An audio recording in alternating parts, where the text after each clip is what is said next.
work in the social work area. I know more than I should, and I know more than I'll share. Okay, well that wasn't really an answer. My dad is a cryptographer. I know a lot. California. I taught at least 10, 12 college universities here. This is John Kitover, Chicago Bureau candidate. I'm taking up with my buddy Jared. My team is this is the campaign. But in my field of work, I could never say openly that I am a Republican. You know, in the education system, there's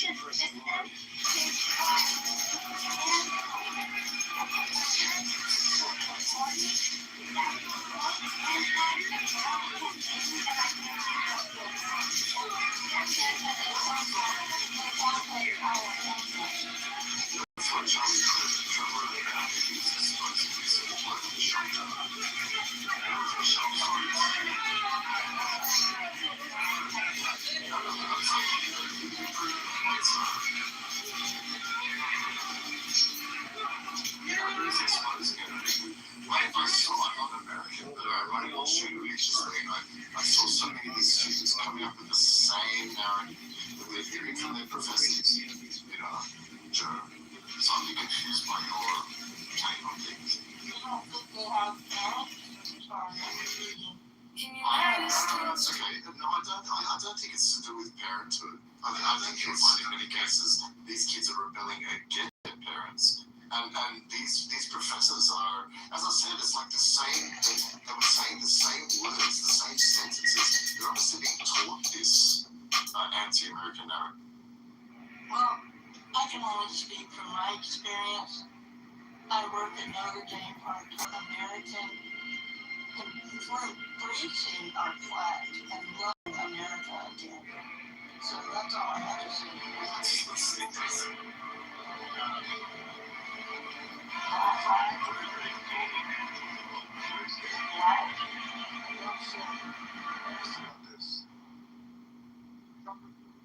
Credibility. That's my first one where the main Democrats are thinking unity. It's really a question of whether or not you believe the woman. The president said a lot of people say big falsehoods. Wait, he was trying to criticize the woman who accused him of rape? The woman who accused Biden, he said maybe she had a problem. Oh, wow.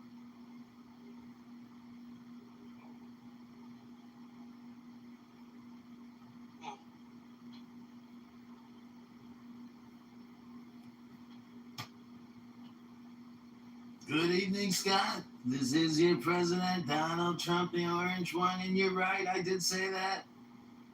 Not every woman's credible, even if you grab them by the pussy. Sometimes they'll lie and say you grabbed them by their booty hole.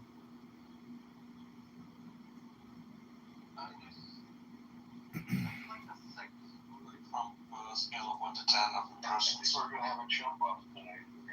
Yeah, I thought it was 6 too. It was like funny, but not like. Yeah, it was funny, but the imitation quality was just not there. How should I improve it, Scott? Workshop that, John. Yeah. Scott, what's the vocal inflection I'm missing? I liked it. I actually liked it because it's different than I kind of would like a little more when you got it.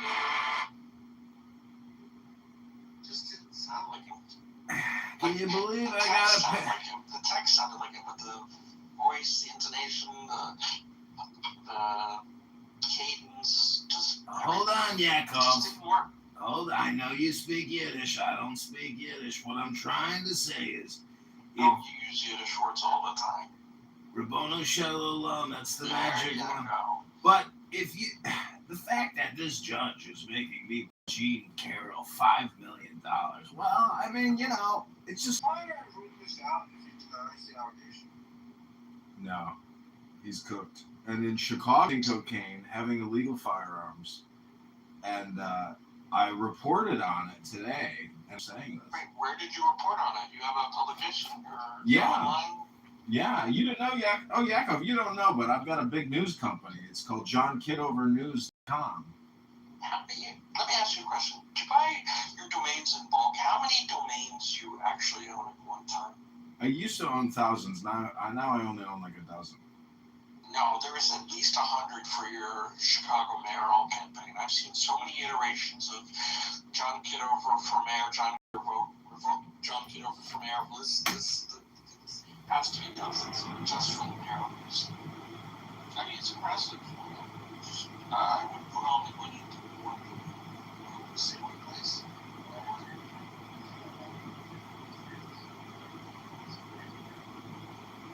Well, you're selling registration. Yeah, we can sell one registration to one. Yeah.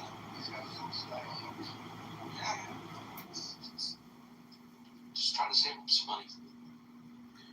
Well, what do you know, Yakov? You've never run for Congress. You've never run for committeeman. You've never run for the mayoralship. What do you know about marketing? You're just a statistician. I was a CMO. He says that he's not going to drop out until he can confirm that he gets to pick. I think he did. He moved on from that. Yeah, he signed off on it today. Yeah, he moved off. He's like, I'm done. The Democratic Party's picking. Yeah, well, I mean, why would they let hold them hostage to that? But they're like, well, yeah, how is a rapist Nazi going to hold the party hostage? Like, it's so laughable. Say, I'm not going to resign. That would have held him hostage. But he ultimately resigned. I don't know who said what to whom, but he.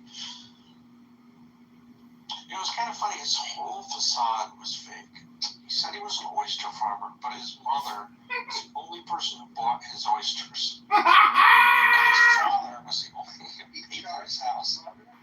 What? He charged his mother for oysters? Well, she, to make probably for IRS purposes, he had to show income, but she was the only person who bought his oysters. And not a lot, apparently, to oyster farmers. It was over the lip. I mean, I'm glad that he's gone, but that just goes, what it really goes to show you is that anybody can put on a facade, and all these politicians are doing is presiding over mountains of debt and creating videos all day, every day, about every little topic. And it's kind of shocking because, from a taxpayer perspective, from a voter perspective, when you realize that they do no work and that they're really just creating hypnosis propaganda to basically deceive you about the actual financial crisis. It's hypnosis, John. It is. But you know this. You know what the truth about the future is that it's very, very, very dark. That the debt bubble we have created has yet to manifest in terms of popping. So all these young people today who are liberal progressives, and they eat up all of the content slop, and they hate the Zionists, and they hate the structural white racism, and every other complaint under the sun, they have no idea what's coming, which is economic chaos. And more capitalism. Not less, more. Because the communists can only steal so much. There's nothing left to be stolen. You might think you can just keep printing infinite amounts, but it's not going to work. Eventually, the Federal Reserve will say, we don't think this is a good idea, because they're not going to give it up. This is the bank's money they're giving out. So most of these liberal progressives live in fucking content hypnosis farm, and they have no idea that they're just plantation workers. Hello?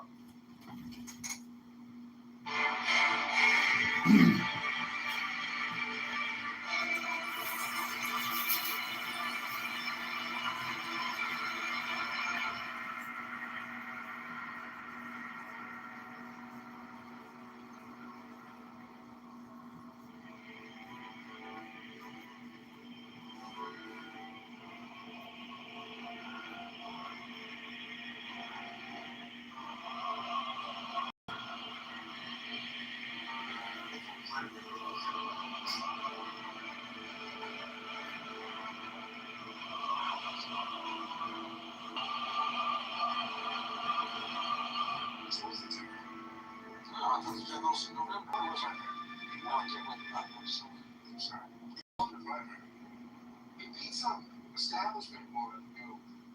Basically, people were kind of like, bring her back. People were like, well, he sucks.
No, so that's true.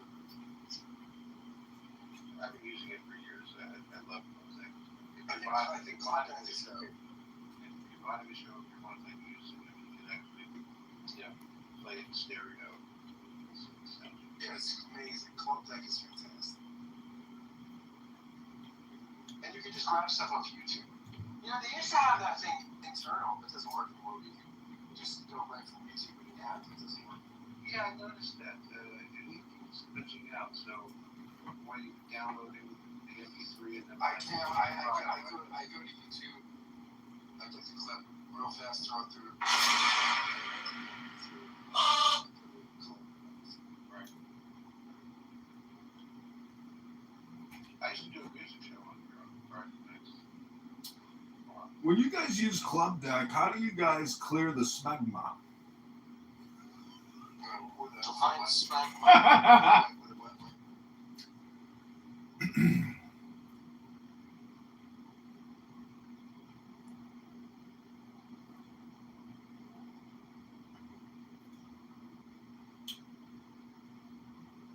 Well, good Shabbos to all my Zionist friends in Israel. Sorry we couldn't fully invade. I didn't want to sacrifice hundreds of thousands of young American lives regime changing Iran. I apologize. That's better. In the war room, they keep saying that Donald Trump and Marco Rubio threw J.D. Vance under the bus, I guess, with regards to what the preliminary. Somebody else said it could be true because even my dear mother is completely in swoon and swayed by J.D. Vance's magnetic, hypnotic, romantic appeal.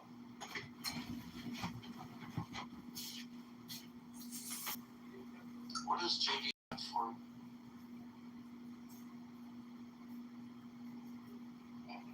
I think Jeremiah Davis.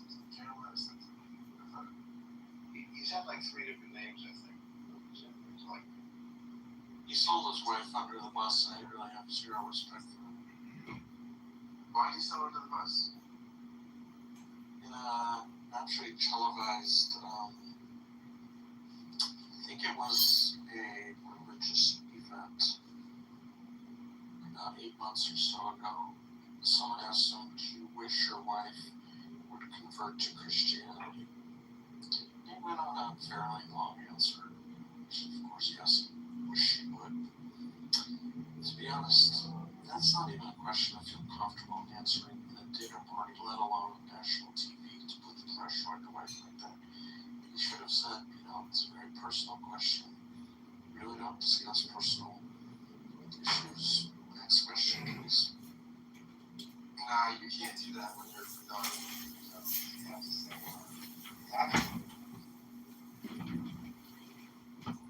She should say it's between her and God. All you do is you find the right. There's a right. he should have said, look, I don't know, but I've heard her shout Jesus Christ lots of times. Yeah, I think her shout Jesus Christ right there.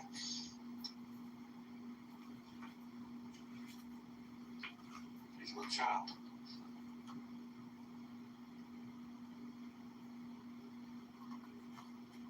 The kid's baptized. I don't know how that works. I guess it's, there might be, I don't know, that's a good question. He didn't have those kids after he converted, so probably maybe not.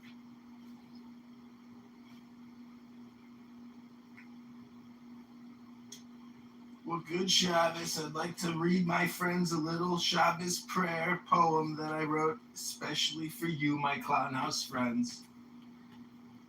It's called The Meditation of Donald Trump. Thou hast seen, O Israel, how for the sake of creation, the one life that I am seemeth to divide itself, becoming two. Of these two, I have made known to thee my superior nature, the crown of primal will, wherein I have my supreme abode in the White House. Hearken now, Ivanka. Hearken now, Jared, while I expound the mystery of mine inferior nature, which standeth in the tree of life, as the Sephira of wisdom.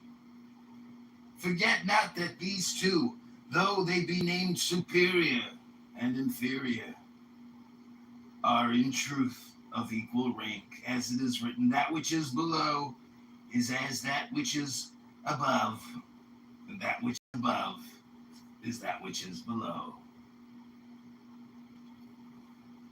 You want to hear more?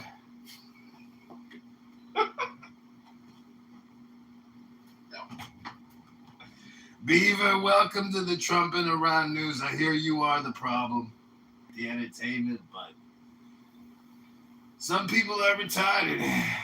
They got Down syndrome and they really themselves. I gotta put the AC on, Beaver. It's so hot in here.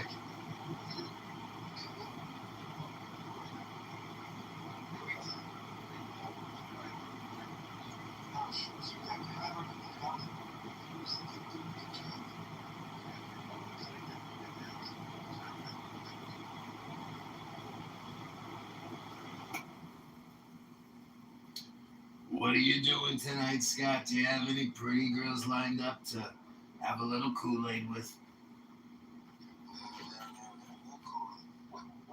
Isn't Bruce Willis from Brown Goodman? Corey's point. Not close. Kind of the problem was closer to you. Maybe Vineland. Oh, Vineland's big. It's close to You mean that? It's the biggest city in the area in New Jersey, 64 square miles.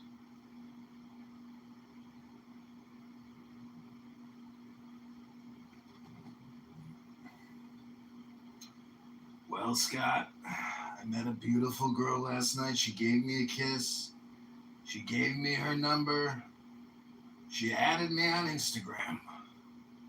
And then she blocked me on Instagram. And then she blocked my telephone number. And I'm just wondering, was it because I didn't grab her by the pussy, as Donald tells us to do?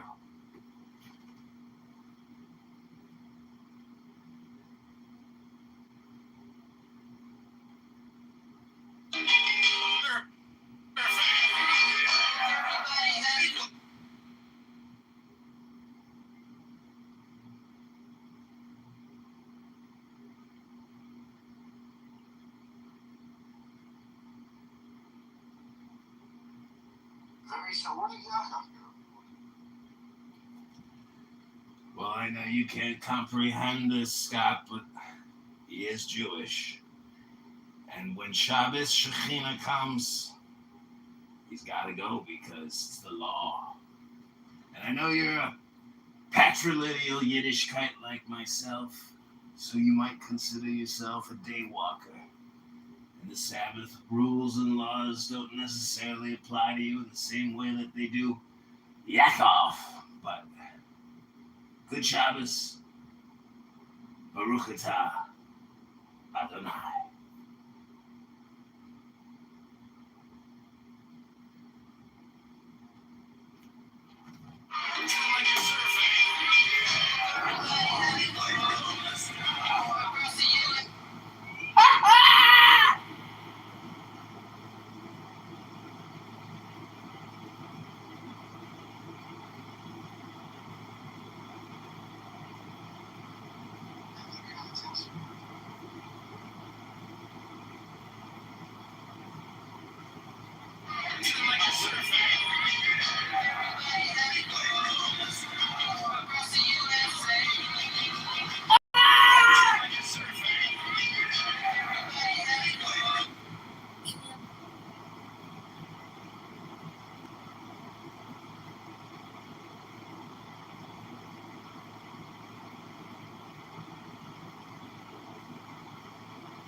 What was that?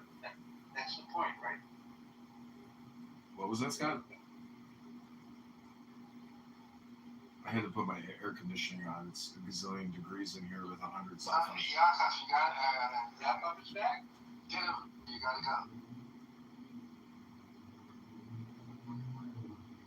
Or you gotta reform your ways. Reformation? Bono Shalom. You're not even a practicing priest anymore. You're not even a practicing priest anymore. 5, 4, we're counting down. 3. Alright, buddy, we're moving you out, buddy. We gotta move you down. Wait, how do we move him? You just mod. Oh, no, I didn't mean to do that. I didn't mean to do that.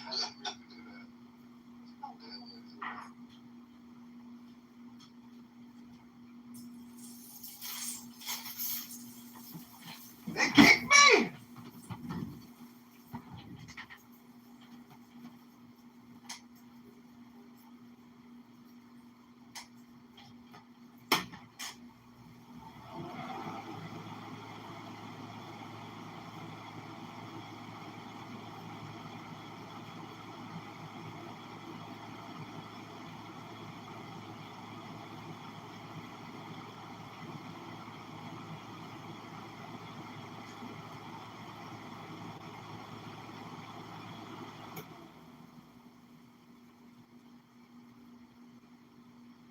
Oh, whoa. Jonathan, where's the sunglasses? No, Jane's not. Jane doesn't do add-ons. She does. No, on us? On some people, maybe not on us, but she doesn't. That's John. It could be. Just hold on, let me find the IP address. One second.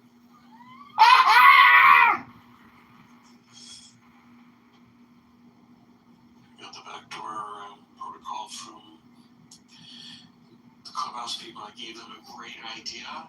They rewarded me with a 5-time passcode to find out who it was. Confusing. Are you serious? Very. I am so serious. What was the When you idea? give people ideas. What was the idea you gave? One, it's an observation. The one that they liked the best was the whole problem with they continue to build new things when existing shit doesn't work. So I said, this whole mod thing, when you leave a room by clicking leave, when you come back, it doesn't consistently give you back your mod privilege. Sometimes it does, sometimes it works. Other times it doesn't. Most often it doesn't work. That was problematic. I said, yeah, we understand your point of view. We should fix the things we have before we come up with new shit. They didn't use the word shit. That's my interpretation. I'm surprised you got through to them. I've been leaving the messages for months because I'm having a problem with my other account, my backup account. I went through an investor.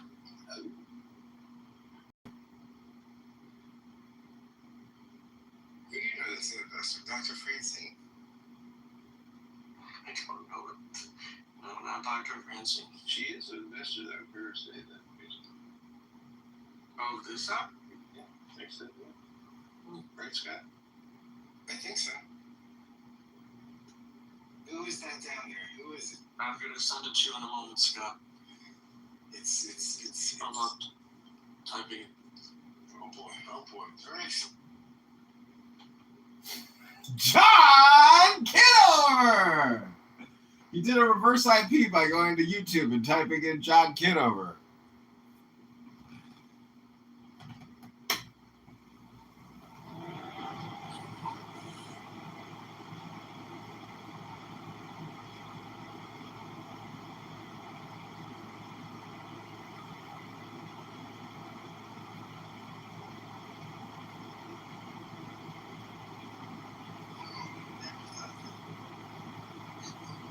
Just to show you.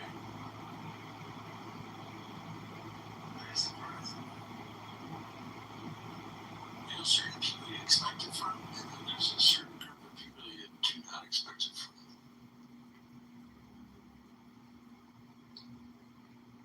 So I divide the world.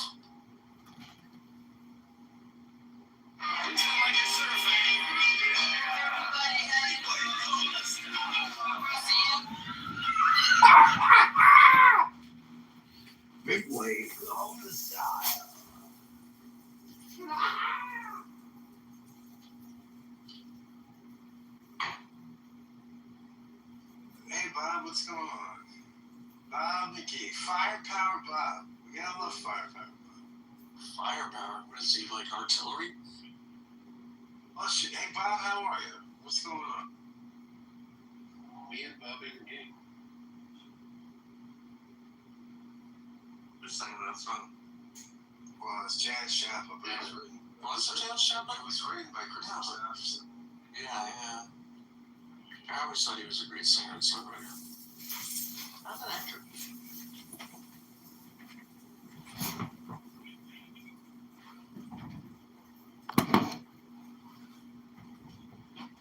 Is the hallway open? How are people finding this room? Because the Lord Jesus is summoning them. I just want to go on record, he is not my personal Lord and Savior. Well, you're on the economy plan. You don't get personal saviorship. You're just group saviorship. I'm not a religious man. You're not? No, I'm the minority plan.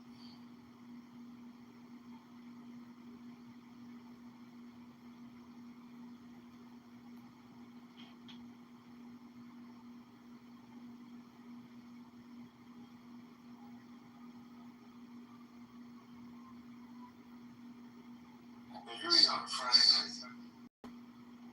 Not too many. Just because the app is done, is broken.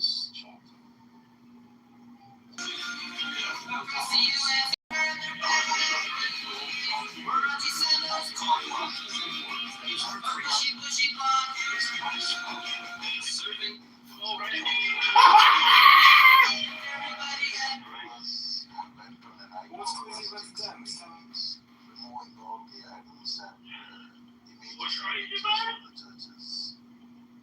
Yeah, man, tell us what's crazy. They give away too much money. Of course. They steal too much. So, I'm wondering, was that a Muslim influence that led them to that idea? What I think. What do you think? Like the Democrats, what do you think, Maxine? I know your Uncle Steve. Do you think the Democrats are crazier? I think both parties are batshit crazy. There's a room I was just in for about 5 seconds because it couldn't stand me. And it was Trump for 2028. And I'm like, okay, I get that this is cute and funny, but the Constitution literally says he's not eligible to run again. Chicago Mayor, I'm getting John Kitover. We are here. We need to see smoke outside. Everything is shitty.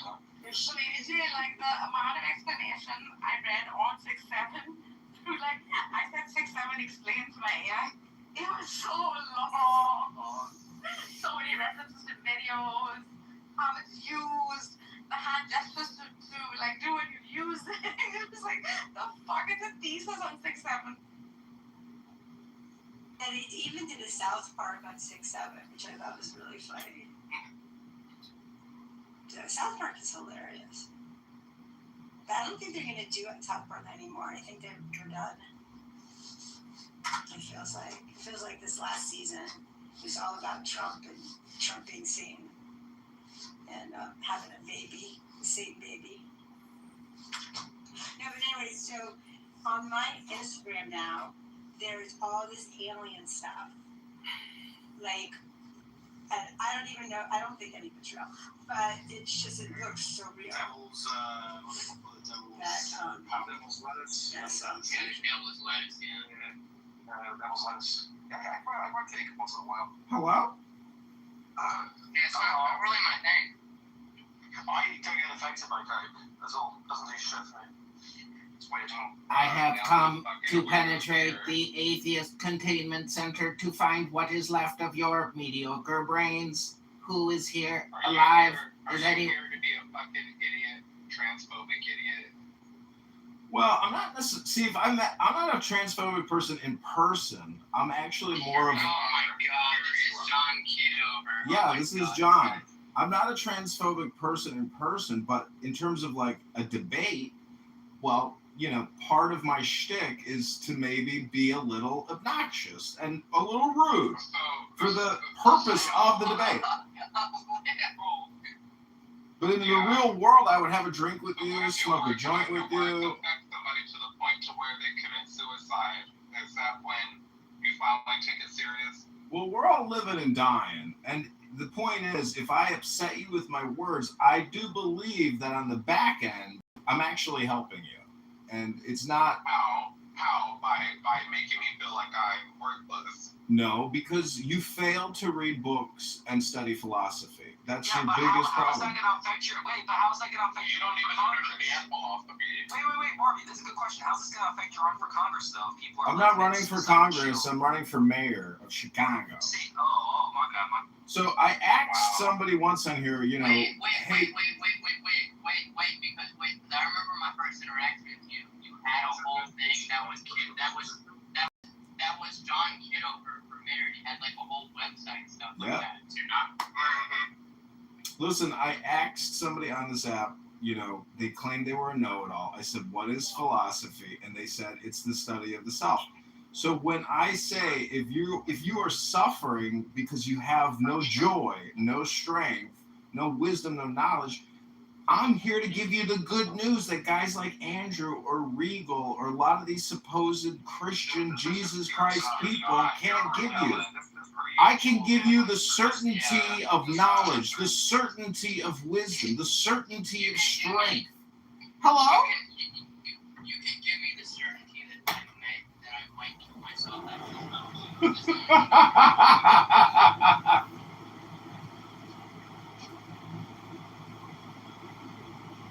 John, why are you such a dipshit? Projection mirror says what? Like, you got potential, dude, but, like, this fucking wasted your jackass. Projection says what? I don't think as much. This is Chicago Mayor. I'm getting John Kitover Premier here in the Windy City Smokeout Second Day. Everyone in Chicago needs to go to Chicago. This is John Kitover for Chicago Mayor. I'm running for the mayor of Chicago. This is sad.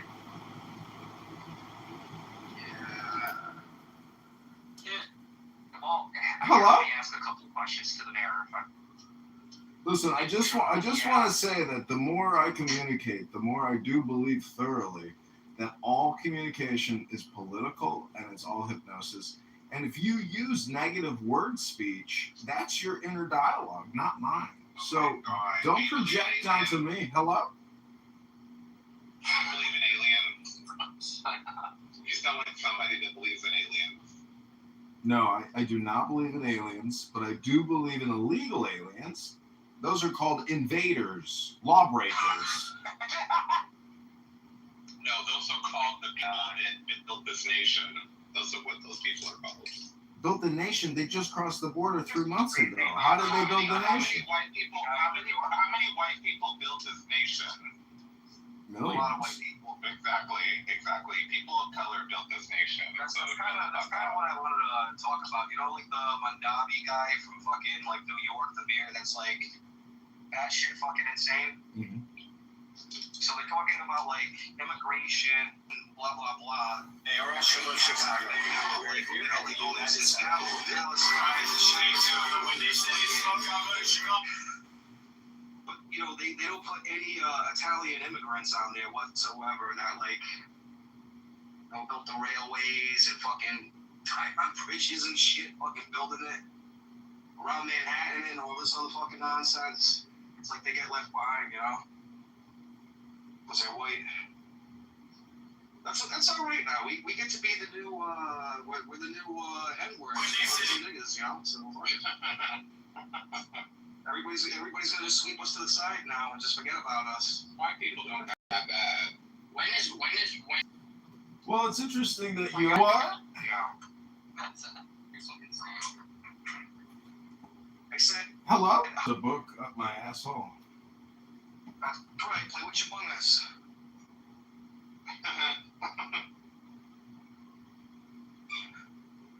John, I heard you like to dilate yourself in canola oil and like, you know, get on chatterbait and shit. Dilation of the rectum or the uterus? but I can see how you can get those kind of situations. I have a question. When God said, "Let there be light," were you the one who flipped the switch? Christian adults, you're talking. Wait your turn. I'm just wondering. Until that happened. And I still have not gotten an answer for the future mayor. So I mean, I'm still waiting.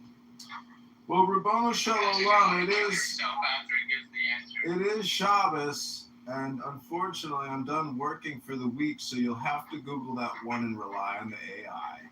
Hope you have a great night. Have a great weekend. Good luck, and God bless. God. That was something. Well, I've written you all a little poem, specially written for the retards of Clownhouse. No. It's called You should. Trans Are Us in Clownhouse. Each take your poem and shove it up your ass. Looking at That's it. instruments. Do you think the Good Shabbos, Daniel. Good Shabbos, Yaakov. Good Shabbos, God. I'm back. You can't kick a good thing. Go away, John. in the middle of my question to Yaakov here? Yaakov, is the federal debt an issue as far as you're concerned, or not? It will become an issue when the petrodollar ceases to become the petrodollar. Like when you're forced to exchange large transactions in dollars, then foreign countries need to hold dollars in reserve, which creates demand for the dollar. It makes it appreciate. Well, once it starts to depreciate, you get to a point potentially where it starts to look like the Weimar Republic, where essentially you have to print more and more of it. And what does that do? Well, that just creates more and more inflation. So there becomes a tipping point. Right now, I think it's Social Security, Medicaid, defense, and then debt servicing. But soon debt servicing will pass defense. Actually, in 2025, it passed defense. So it's the third. Yes. This is Chicago Mayor. I'm getting John Kitover.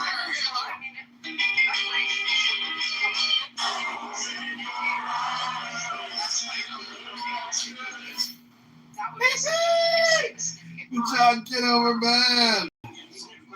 Reparations. Some of those services, so like SNAP benefits, Medicaid, This is Chicago Mayor. whatever, welfare, benefits. And in that case, that would significantly, because we have huge medical debt, with people not being able to pay their medical bills. If everyone is able to afford private insurance, that would I would think that would bring significantly down the levels of medical debt this country carries. Well, So I think if I'm just getting the part of what you're saying here is that in the form of reparations and some kind of monthly amount or whatever, you would also see other kinds of social services. So you'd be able to get. Is that what you're saying? I just want to see if that's what you're saying.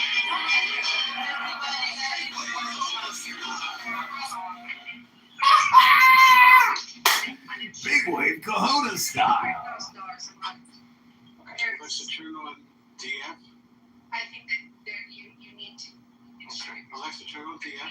get insurance. So there's some mathematical problems with this. That's to pull their others problems. Whatever. Well, before you hold on, Jacob, before you take on the mathematical problem, I just want to establish the same mathematical problem then for universal income, right? Because whether it's for reparations or universal income generally, what is your math on that? What I'm saying, I'm sorry. Seen going in and out of tunnels and big ass mountains. You've been asking this question for months now. Who is the? I don't know, Ella. That or wrong. Universal income sounds kind of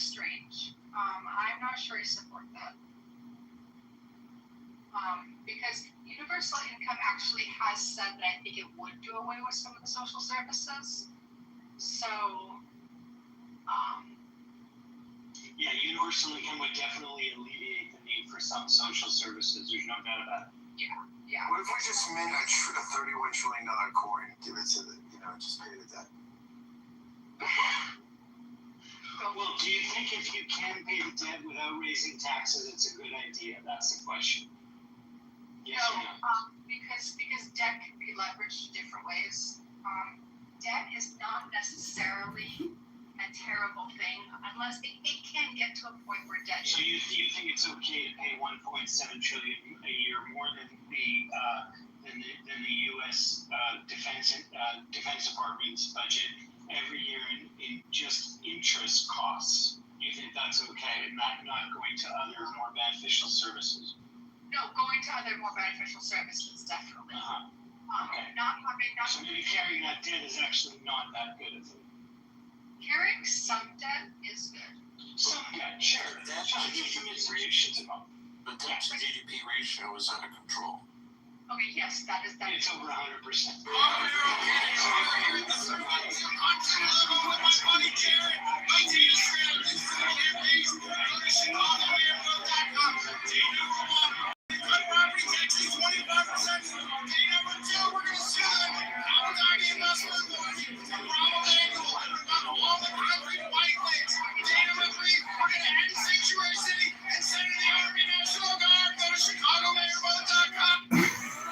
I would see one place where somebody tried to do that.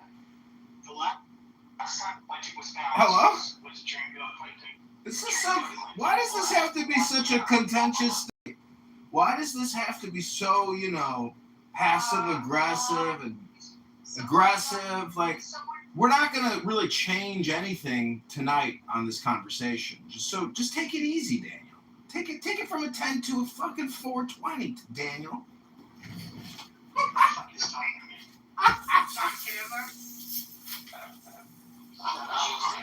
The red and Yeah, so anyway, Yaakov, you were about to speak.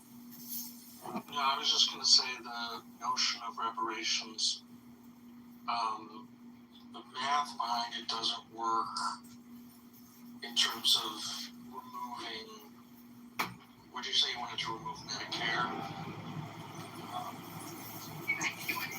Well, it's like 4% of the population is not, and approximately best estimates are 80% of those people are ADOS, Americans, American descendants of slaves.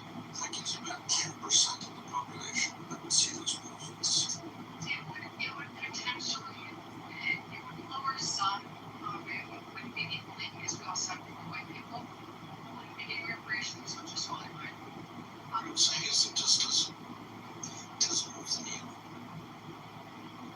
Okay, well, You can talk about it through like ads like you do or some other things, but it's not going to move the needle on spending on the Medicare spending you're referring to. see, I I mean, it's something that moves the needle. So, yeah, there's some math. We didn't even know how to measure until the late 1980s for the first time, and much more accurately in the early 2000s. The size of the economy that is distinct from the economy we think is the economy, the real economy, the biggest showpiece economy in the history of the world. America's massive $34 trillion economy pales in comparison to the monetary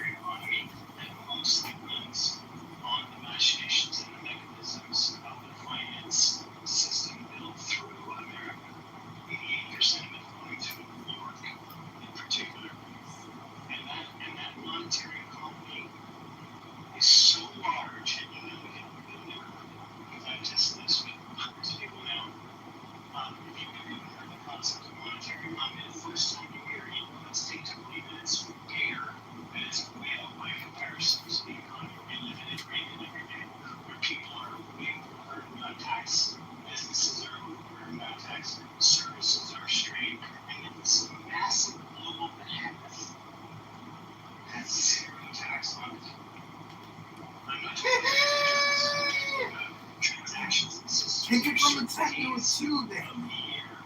Where there's more money trading and currency trading, international currency trading, which is necessary for the international economy to function. There's sometimes in a single 24-hour period, like 7 trillion or more, compared to the New York Stock Exchange has an entire year. That's just one financial instrument. It's not size. $5 on a Friday night. If you put a toll on it, almost like a time sales tax, you bring in so much revenue from the money that you would want rich people to pay more tax than they're not in. You got to developing businesses made. We now need is a tax on the flow of money. It's the work of a product of people. Tax the system, not the people. And in 10 years, if you so chose, and I'm talking about tiny transaction terms, like your wildest dreams on 1.5%, you may be good enough for 4% tax. You would be able to get rid of all of it if you wanted to in like 10 years. You'd be able to pay for universal child care. If you decided you wanted to as a nation, not based on whether you could afford it or not. Daniel, I just recorded everything you said and I put it in a transcript. And I'm asking AI to create me an infographic describing this new system. So I just want to let you know my brain is using AI to enhance your brain. No, thank you so much. And we love You're awesome. yeah. If you're not familiar with John, he records everything. Oh, okay. Yeah, no, we're going to bring it. This is my work. So, well, So instead of fighting, I'll land on this next year. Instead of fighting over one pie, which is what happens to politics, in the next room are 150 pies. Where nobody's fighting over that. It is a pile of money that exists and could feed the entire nation. It's not very easy to do. so what are the reasons that this has not been implemented already? Is that the appropriate question? I think the appropriate question is, what would it take to implement it? Well, yes, you're talking about taxing. You're not taxing, sorry. You're talking about this would include people's interests, and I'm talking about people in government's interests, and the notoriously allergic to being responsible or accountable to. Do you know what they are accountable to? So how are you going Do to you know what they are? Do you know what they are accountable to? They are accountable to mass movements of people like the Tea Party, Occupy Wall Street. occupy Wall Street? Yes, that was something. Yes, right. And I don't foresee how the back WTC. There are two governments in the 21st century that are authoritarian as any possible machine could be, that were turned over without a shot fired. Human beings have figured out in enough numbers that they are in organization more powerful than the people in power. So if it was a good idea to change the tax system, and this would be up to you, right? You who are in America, I talk about this stuff all over the world, but if you decided to get together and create a movement of enough size, and you already agree what that was, you don't do it through lobbyists, you don't sit in back rooms and try to play their game. You get so many people in the public to stand behind this very simple idea, which I was able to describe to you, just by my voice, and by what I can do with pictures. I mean, if I did with pictures, I'd show you one economy that's the size of a basketball, and one economy that's a ping pong ball, and I put the two together, and I'd say, where's all the money? No tax. Where's the difficulty of a tiny ping pong ball? It just sells itself. our notion is, for those of us who are interested in this conversation, is can we get a coalition of organizations together to mobilize maybe like 1 million people to make a commitment to change the tax system? And then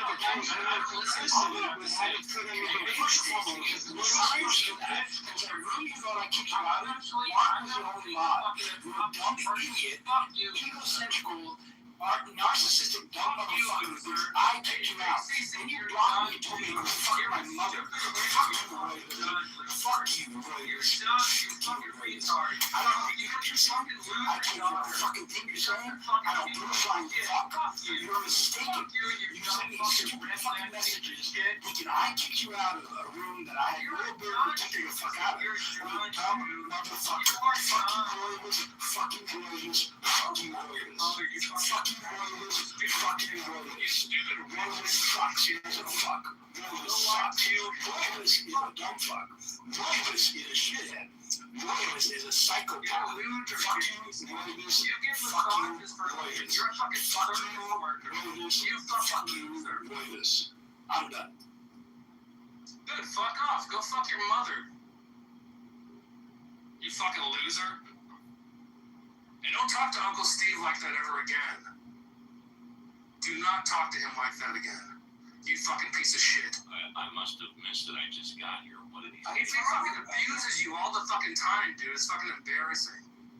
Really? Yeah, he does.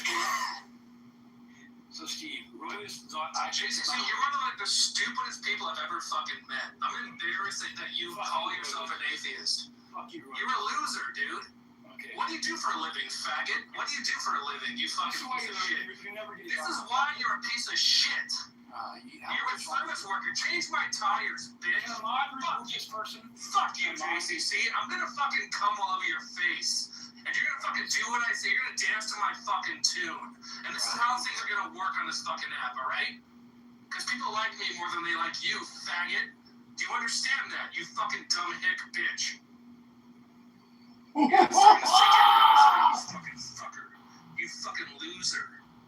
Projection man says I'm what? be embarrassed that you were my father. You could please kick this person. Fuck you, you fucking loser. Someone give me a mod. Fuck you, you fucking bitch. I will fuck you over and over again until you leave the app. I'm going to win. I always win. Because I'm smarter than you. I'm more talented than you. You're a fucking bitch. You're a loser. Fuck you. Do you understand now? Do you get it? I don't think so. I think you're so fucking stupid towards me. FYI, this is a script we're reading. This is a theatrical performance for a high school play. Daughter put together, faggot. Do you understand? This is all role playing and acting, everybody. Bitch, you fucking redneck hick. You don't really do this. Fuck you. Oh, I'm not gonna cry about it, so I'm fucking lose. Fuck you. I'm not You're crying? You a fucking mom. Fucking bitch, JCC. Go fuck yourself. Don't ever try to out-yell me. I will always win. I always win. All I want to do is explain. Go fuck yourself, JC. I don't want to hear explanation. You're done. You are fucking done. No, you're done. I need to hear you. Came to July, put him in the audience, or maybe you will kick your face out. What happened was there was a room up Mark was the only mod in the room. Mark didn't move the audience if he moved out of the room. Roy thought I did it. I couldn't do it because I wasn't a mod. And he sent me these heinous messages saying he's blocking me and to tell me to go fuck my mother and I'm a loser, my daughter sucks, and this and the other. So Royvis is now on my permanent block list, and this behavior is not going to get me any fucking Go fuck your whore daughter in the ass, you fucking piece of shit. Wow! Yeah, fuck you. Yeah, wow, bitch. Very offensive, so I have to put you. I reported his ass. Fuck your stupid whore daughter in the fucking ass, you fucking loser. Royvis, get help. You need help, sir. Royvis needs serious fucking help. AJ, I'm sorry, but it's a piss poor body. Don't be worried about offending somebody on a fucking voice app. Who gives a fuck? I don't want to be a mod. Well, you are a mod. Use it to the ability to keep the room sane. Roy is a fucking nutcase. They're End of screaming fucking at story. each other, but he said guess not what? nice things, so. Of course, we both said not nice things, but the point was, I was trying to explain the situation to Royvis that he got mistaken about and took it out on me when I wasn't the blame. If you're gonna scream like this, Fuck him. Do not bring him back up here again. I'm gonna make you a mod because I don't want this responsibility. Please, make me a mod, please. Okay, Thank you so much. I can't take this responsibility. It's too much. Because I actually do like Royvis, but you're being mean, Royvis. And How can you fucking like him? too. You're both being mean to each other and giving me a headache. Okay, so he left.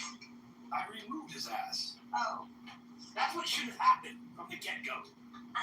From the get-go. Anybody who says go fuck your mother and your daughter doesn't deserve... No, he said to personal attacks and that. Yeah, exactly.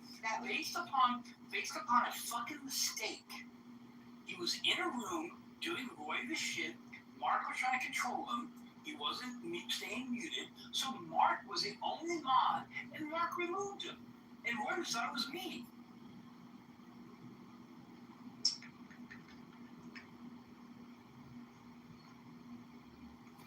He's fucking psycho.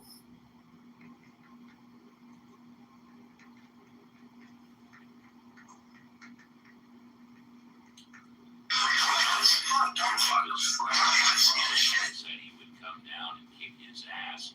Crow said, go ahead and do it. I will fuck you up royally. And Royvis, at least since then, as far as I heard, has never threatened Crow again.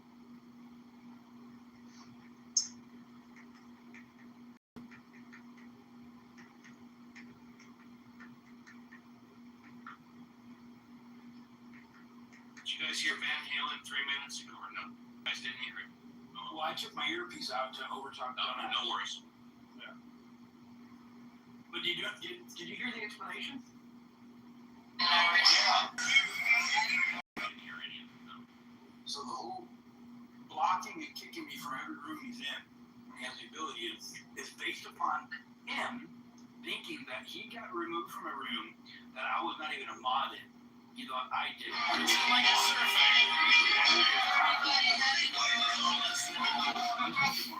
So Mark removed me. And then Roy just sent me these heinous messages telling me to fuck my mother, telling me I'm fucking this, that, and the other, and now you're blocked because I didn't respond fast enough. And he blocked me. And that's okay, cool, block me. I'll give a fuck. That's what happened. And I'm trying to explain that it's him insulting me. No, he's accusing me of insulting you. He's accusing you of insulting me. Oh, Yes. all right. Okay. Because you came in the room and tried to use you as a pawn to use me as a pawn to get you mad at me for the matter. Yeah. Okay. Got it. No problem. Got it. Done.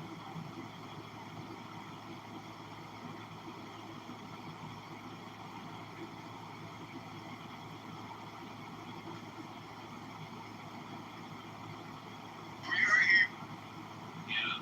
I mean, there's a line that's very easy to draw.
year and made that decision since closing, and I just, no, he's not, but whatever, I can't change that decision. It is what it is, but, you know, he said some mean things he shouldn't say anything about your mother. Your mother. Crash out! That's, I agree.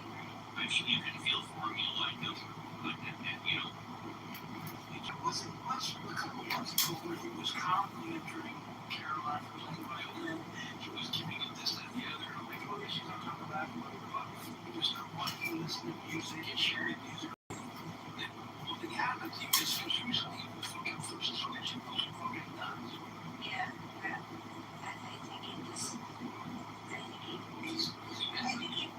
think he ruminates, and I think that ruminates to be ruminated in his brain. He just, that would just now. So it's been a problem for a while. I don't know. It happens quite often, not just with me. It happens with Andrew, or it happens with, you know, a lot of other people. Yeah, it's just, it's what it does. All these folks that came from stereo and, you know, legal, it was the very same way as me. Yeah, oh my gosh. What happened was, I was fighting. Sorry, I had a Oh, you missed the blowout too. You would. yeah, what happened? Which one? Was it Madison Bagel? That was me and Webers. What? Yes, yes, because what? That sounds like Webers blowout. What has happened before? This was when the war was right? And it's happened before. We just hated shit about my mom and daughter. And so they not that stuff. And so it kind of quells. What happened was we were at Mark's rooms, right? And Mark's the owner. my garage. No, Mark, the guy, like, Yeah, Mark, yeah, okay. with the Mark, Yeah. so he has a room, he's the only one in it generally until he's like ready to nail, then he passes up. So he was having a discussion with somebody, Royce kept interrupting, trying to mute Royce kept coming off of mute, and he didn't have the hand raising on, so he just didn't move the audience, he removed the room. And so Royce said Roy had a beef with me and all that I kicked him out of the room. I wasn't a fucking mod. You tell him you to kick him. He doesn't listen to me. He said we better check out this whole and I got it from him. He said, how dare you? This is it. Go fuck your mother. You're blocked now. Go. I'm like, dude, I'm not the mod. What happened now? No. No, this happened like months ago. He just did that to me, so I gotta see. Yeah, exactly. He thinks that I'm like not different anymore. I'm sorry. I had to do what I had to do.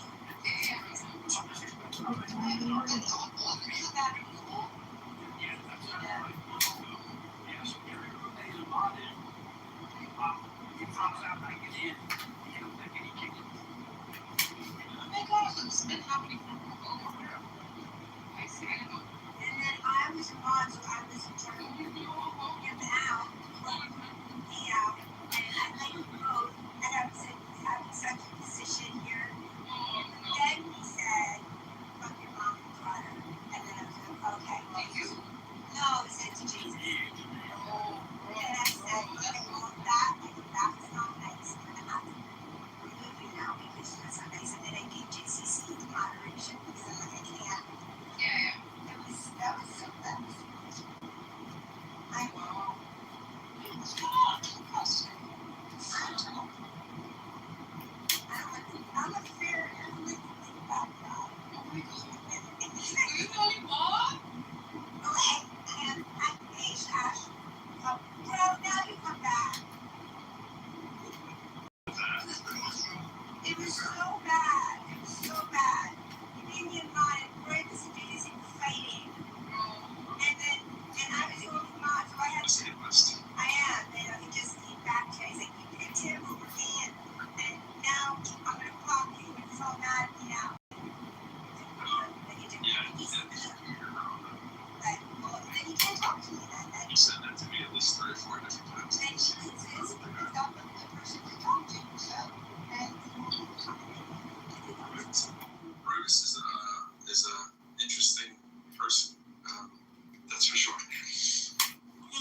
So if you were here, bro, you would have done the right thing, and I wouldn't be the one that's in trouble because I'm looking at you. So I would have picked Rovis instead of you. Exactly. It would have been your fault, not mine. Well, I kicked him. But I was only mod, so then I just gave it to JCC. What was this over Rovis just being an immature? No, well, JCC, do you want to tell him the story? I'll reiterate. He was like, I mean, I'm sure it came out to. I wasn't here. I don't know how quickly this thing happened, but wow. so pro, a couple months ago, you know Mark, who has the artistic PTR, has like controversial room titles. Yep. So he had a room open, and we were up on stage talking to Theus and having back and forth. And Roivus was doing his Roivus thing, constantly interrupting and causing problems. And Mark was out, dude, hang on, let me handle this. And and then Roivus wasn't listening. So Mark didn't have the hand raising on, so he couldn't just move in the audience quickly. So he kicked him from the room. And this was already after Roivus and I had a little, disagreement about something that he got pissed at me about. Yeah, and so he thought that I kicked him from the room, even though I wasn't a mod. So he sent me a bunch of heinous messages, and I got him. And it was too late. I was already blocked. So I sent him a message. I go, dude, I wasn't a mod. It was Mark who reviewed you, not me. You're mistaken. This whole time, he wouldn't listen to my explanations. So I tried to explain it to him in this room now, and he just went on a tirade and wouldn't listen. So he came into the Royals attacking my family, my DNA, and the ground I walk on. Yeah, it was really insulting, and BCC was just trying to explain it to him, but then they kept going back like, you're a jerk, you're a jerk, you're a jerk. They didn't say jerk, but they said other things, and then they wouldn't stop. Gotcha. What's up, Uncle Steve? Hi, happy Friday. It's always happy Friday, Steve. Steve, I find that to be a thing that working people say. Aren't you retired? No, I'm still employed full time. No, sir. Oh. I thought you retired and then do the radio thing with those guys. I thought that was like the part-time radio. The radio thing is a side gig. It is. I thought it was just sort of like a thing that you did while you were retired or whatever. I don't know why I thought you retired. I guess that's just maybe because I said if I pick up 9 more radio gigs, I can then retire my day job. Maybe that's it. I did say that. So no wonder you're so concerned over this. We are here. Windy City Smoke on Taken. It's boring. I haven't worked on a Friday in so many years. I always hear people say that, and I'm always like, it sucks to be working on this release. Yeah, I like to work Monday. I think Friday should be. Tuesday through Thursday. That's even better. So I would like to, my next job, I want to be one of 2 people. That'd be good. I didn't have to. I can't work 5 days anymore. That's too long. Tuesday or Thursday. Tuesday or Thursday. That's right. And then Monday, remote. Yeah, I can't be in office for 4 days a week. I don't know. Yeah. That was the inclusion part. I know. During a pandemic, this shit. That's why I had to focus my parents every single day. And it was not a lot of, yeah. I'm tired. That's great. See, I tried the retirement thing. Because I could. I really didn't. That one month was restless. I just have to do it. Selfless, just have to do it. Especially when you're on the creative field. It's really it's useless when you create. It's really a no endeavor kind of life. Damn. I used to be tired. He used to be So tired. DCC is so tired. I was tired.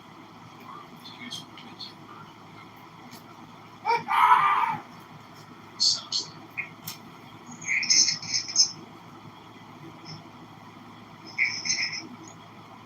I actually applied to a couple jobs the other day. It was just like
me, not you. It's me, not you. I was not that strong. Good night. It's worse though. You go up and interviews in, and then the last second they don't take me. Yeah, I wasn't going to take this job, but I wanted to be offered it.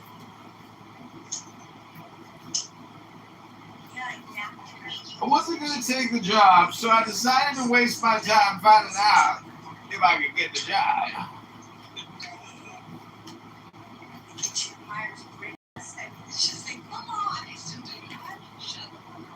Shut the fuck up.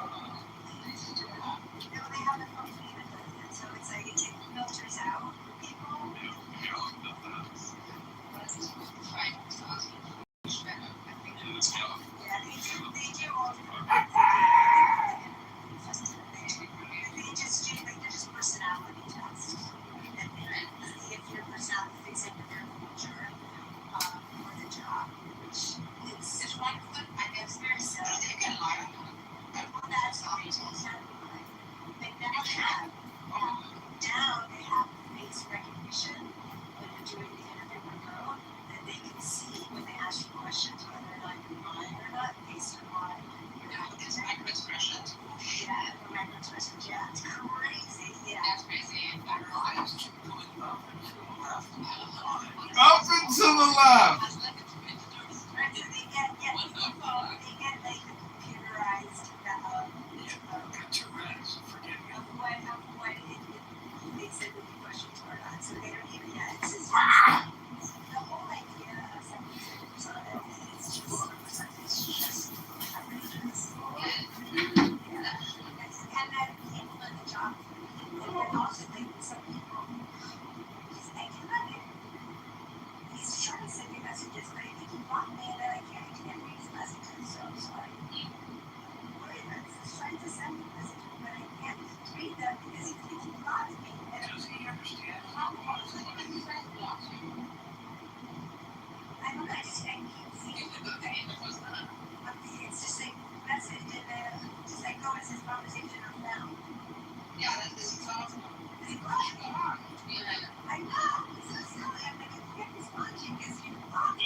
Unstable all the way around. And everybody's like, oh, it's so cute. Oh, Royvis, you're so cute. I mean, nothing cute about you.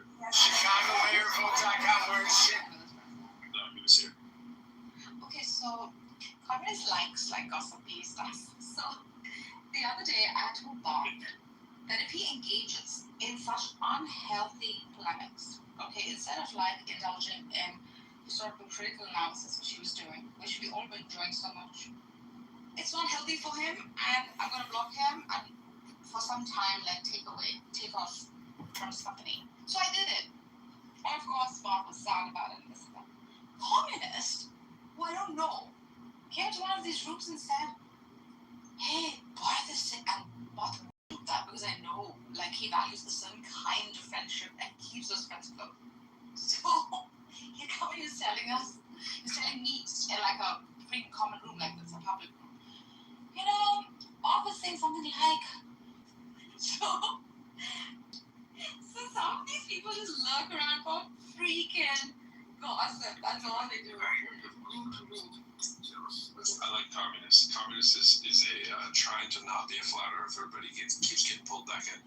Hey, Bob, wait, what remember the homework you gave me? Did he ever do it? I don't know. I think he may have. I think He's isn't he? He's a very open-minded kind of thing. Oh yeah. Yeah, I like that about him. He's a communist Christian, I guess. He's a communist. Communist Christian. What the hell is that? Aren't they all? No, hold on. How does he justify it? Because one sec. Because there seems to be that whole salvation thing going on. So there's an exclusivity. How are you exclusive? Jesus certainly wasn't a capitalist, so you might as well be communist. Jesus was not a capitalist. Therefore, not a capitalist. Jesus would be very pro Bernie. Yes. I got vote for Bernie.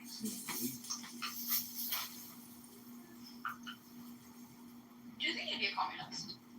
If he's No, I think he'd be a socialist. Socialist, yeah, that's what I think. Yeah. I think any rational person would want more socialism in their capitalism. Yeah, especially if he's like teaching morality and some kind of well-being for his group. Yeah. More Buddhism. I think he's pretty Buddhist. Buddhism is amazing. Jesus is pretty cool. Tree Buddhism is quite good. Wasn't that amazing, clearly? Who? For you. You said only 3 years. I'll tell you why, it's too abstract. And it's amazing if you're living that abstract lifestyle. But then there comes a time where you sort of want to experience some kind of structure. Which to an artist, obviously, like you and I, any creative is alien.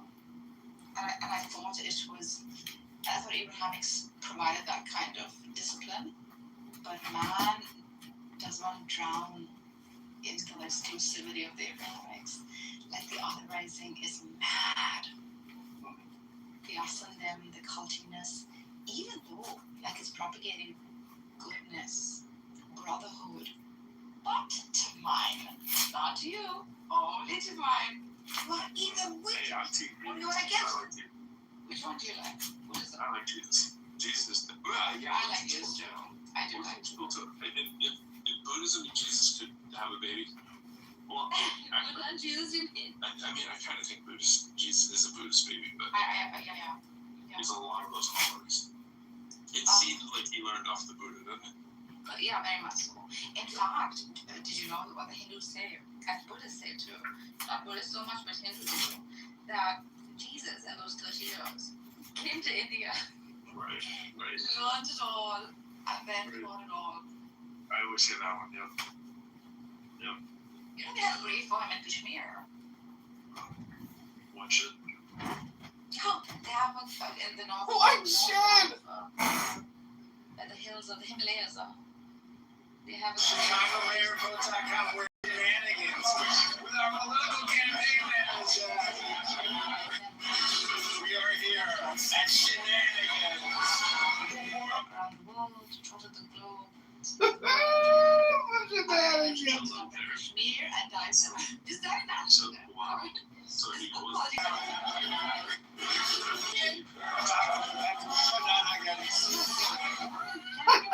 He was just a world John, you're okay. We're here in this room. What's your country level with my money, Jared? It's the religion part that loses me. Jesus, like, I'm like, I get why you'd want to fall over this guy. Yes. But the religion part of it is just tough. It's the hair. He's got great hair. I don't think Kitty's strong enough. Kitty's pretty hardcore, so she just probably got up, man. He's just kidding about Jesus. I thought he was serious. This is probably the most attractive archetype.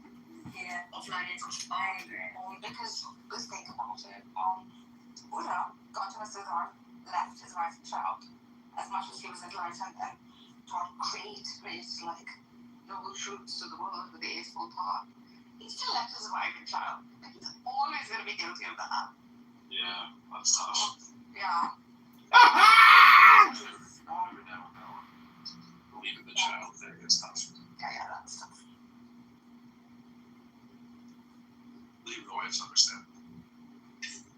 Look at this guy. Leave the child is like.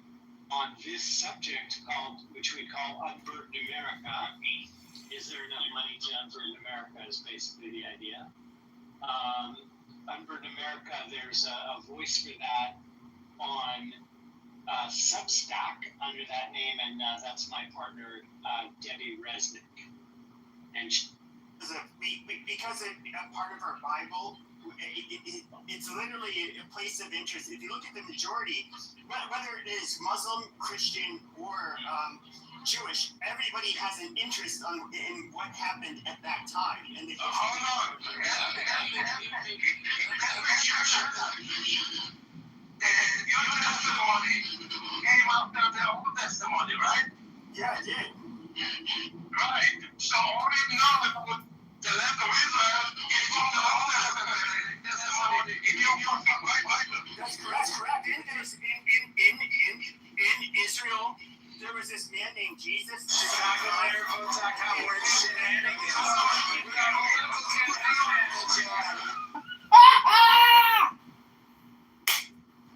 Someone's making a phone. Did you finish? Jesus rewrote the history going forward. Rabbana Shalom, good Shabbos, everybody. I just want to say that Donald Trump is the newest, the greatest, and the best Islamic prophet who's ever lived. And if you are a Muslim and you believe in the Muslim world and the Islamic perspective, well, some men rise in power that surpass the power of Muhammad. And Donald Trump, blessed be he, and praise and blessings be upon his name for all time's sake. The Muslims must learn that Muhammad came from 667. It's 12 in mind with regards to... PP.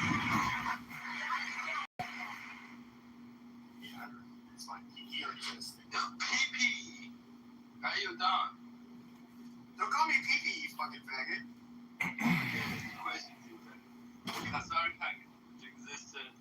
We found your trigger point, PP.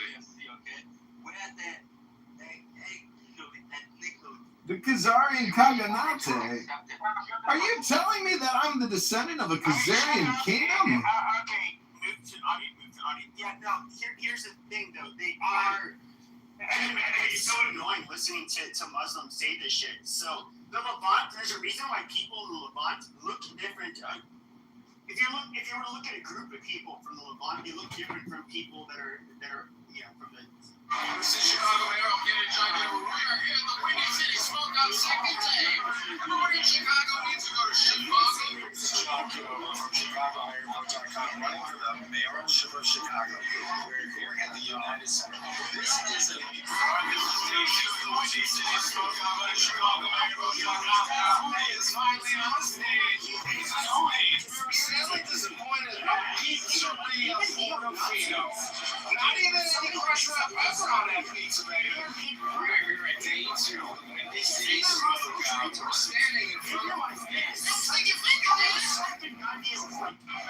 this is Chicago Mayor Canada John Kitover. This is Chicago Mayor Canada John Kitover. We're here at the Windy City. This is Chicago Mayor Canada John Kitover. This is very good to be here. Now, if I think I know who we are on the stage. We are here at the Windy City Smokeout Day 2. 2026, we're here with my friend Jared, and we are running to liberate Chicago. Not even a knife? So hard.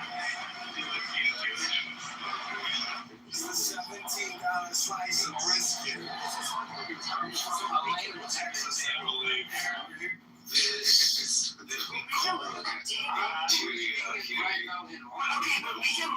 We're reading it from where? Why are you reading it? Wikipedia, go ahead, post it. Watch it. It's gonna show all the evidence.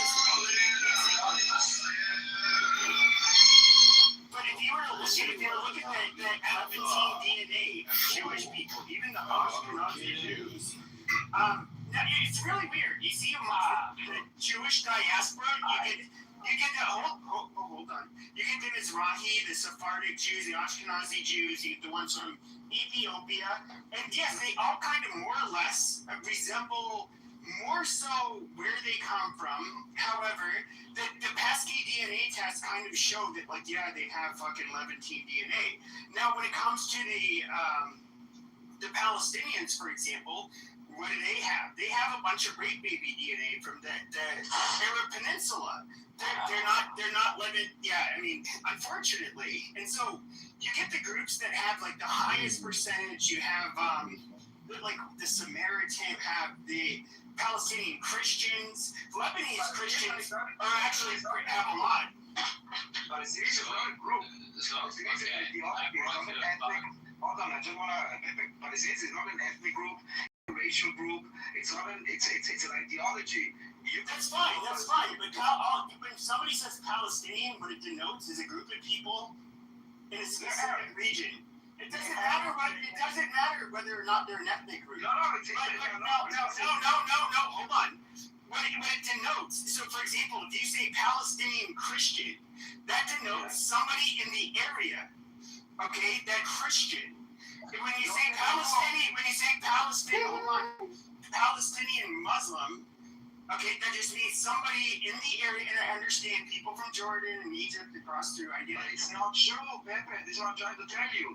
You will have people that call themselves Palestinians that never even been in a 100-kilometer radius from here, or even a 500-kilometer. They've never been here. Yeah, that's fine. But I'm talking about the people that live within the West Bank or Gaza. They're Arabs living in West Bank and Gaza. They're not all of them. No, they're mixed. They're mixed, just like the Jews. Daniel, can you check your baptism? I don't know what's wrong. Sina, why isn't it in English? Gross. Sina, why isn't it in English? It's not in English, buddy. It's not in English. It's not in English. It's not in English, Sina. It's not in English. You can translate it. No, we're not going to translate it, buddy. You can have this.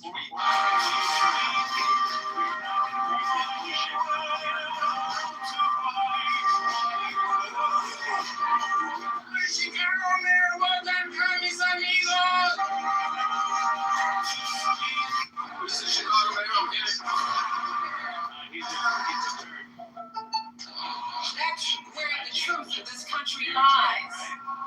Not in grabbing as much as we can get for ourselves.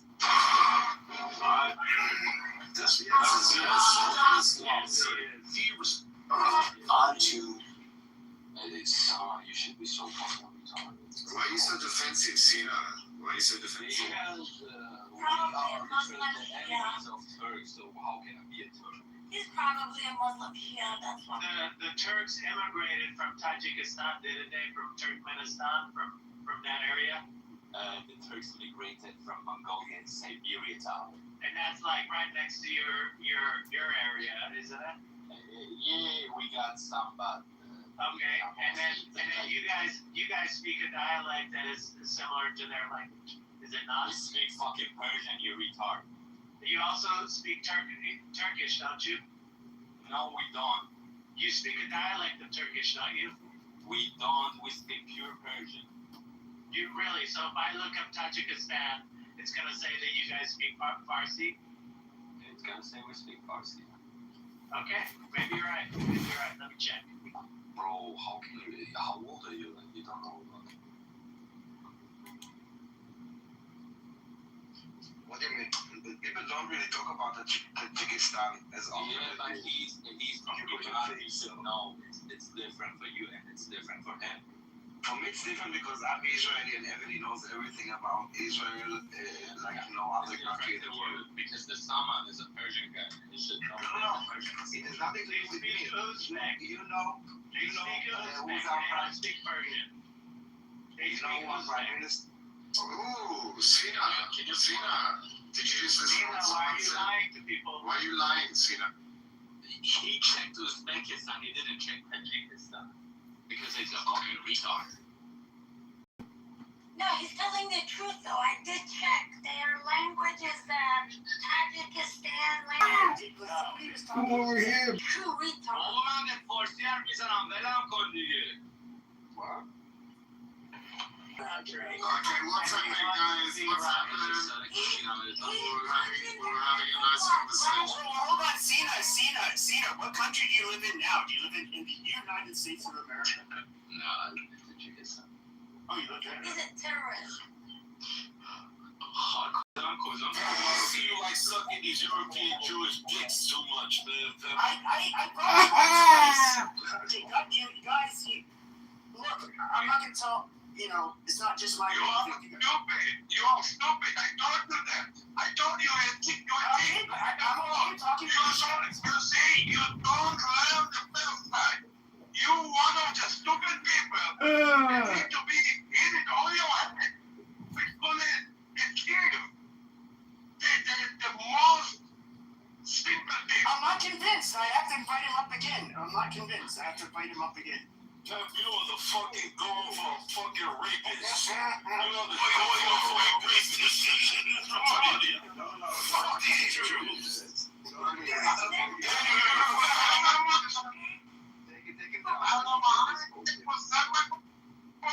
100%. Pepe is retarded. Pepe's not coming up. Pepe has brain rot.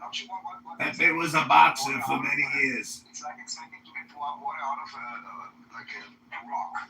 Like what do you expect resistance to give you? Pepe, Resistance hasn't read a book in 20 years. He hasn't read a book in 20 years. He speaks his mind. The guy's retarded. The guy is a violent criminal offender that has attacked innocent people in the streets randomly. Not everybody needs to speak their mind, especially if they don't have anything to say. And he's also threatened my kids, Pepe, so I prefer he doesn't come on the stage. No, the thing of it is that if you're taking his brain, putting it in a bell, she's flying backwards into the gas pump. That's the mind that you want to hear? You fucking moron. Pepe, you play both sides, man. That's just it. No, Let's talk about the Uzbeks. Let's talk about the. That's what we were talking about. Uzbeks. I don't know enough about the Uzbeks, to be honest. It's okay to be an Uzbek, bro. It's okay. Oh no, it's not okay. It's like kind of okay. It is who you are. This is with your mom is your fucking retard. Why would you deny your ethnicity? Why would you deny it? I'm telling you, that's the most offensive shit you can tell me. Go tell that to Wikipedia. You guys are Uzbek. Don't tell that to my fucking right ball. Why are you pretending to be a Tajikistani, whatever you call yourselves? Tajik. This retard never lived in Iran. But why are you an Uzbek trying to pretend to be a Tajik? Why? You fucking retard. How am I an Uzbek?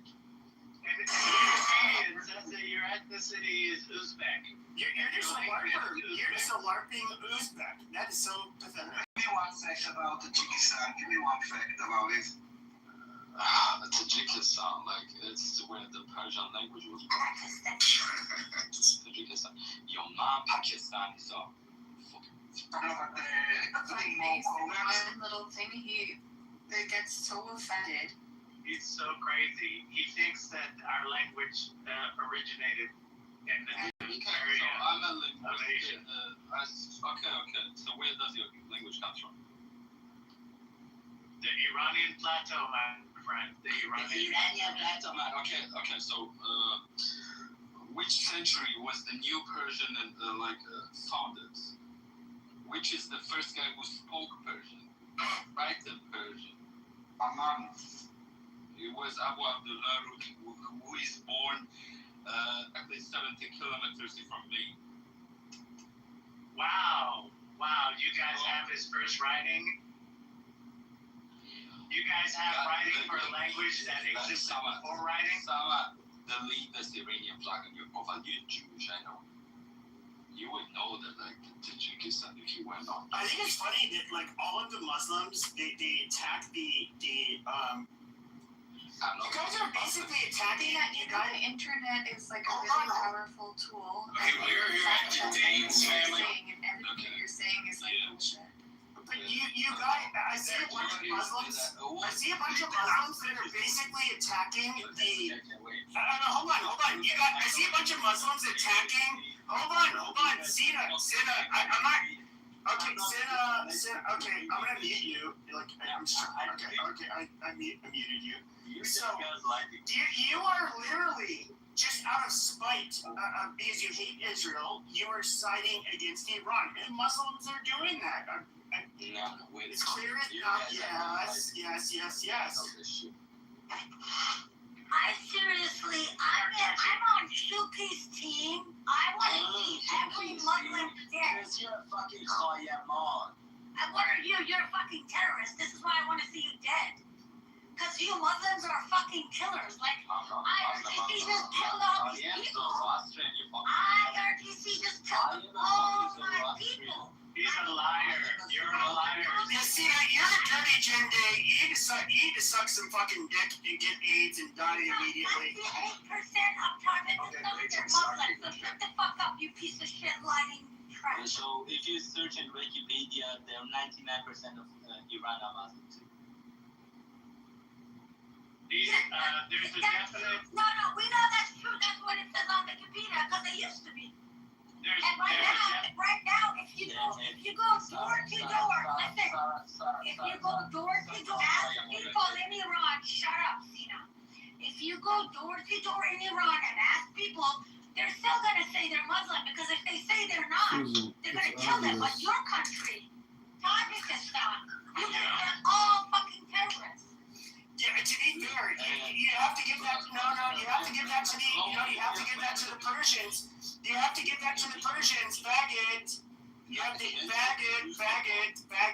You have to give that to the Persians. Don't make me movies to the audience. You could be a faggot. Be a good little boy. Does Puppy need to sit in the audience? Wait a minute. Oh, okay, Puppy needs to sit in the audience. Good little boy. Okay, good doggy. Okay, sit there, wait for your turn. You sound a bit like Amir there, Pepe. I'm gonna let him up, but at the end of the day, it's obvious that the Persians, yes, I understand the majority of them in the diaspora are Muslim, but here in Arizona, there is obviously an really big difference between them and Arabs. Like it's very hard to separate being Muslim from being an Arab. Okay. So their culture's a lot different. I'm gonna tell you something about this too. Susan, it's obvious the trans should not be homeless shelters This is the kind at all. So you're gonna have to struggle with Hispanic province, so struggling to doubt it. You're gonna in Central City, nope. What the fuck is Central City? You're not gonna define what, and you are not gonna tell me that I'm Iranian. Sina, you're not even fucking from you Muslim piece of shit terrorist. Nah, you just are your military and you want people. You just shouting at me. Okay, look how it gets going. Shut your goddamn Jinde mouth. This is why you're shouting.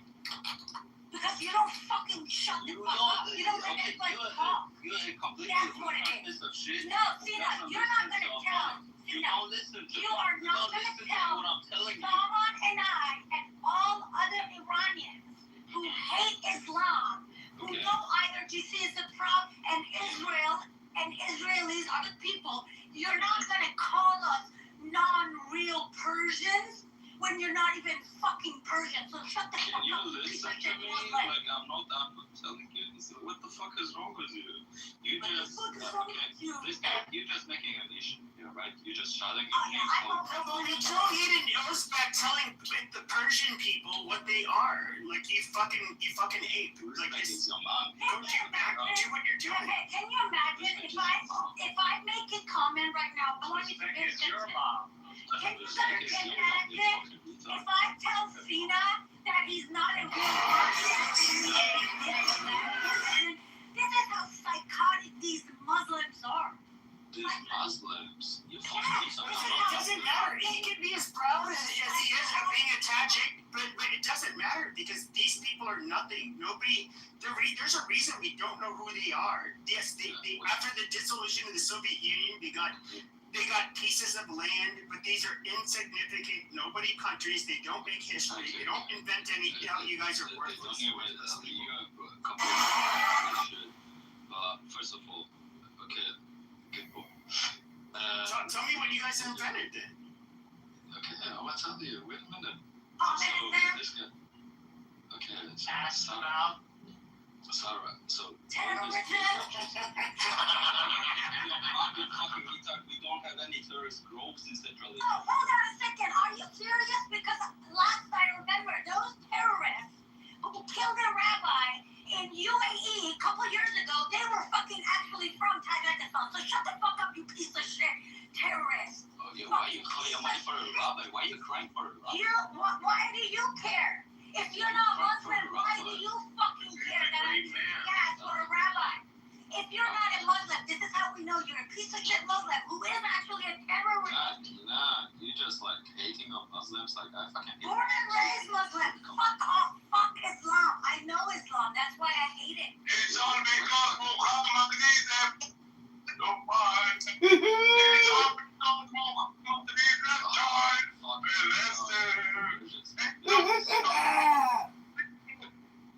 Okay. That's all it's all called. Muslim. I don't give a fuck about Muhammad Rasul Allah. So I don't want that to be done. So He's trying to unite the Jews and the Muslims. That's what Shuki's trying to do. I want everyone to understand. She's playing a Can weekend you card. shut into She's the playing a I weekend think card. you You shut your fucking goddamn mouth. Shut your mouth. you piece of shit. And then he's like, I'm not Muslim. I'm not Muslim. Why would you fucking hate on Jews? Why do you hate them? Why do you hate Israel?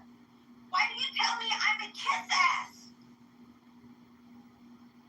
I want Pepe. I want him to say something. Can you guys bring him back up in 1 minute? Oh my Can god. you mute yourself? No, why don't you mute yourself? I want to say something. Sarah, hold on. Fucking TJ, whatever you are, you never, ever talk over a woman. When a woman talk, you shut the fuck up like a little puppy.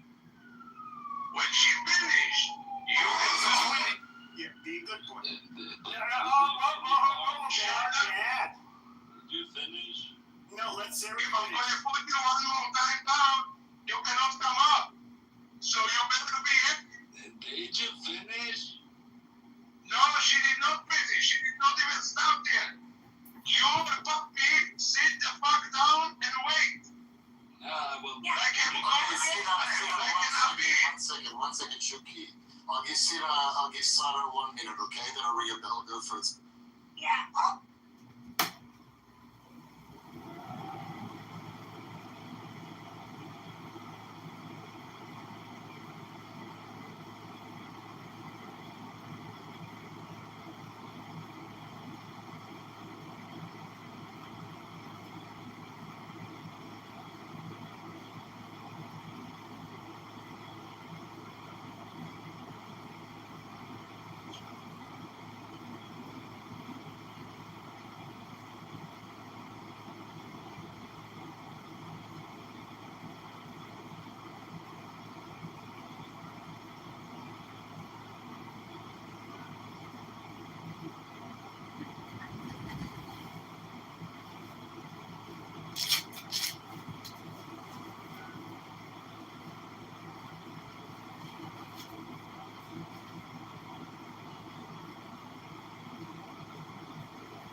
that, JCC? I haven't heard that in a while.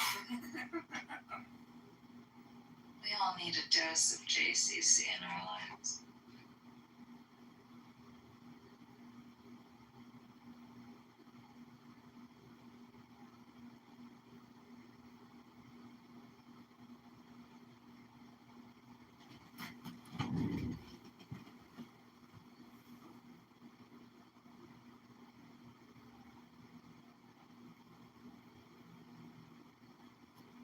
I should put up my I'm gonna put up a picture of one of my ancestors. Hold on a second. I got this from like 2 days ago.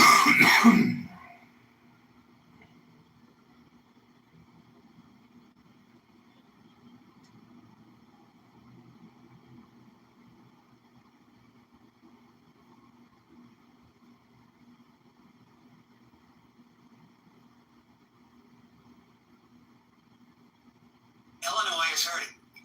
But Illinois is not hurting because of its great natural resources or its great people.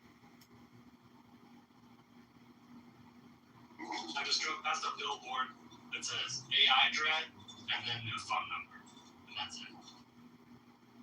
Illinois is hurting. It's a helpline for people who have AI dread? What's a helpline? Well, it's either a suicide helpline or it's an AI company. I don't think there could be anything else.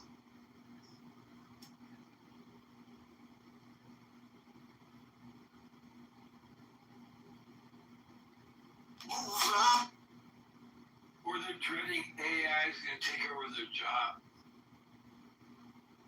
What am I going to do? Replace me with a robot.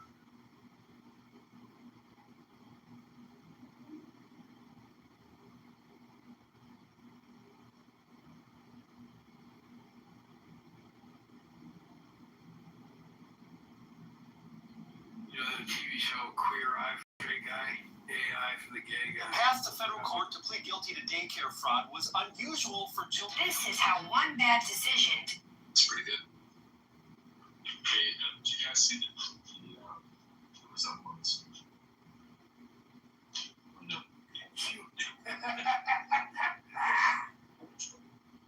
It's fucking hilarious. Man, the resemblance uncanny. It is uncanny. Is that Edward Scissorhands? That's good. That's good. Destroys a city. Well, let me show you how this actually works. It starts here when fiscally The style's low. responsible leadership. Look at the arms. Look how big the baggy the arms are. It's like, come on, man. Go. In the midsection. Now, I'm not just saying this guy, he doesn't look like he's that out of shape, It's not like a lot of fabric there in the stomach area. You're saying he downs his fair share of raw eggs. Yes. Either that or he could not afford a Taylor. Triple and closer.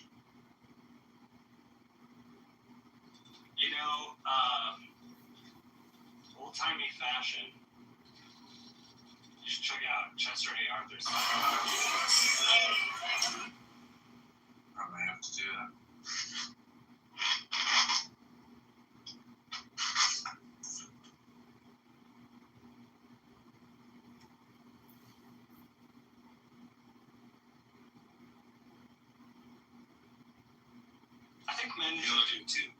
men should do ChicagoMayorVote.com, where it's shit at. Join men's clubs where there are wood paneled walls, whiskey, and the men's club. I don't know. I'm not part of a men's club, so I just think I always think paneling is required. Yeah, I'm not in that set yet. So men that I'm around should join. Well, clearly because you call them wood panel walls, not panels. So it's Exactly. That's a giveaway. And we should grow mutton chop sideburns. I think if we did things like that, the world would be a better place. Yeah.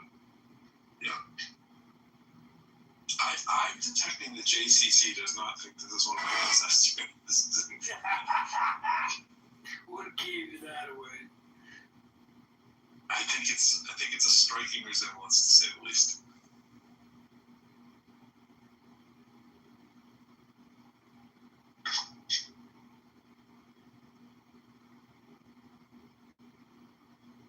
Has almost a better dead stare than I do into nothingness.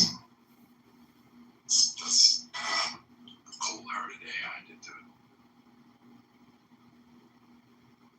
Taps the above the mind now that without saying the conscious word, even though I just said the conscious word, I don't think it matters. I think AI is pretty much fucking conscious. That's my hot take. I know he left. It's for you too, JCC. It's an Benjamin as well. Anybody wants to grab it, or just I should. I think it is on the edge of. I think it's really damn conscious. So Wednesday, did you come today? I did. I was saying it's for Adam. Oh, Monday. Oh, Monday. Because I'm not sure Andrew was on the album. He used AI to create a photo of himself to make it look like whatever the case would be. They get paid to come on these apps because they totally show up when they're in serious revolution time stuff going on.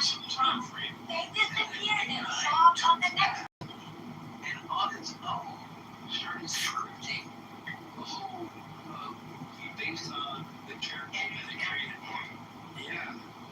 So he prompted to write a movie script. He just did it. It was fucking crazy.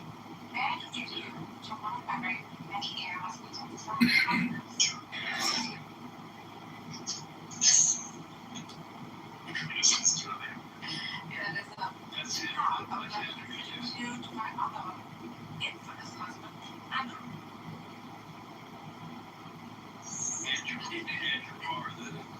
Andrew Arthurs, who was, by the way, only concerned with his picture, was his eyebrows. Who was only concerned by the picture was his eyebrows.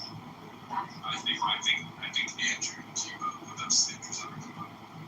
Yeah, that's what Andrew ever. Was concerned about his eyebrows, which He is close, like a little over 5% gay, but that was like probably like 8% gay. Yeah. It's Oh, you would attack him. yeah, it might be. It's definitely questionable studies. Which is great. That's great for him. Another such Kenny story comes up has been Daniel Miracle's name as one of his own guys. Yeah. Son was expressing his lots of science. The 2 minutes though.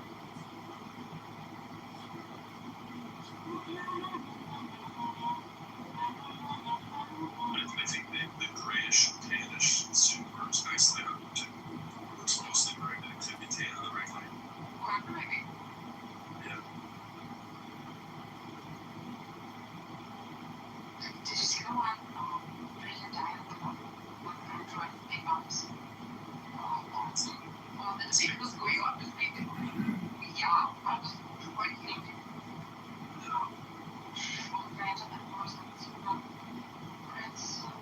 What's up with your circular thing too? Which one? The circular thing. That one was the other one. You know who put that up on that? Do you guys know who them? JCC knows them. Yeah. Yeah, everybody knows. That's totally. That makes sense. Say less. She's talking with things from the secret religion that she, you know, wrote what's interesting. Each of these religions, right, have taken monotheism. They have monotheism in between them. It looks like after every mono era, a polyera sets in. Like you think like if monotheism is set, especially through related economics, what would follow would be last monotheistic in Asia in terms of non-system. But no, it's like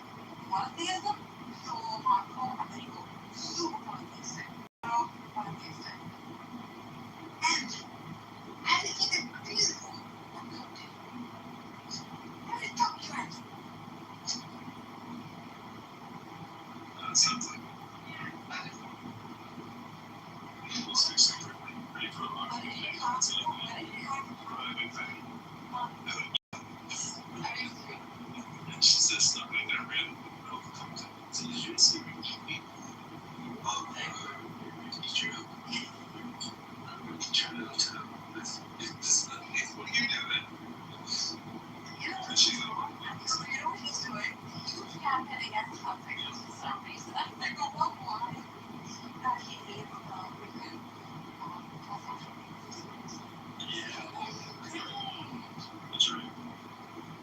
That's right. So she's just with these chicks who got a husband in the that's life. I guess. Yeah, transsexual. That's so like they're big, huge yeah. That's always how it is. It's like, someone was saying it today, they were talking about like, there's two universal sex, like, I think, what do they say, the first rule of being from the earth is, good food, just go do you, like, no one cares, like let's say go. You just put some propaganda action. Can you imagine people tearing up what people doing in their house? Guess what we did in the room? Because Sarah, Okay, I will say this. I don't know if she's on investigation, but I did come to the room. I mean, a couple years ago when I first came into Clubhouse, I heard about her, and I heard that she was this girl was a family member to Ibrahim Yazdi. Okay, and the person was close to her, and the person who I was associated with, she was also a lawyer. But she said that this girl didn't want anybody to know that she was related to Yazdi. So she could have done all this stuff and still been associated with the regime. And she may have intended to actually infiltrate all these groups. That isn't far from reality.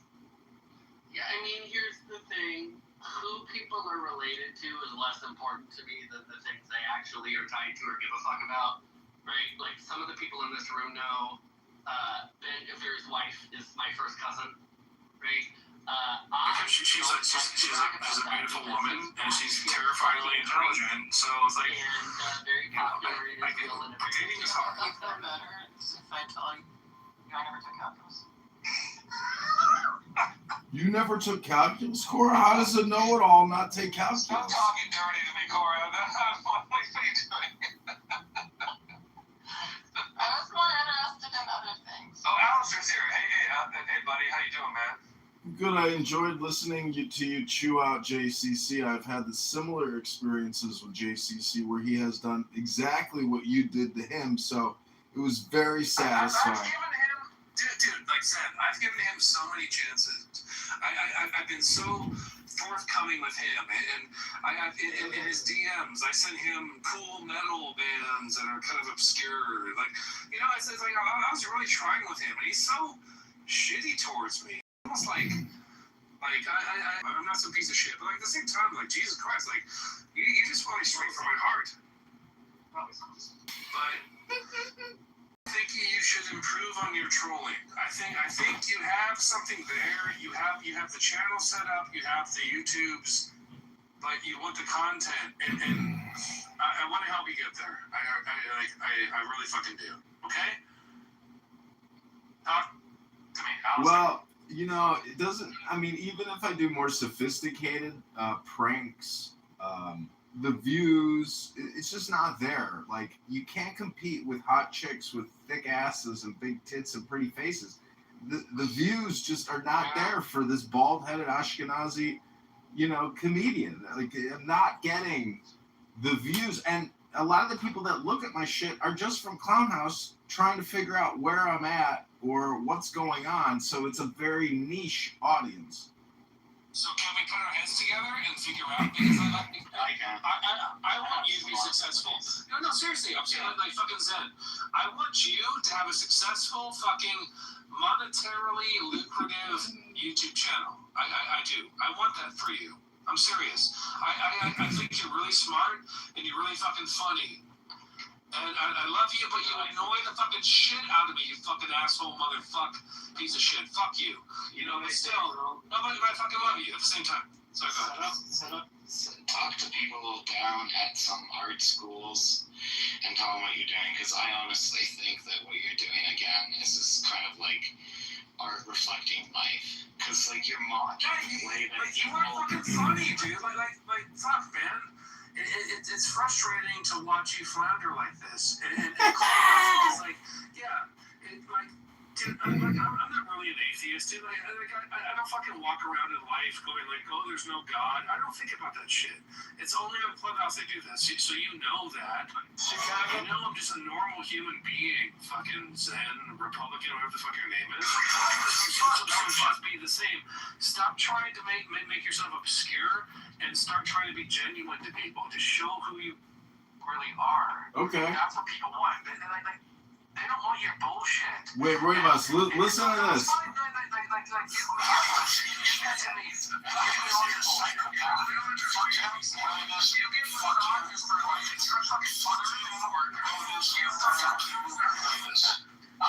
Who's that? Who are those people? Good, fuck off. Go fuck your mother. Okay. You fucking loser. No. Don't talk to Uncle Steve like that ever again. Do not talk to him like that again. You fucking piece of shit. I must have missed that I just got here one of these days. He uses you all the fucking time. It's fucking embarrassing. I fucking met Uncle Steve in person. He's the nicest fucking guy. He's a sweetheart, but he's a little bit like on in years. It takes him a minute to process things, and once I met him in person, I saw his face. I saw I really have a genuine love for Steve Appel. I think he's a genuine nice guy. I'm getting sad thinking about it. I'm like crying right now. You can hear it in my voice. Yeah, I'm sad. It's like he was gonna come up and visit his daughter, and I was gonna go hang out with him. Eugene and. No, you should fucking do it, Corey. Fucking do it. Like he's a sweetheart. His dad, so he didn't come up here. Yeah. He's not retarded. He's like if you ever met him, it takes him a minute to practice like an arbitrary person. He's a lawyer. No, he's like a very, very, very experienced paralegal in a very, very I see. area. Yeah. I see.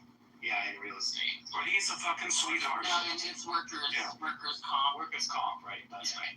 I just want to say I had so much fun hooking up with Uncle Steve and hanging out with him. I Uncle Steve. Sushi because he wanted to meet at a certain place so it could be like happy hour.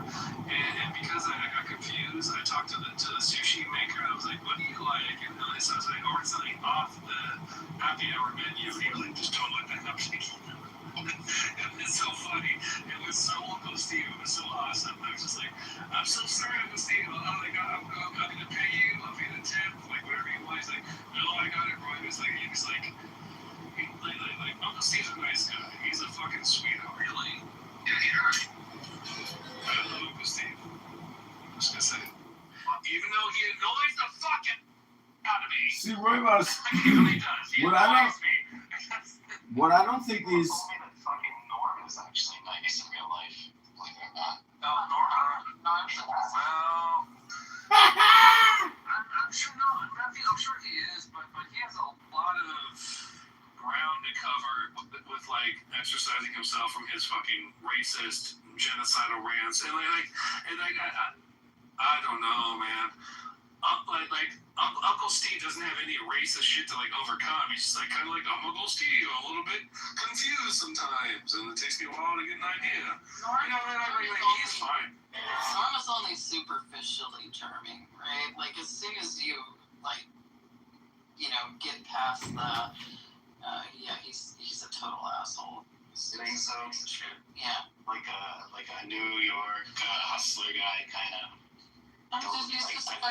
He's a fucking grandiose narcissist, and he'll fucking just say bullshit, right? It pisses me off. He'll say things he knows aren't true, just to try and rather than admit that he was wrong about something. He actually believes the stuff he says sometimes. Yeah. I just made Alistair a mod of the room. And I want to extend, hey, Alistair, I just want to extend an olive branch to you. I'll tell you why this won't make sense. I'll tell you why. I'll tell you why. I'm thinking of my, what you idiot, shut the fuck up, you stupid. No, stop it. He just acknowledges too handsome. Okay, I started. How do you get out of those? Why should I try to figure this out? Okay, we need to. What do we do? We leave the room? Just kidding. Matthew, should I get a bottle of the what the hell was it called? The one that smells like forest and ocean. Roivas, I was gonna. You know what? That one's forest and ocean or what? I was gonna. What are you talking about behind my back? You guys are like, I have an ambergris behind Roy's back. I have an ambergris perfume and it smells just like the West Coast. Oh, well, no one's talking to Roy's about this ambergris green. I'm not gonna fucking. Yeah. Ambergris is whale poop. This was a thing, so like I fell a little bit off top, you know? Roy's is kind of like. And I get a little bit confused sometimes, you know? I get a little bit scared, you know? I might do something crazy, like if Mon's in. Well, I don't know. Listening to you tell JCC that you were gonna jizz on his face and you were gonna make sure that, like, it was just so gross that I was like, couldn't you come up with some better insults than like bukkake him? No, you're right. No, Zen, okay, no, fine. But that was me under a certain state of duress. I was under stress. I would have cortisone treatment. You know, it's like. So I would hope that you'll be gracious to Roivas instead of like be like, oh, what you did to JCC. You know, instead, why don't you be like, oh, hey Roivas, what did you go through today? Yeah. Okay, yeah, that's me. What I went through. Yeah. See, I think that what's really happening with the atheist rooms is really just pure loneliness and boredom. And what they call atheism, or the negation of the God, is like a Zen position of enlightenment, where they don't need to have this concept. They're supposedly in the now, but I just don't buy their shtick because they don't read books and they don't read poetry, and it's literally just like a cell phone jerk off round robin room. Welcome, Abby. Oh, anyways, I'm just saying that. I think getting angry with JCC, and I have many times. My point is I record myself interacting with people, so there's at least a product at the end of the exchange. But to just come here and get angry with what I would consider very boring and lonely people is, you know, not the best artistic creation. You're not creating anything out of the experience. So try to kill 2 to 3 birds with one stone. That's what I'm saying. No, I agree with you. One day we were having a conversation about Jewish mysticism or something like that, and you honestly surprised me with your knowledge of some of the books and things like that. I mean, obviously you're well read in certain areas, but I would approach the art galleries and say, hey, look, this is the kind of bullshit that's going on in social media right now. And just, I think it's necessary for people to be like the recordings to show people that they're wasting their time on Clubhouse, or that they might be wasting their time on Clubhouse because we need to correct ourselves culturally. And I don't, we need the mirror. Alistair, we need the mirror. And it's own problems. That's,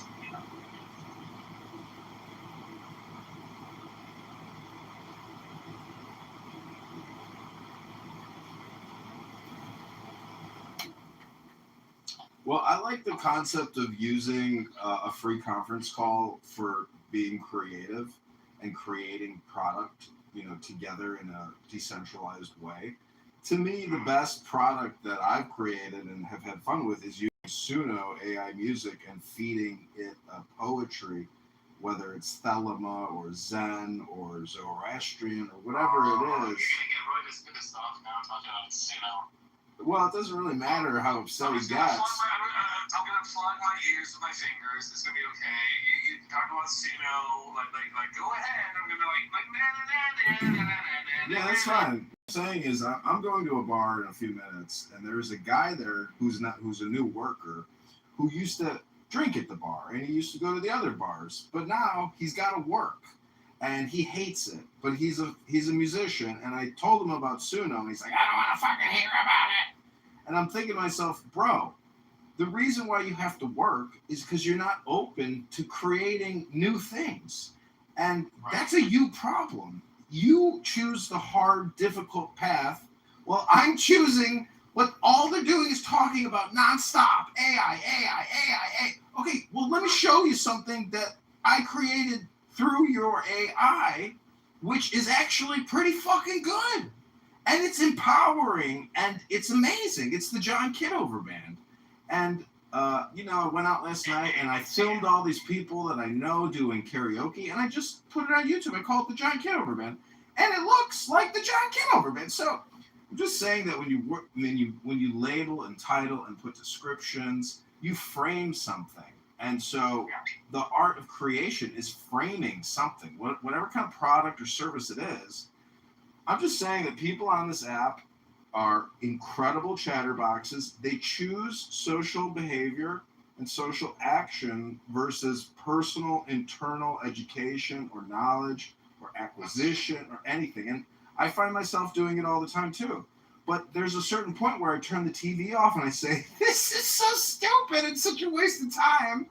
I'm able to identify this and get away from it and then move on to something higher up. You think that's it's you gotta point out, I don't know, have you thought of doing stand-up or those have that kind of art where it's performative art? Just fucking do it. I do it. I'm doing it right now, Matthew. I'm streaming on 20 different cell phones. Inside the confines of a performative art space. That's fine, but the thing is, I'd still be streaming it whether I'm in an auditorium or in my 20 by 20 room. To me, I'm doing the easiest choice option. And I'm perfectly fine. You get to do the adult end for free, I think. I'm just telling you what I'm doing now is the most efficient version of what you're talking about. Oh, I know. Yeah. No, it's all. It's all good. I'm just saying, if you want to make a lot of quad, who knows whatever anybody's intentions are, it's all good. I think that it is good that you're bringing. Showing people look guys, yes, they all day on Clubhouse is not the best idea. So that's a good right there. I don't know how many people listen to it. I don't know why it's so addictive. On social media. It's a scurf. It's a disease. Why do you think it's so addictive, Cora? The negative rooms. Why do you think the negative rooms are so addictive? Because people get a little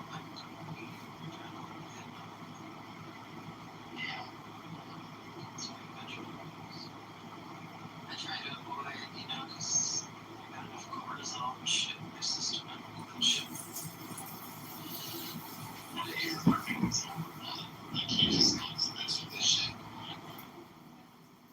I know this successful musician that I met at the bar that I'm going to shortly. She came in from Nashville, and I brought a caldag, which is like Irish ring with the hands holding the heart in the crown, and I gave it to her as a gift. And she wanted to be like my girlfriend afterwards. But anyways, we never consummated the relationship. But the point is, I don't know, she's just playing around with me. But the point is, I told her a year ago, I'm like, if you create a subdivision of your business and call it something else and just do AI music, a year from now, you could have a whole new label. You could have a whole new source of income. It could become bigger than your thing. Don't knock anything if it makes you a lot of money and it didn't take a lot of work to do. You're already doing the heavy lifting. So you have to create a new frame. People are retarded. Hello?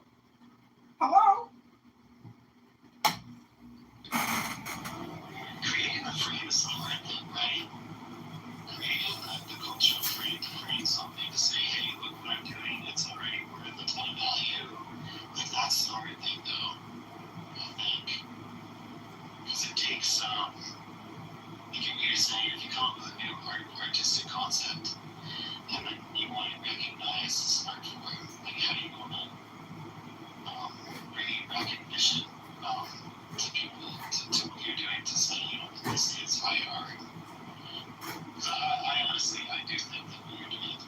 serious hire. Honestly, I do.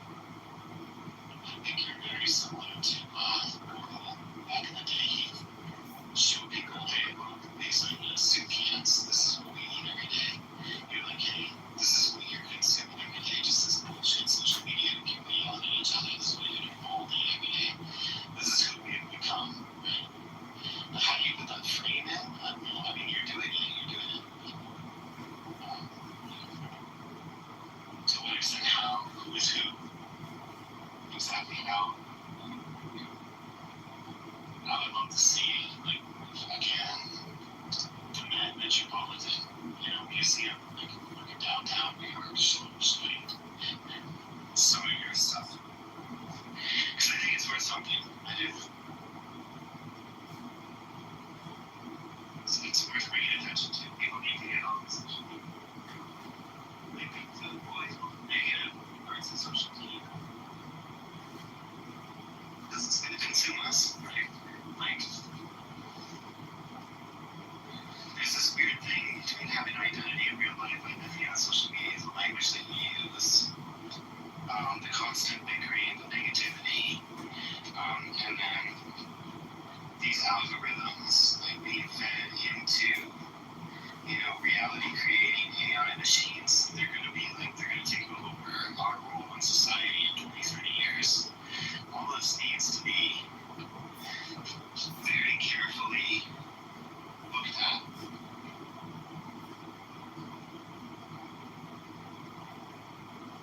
Could you imagine an AI bot made any image of that big? For example, can you imagine that? Right? You get what I'm saying, right, Cora? But they have enough content to do it easily. Yeah. At this point. Yeah. And then what kind of future will that create, right? Like, at these hours, there's like, hey, look at this bullshit. It's crazy.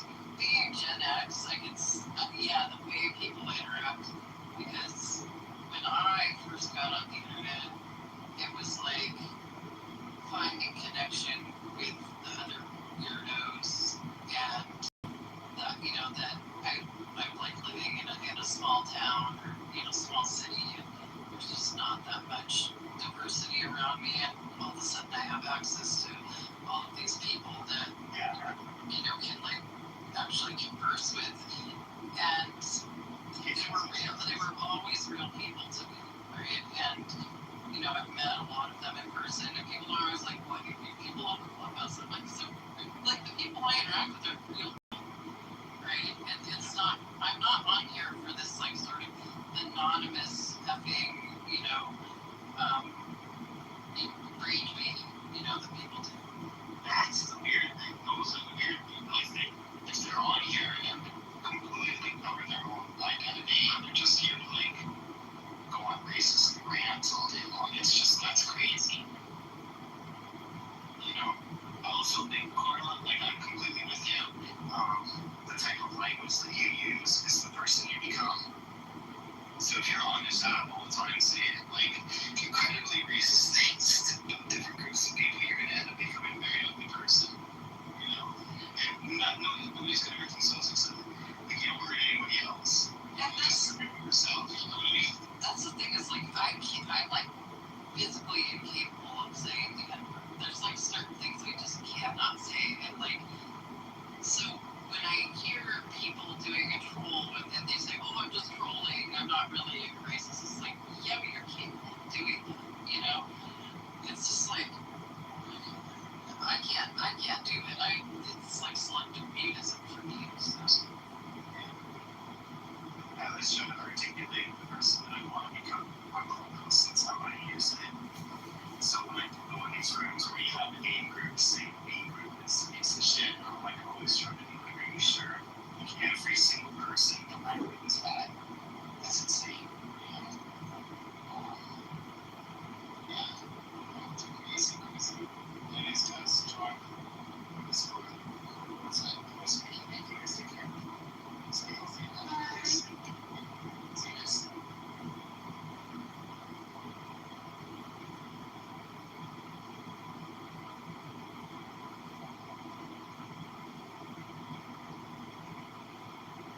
Marcus left.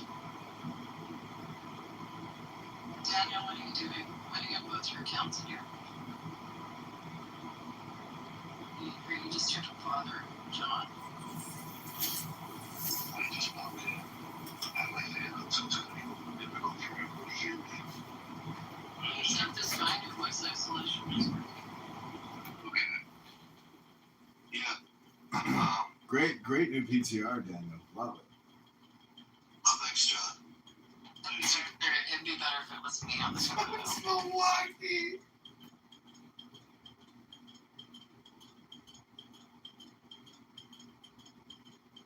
John's just complaining about how he can't compete with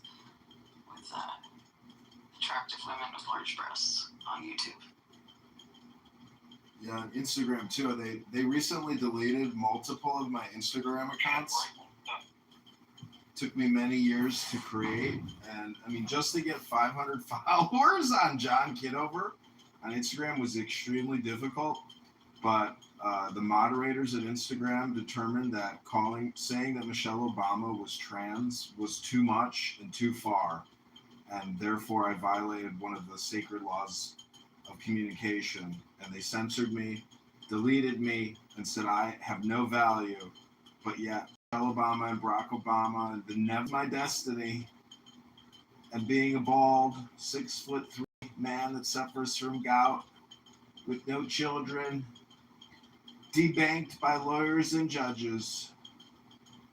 There is nothing we can do. It is a Mark Zuckerberg world. It is a Sundar Pichai Google YouTube world. It's the type of world we're living in. But, you know, listening to Roivas crash out on JCC, like, it's kind of interesting how a crash out really does create a lot of dopamine for the listeners. And there's kind of like an unethical, immoral, bad behavior when people go on these types of demeaning, profane tirades against somebody on this app who I would consider pretty weak and very passive, but yet never underestimate somebody's political game. Because some people who just act like the country fool, the country bumpkin, they're actually very calculating and determined to censor other people. Like JCC. JCC blocks me. I can't go into any room that he's a mod in, or etc. There's other people, but it doesn't bother me because look how this app monetized the block feature with the anonymous.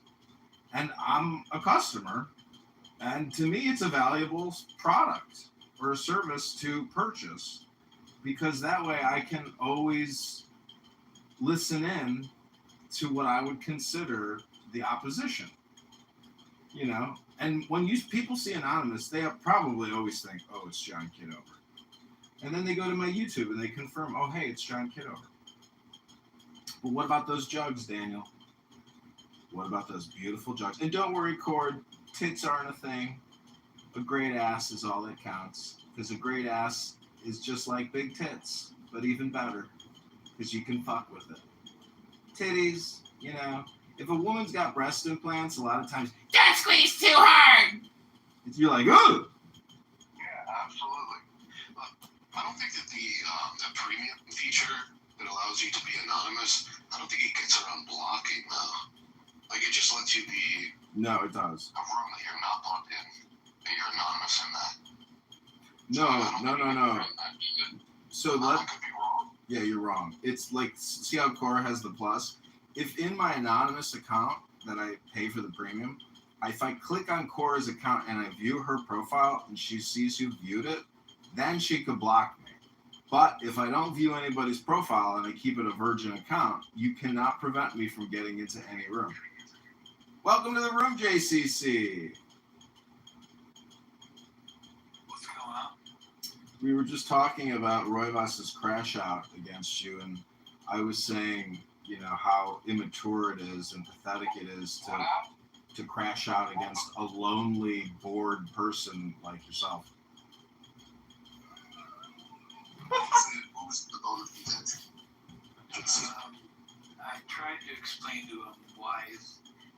discontent with me and why he kicks me out of rooms. So he's a mod and he blocked me. He didn't want to listen to the explanation. He was in a room where Mark was modding.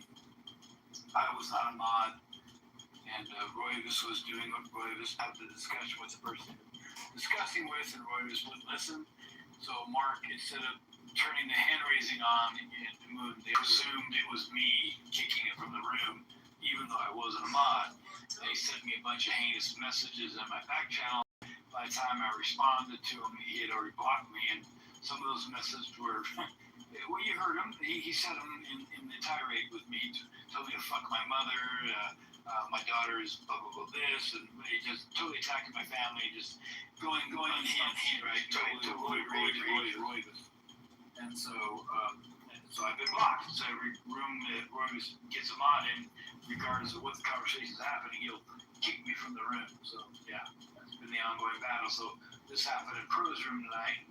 He wouldn't listen, so he, got muted and booted. So yeah, and I reported his ass because he once again attacked my family.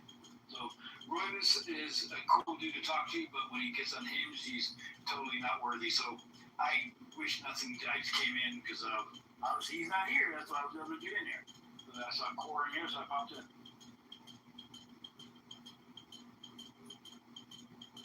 Yeah, it's but I appreciate that. Understanding, so you consider something you do, so. Yeah, well, it's also, there's always a misunderstanding with Royvis, right? He tends to fly off the hinge. If you disagree with him, he'll attack you personally, so whatever. Unbalanced, that's all I'm going to say. Yeah, I think if you just have a little bit of the sauce, he can still, his inhibitions go out the window. Pretty intense shit. I've never had an issue with him, ever. Well, you probably never challenged that, or you probably never said something that he didn't agree with, or whatever the case would be, right? Well, I feel like, I think I've noticed that wouldn't be a productive way to engage and challenge him, but I've had differing views than he has, for sure. It could be not even really challenging him, so to say, just not in agreement, or if you want to get your point across and say, hey, let me speak my mind, he'll fly off the handle. Just you catch him at the right moment. If he's manic or whatever the case may be, it goes unhinged in a heartbeat. You threaten Pro, you threaten poor fucking AJ. I mean, dude, I don't know. Fucking psycho. I'll say that. Fucking psycho. And I hope he hears his own fucking replay. Roy, this psycho fucker. And I reported his ass. I hope he gets fucking removed. He's a menace to the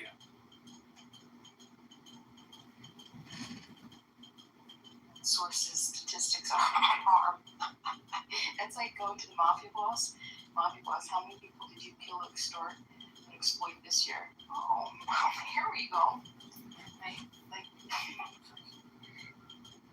Hello, moderators. This is Progressive. I am glad to be here with such progressive individuals, especially Bima, who is always fighting against. Progressive on top.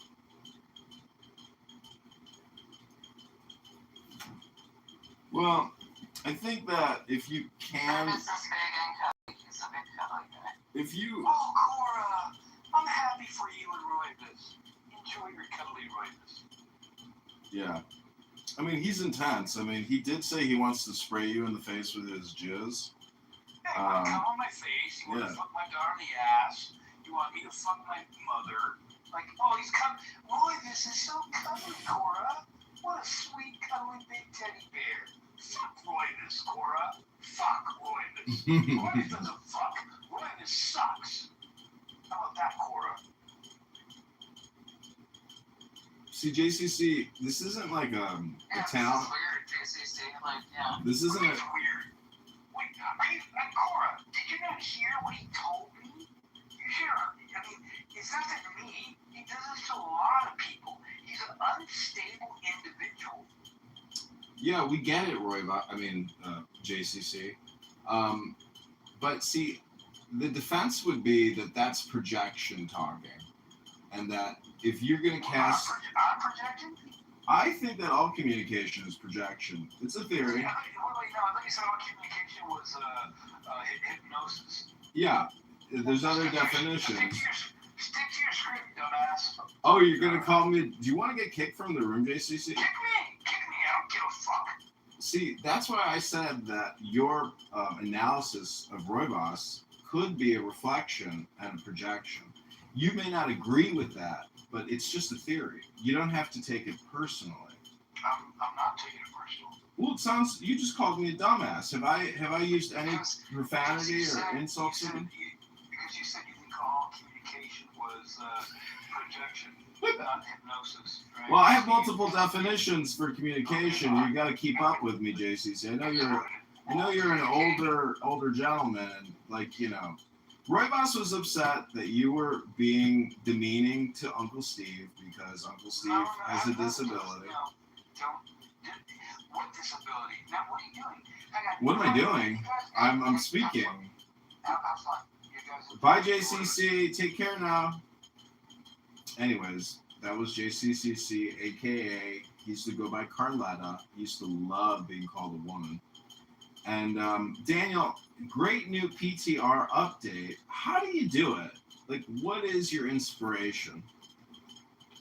ChatGPT, and I don't know, there's something about your baldness that, because you kind of hide it a little bit, so I feel like if I expose it, then it's going to be obnoxious to you. But, what was I going to say? Oh, I have a take on I combined two of your memes into one. So it's all communication is hypnosis, and all hypnosis is projection. Beautiful.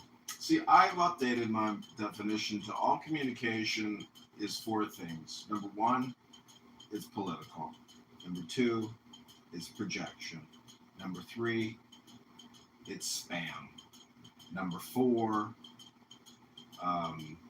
what was my fourth definition? Politics, projection, spam. I don't know, you just call it like social chatter, but you ever just watch animals be social? Yeah, I've watched it. Well, that's what I think is what's happening on this app. We're all just playing around. But some of us, we read books like How to Be Bald and Courageous, How to Be Bald and Beautiful. We read. We don't just endlessly talk like JCC or Roybos or Cora here.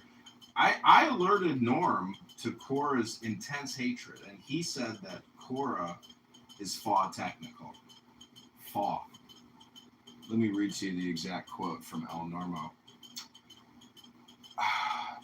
I give her the old El Normo. She pontificates insufferably with pretend credentials, and I point out the ridiculousness, her dumb, warmed-over, neo-communist gobbledygook. And I wrote, she was having a debate a few days ago and used extraordinarily technical terms. I couldn't believe how pointless it all was, yet sounded so intelligent. And El Normo wrote back, exactly. It's FAW technical. She's just a sad, lonely, boring bureaucrat. I want to get your view on this, John. So there are certain books that I like to feed into ChatGPT, the premium one. So what I'll do is I'll get a book, and that book happens to be behind like a paywall. So ChatGPT, just in a general sense, can't access it or speak about it or whatever. But so I upload a book, and I just ask it the questions that I want to know from that book. So I have like maybe 100 books on my phone, and I upload them. So I'm not really reading a book. ChatGPT is reading it, and like it's giving me info about that book. And typically it's about history or religious studies or something with textbooks, stuff like that. What do you think about that? Do you think that counts as reading, or is it not just a cup. It's not just a. I would just say, like, you don't go to the gym, right? You're a fat ass. You're out of shape and you're disgusting. Am I correct? Is that too harsh of a question for a guy who loves to create hilarious memes about my androgenic alopecia? No, it's not inaccurate. I'm not ashamed. You're a fat piece of shit. It's correct. It's a correct analysis. So what I'm trying to say is, I have found that reading a book, not just like creating ChatGPT prompts to give you like other little titties to read, is when you read a book, it's like going to the gym for your brain. You run a script through your head, and that is a lot of work because you have to actually do the heavy lifting and then have your brain process and get the comprehension aspect. So, but it's also just an experience of joy. So what I'm saying is, for all the lonely, sad, boring people here on Clown House, if they were to just pick up Shakespeare, create a room, and read some Shakespeare to all their friends here, well, instead of like, maliciously like having conversations with people. Daniel, didn't we have a whole room where we were just like, reading Shakespeare sonnets and shit? Well, that's great. That's absolutely. Well, then you did the work that I'm suggesting that people do, which is the same thing. We do when we feel like it, but it's not like our purpose, There's a nuance there, John. I think that like, if I were to put fucking Shakespeare into ChatGPT and have it derive some meaning, I think that there is something lost in that case. But that's a completely different type of literature. Like, I mentioned specifically that I was looking into history. So I'll have some particular question about history itself, and then I'll reference like 4 books and ask it specific questions about, what I am interested in. And I think the exercise there is like a problem solving, or using your problem solving brain. Well, let me find all of the sources I can about this particular moment in history and try and piece it together. Well, see, I'm not gonna fucking put fucking poems on fucking ChatGPT. Well, Daniel, I mean, you do know that, like, Tony Robbins, the self-help coach, who claims he loves God and he's a spiritualist, etc., he's a hypnotist. And the quality of programming that he has sold his customers is pretty good. It does lift the mood and inspire you. I'm just saying that reading a book is for personal development.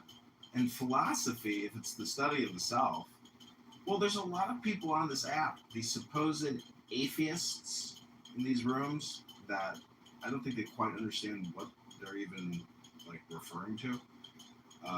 It doesn't matter if they get it or not. I don't really care. I'm interested in my personal development.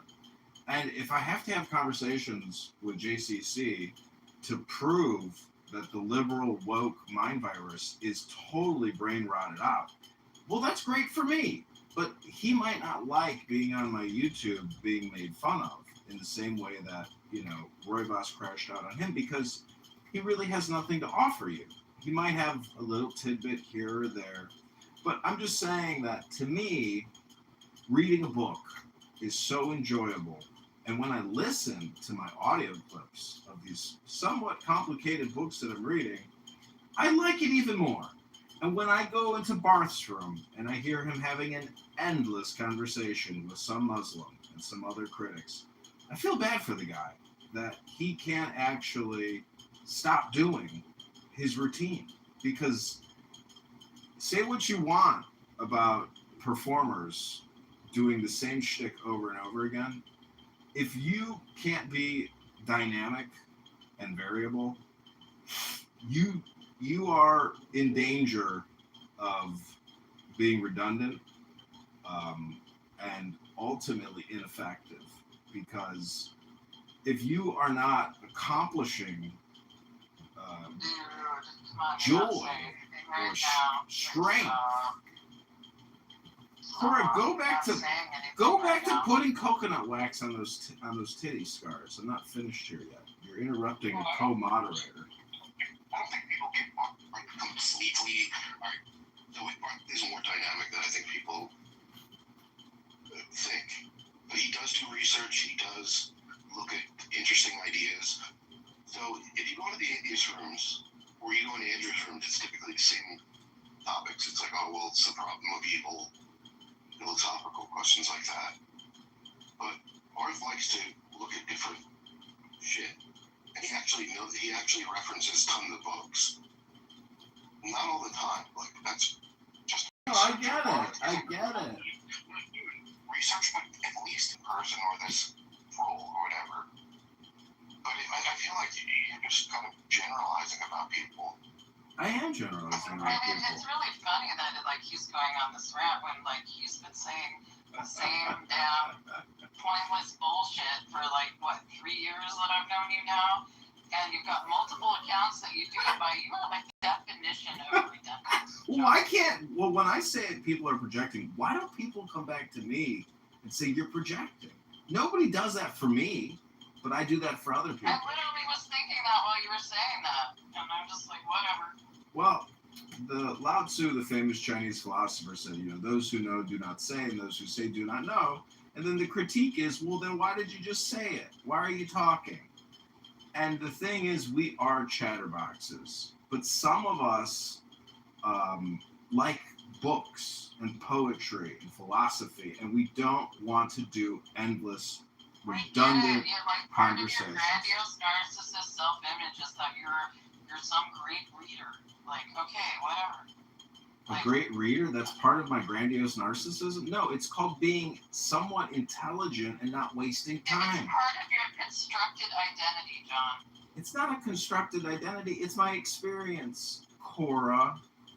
And I just got to tell you, Cora, that one of the funniest stories I ever heard from you was you were talking about relationships, and you were like, yeah, I talked to this guy for a year. We were texting and phone calling, and it was so intense. And then finally, when I was like, all right, well, we got to meet up. You got to come and see me. He was like, nah, I'm good. What? That's not what happened. Well, what I'm saying is, in these... I actually did meet him. I know. You already corrected me on this one. You don't have to correct me again. Yes. But my telling of the story was pretty accurate. His life was getting unstable, and so he moved back to the Amish community that he lived in. Well, anyways, when he was a kid. What I want to say That's is... what happened. Then he dropped off the face of the internet, so he's gone. Well, what I want to say is that Clubhouse is like a dating app, in the sense that on a dating app, some girls will say, I don't feel comfortable meeting up with you. I still want to talk. I want to chat. I want to get to know you. And it's like, if you're matched with hundreds of people and everybody had that same expectation, all you're doing is using a cell phone, but never going out on a date. So that's all I'm saying is I found it to be a funny story, because the brain will just keep taking the dopamine regardless of whether or not there's a chance of success, etc. So this app is the same thing. People here are completely unaware that subconsciously they're really just doing, I guess, chemical stimulation, but they're unaware that there's really no intelligence. It's just dopamine. I met 4 people off the app, and would have been 5, but something came up and he could travel. So. Mm-hmm. John, you haven't met someone and now you're speaking on off the app. No, I've slept with people from this app. I have physically inseminated. John, what the fuck are you talking about? Oh, I'm just talking, in the same way that other people use this app. They just talk endlessly, and there's really no purpose. That was what I just said was basically what Concrete does all day, every day on this app. I am complete. I don't completely get the John Kitover experience. It's fucking sad, and you're just dishonest. This is just white fucking dishonest. That I want invisited among people that I don't like. And that's when John is absolute opposite. John, please do piss off all of the people that I dislike. Come on. Well, let's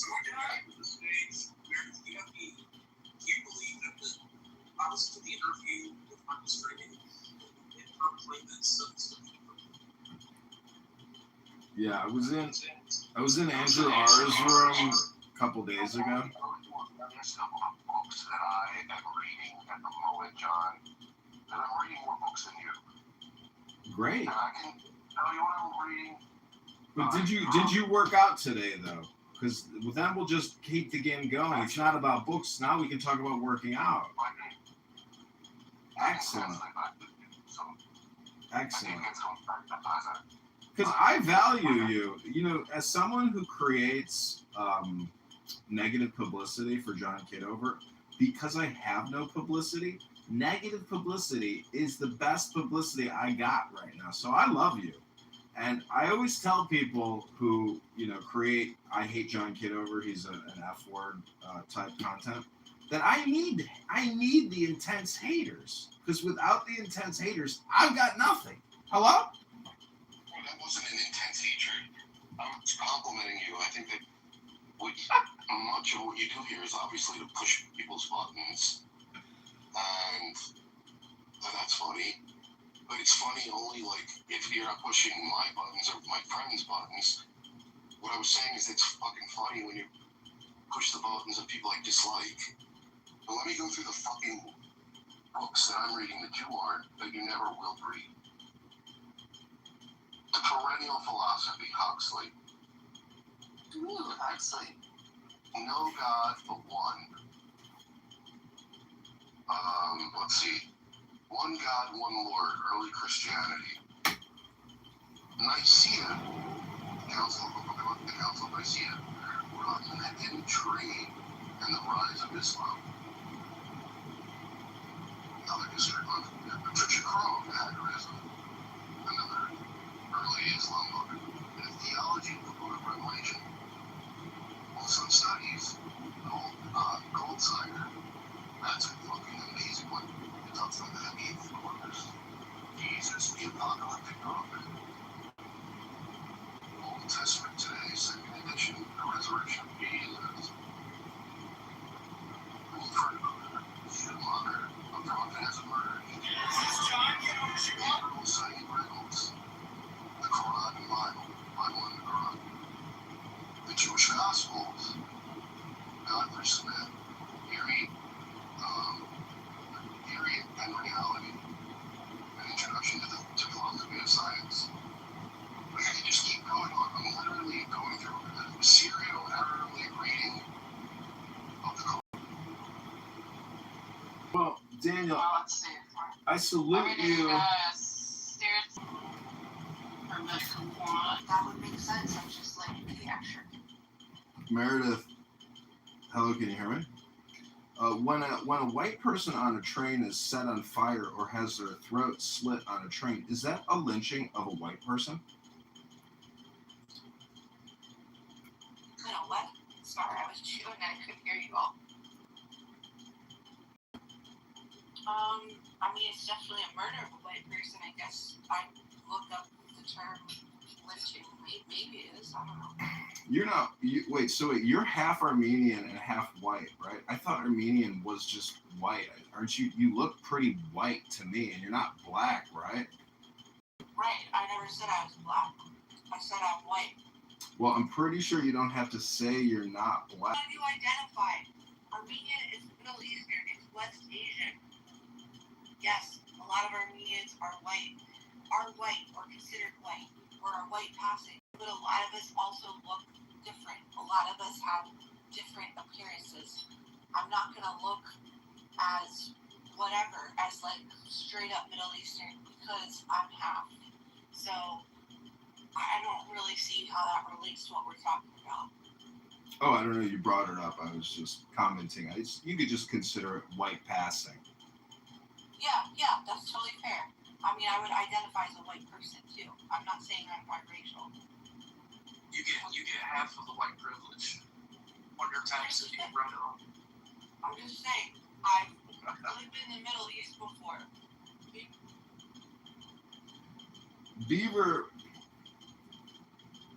Beaver brought up an interesting point that black people on this app, when you listen to them, you know, they say, don't hang out with whitey, you know, it could be dangerous. And so What I'm saying is that that's actually them trying to correct structural white racism. Because as Dr. Bima has pointed out, if we don't try to fix structural white racism in this country every day, part of the problem.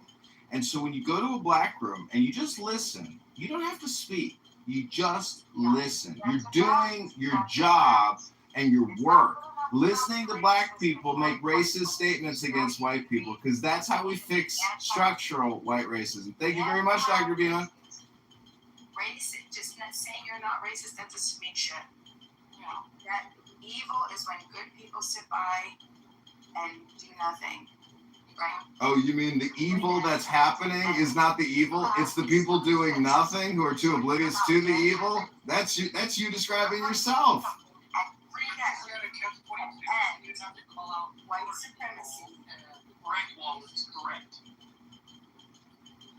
Oh, but some people believe it can't be, so I would be wrong. Mississippi has a history, okay? Mississippi has a history of lynching. And so when I look at the picture of Nolan right there in the middle with the other three white guys, I'm just like, okay, I already know. I can just feel it in my blood. But black, what about the Since the 80s, and then America, there's like black, don't stop, black. It doesn't matter. White people are racist. Black, listen, black, your problem is you're a historian racist. You don't even think about the Neo-Paleolithic era when they were doing child sacrifices in Mississippi on stone mounds. See, black, you're a selective historian racist. And that's why you're inauthentic and insincere, because you don't even go back 20,000 years ago when the Neo-Paleolithic Native Americans were doing child sacrifice lynchings. You just a political black racist. That's all you is. I am complete. I'm at least straight as far as I know. I'm not a black racist, you fool. You can feel it in his bones, those things that you're playing. I apologize if my commentary here has not been helpful to deconstructing structural white racism. Beaver, how's your relationship going with Bima, and have you gotten her to get to the gym yet? I have started exercising, doing pool exercising, a beautiful in-ground pool, level with the amazing forest, salt water across your ass, right? And I'm gonna get thin. I'm gonna be beautiful, and then I'm still gonna fight structural white racism. Well, since people believe that African Americans are the most privileged blacks on the planet, I'm just wondering, will you ever be fighting back against structural black racism? Yeah, that doesn't exist. It doesn't exist. It doesn't exist in your opinion. It doesn't exist in your opinion. Let's get that fact correct, that there are no facts, just opinions. It's as if saying going to a gym to swim in a fucking saltwater pool helps you cut the weight. No, fatty. Floating around in a pool, sitting in the sun doesn't cut the weight. You gotta lift weights. You gotta get on a treadmill and sweat and drop buckets of sweat. Floating in the water with a bunch of floaties keeps you fat. Hello? Yeah. White people are the majority in this country, but if you look at Black's t-shirt here, there's 5 black guys. There's no white representation, and that's what the league in the NBA is. How do you explain that? How do I explain? What the hell does that have to do with anything? Yeah, I don't know. Well, I mean, There's a point, and I'm going with it. So we should have equal representation across all industries, the way that I hear it on Clubhouse. 100%. 2 of those 5 black people on that t-shirt should be white. It's racist. That's the structural black racism I'm talking about. This person wanted these players on the shirt. Okay? It's really you. No, what we're saying is, in a structurally racist white society, the NBA wouldn't be engineered the way it is. It would be actually equilibrated. It wouldn't just be 6 foot 10 Mozambique Nigerians. We would have equal representation. In fact, we would even have women there. What do you think about that, Black? Having women in the NBA.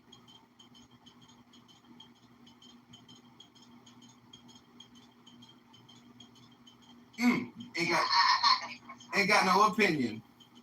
Ain't got no opinion because it don't support your perspective. I'm just a progressive liberal Democrat trying to give people new perspectives and new opinions. Sometimes they are contrarian to your racist all or nothing opinions, like structural white racism, which is a racist ideology for the low IQ brain rot and fat asses of the world. But Beaver, if that's all, if she's all you got, Beaver, I hope you get laid if you can find it. You're going to have to peel back a lot of layers. It's like an onion. It's down there somewhere. And if she takes it... Be quiet, half-white girl. I ain't finished speaking, half-white girl. Half-white girl, I ain't finished speaking. Why are you, like, going after and being so personal?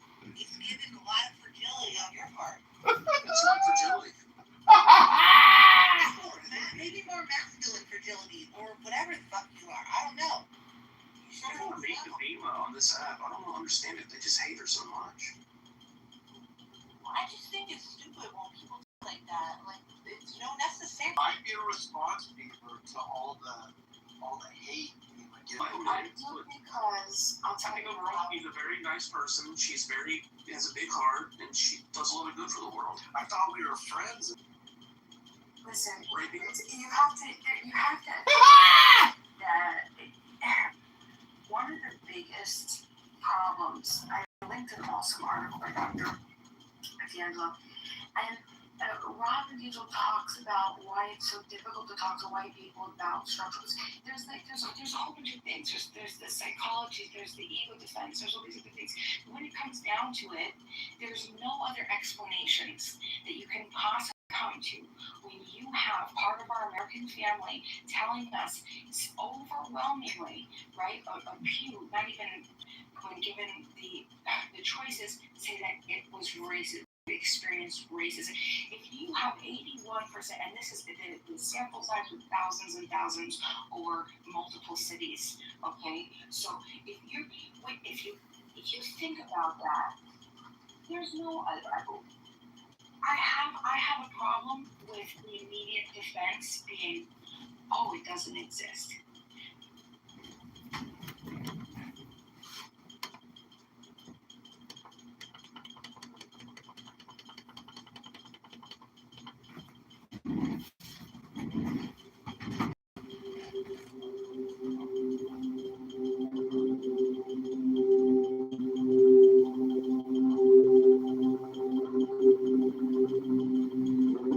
Close your eyes and get comfortable. It's time to breathe deeply and relax completely. Breathe deeply and relax completely, allowing the quietness of spirit to come in. Feel the blood flowing through your arms and legs, through your body and mind. Relaxing, relaxing, relaxing. Take a deep breath. Hold it as long as you comfortably can. And then let it out slowly through slightly parted lips. And when the breath is all the way out, contract your stomach muscles and push it even further out. And relaxing completely. And if any outside thoughts should come into your mind, simply brush them aside and return your concentration to the sound of my voice. And breathing deeply and relaxing completely. Breathing deeply and relaxing completely. And now use your imagination and feel your body relaxing one part at a time in response to my words. Play the role, play the part, and mentally relay the relaxing suggestions into that part of your body, and feel them take effect. Feel your body relaxing, relaxing, relaxing. And the relaxing sensations are now coming into the toes of both of your feet at the same time, moving right on down into your arches, into your heel, and on up into your ankle. Completely relaxed, completely relaxed. And these soothing sensations are now moving on up your legs to your knees.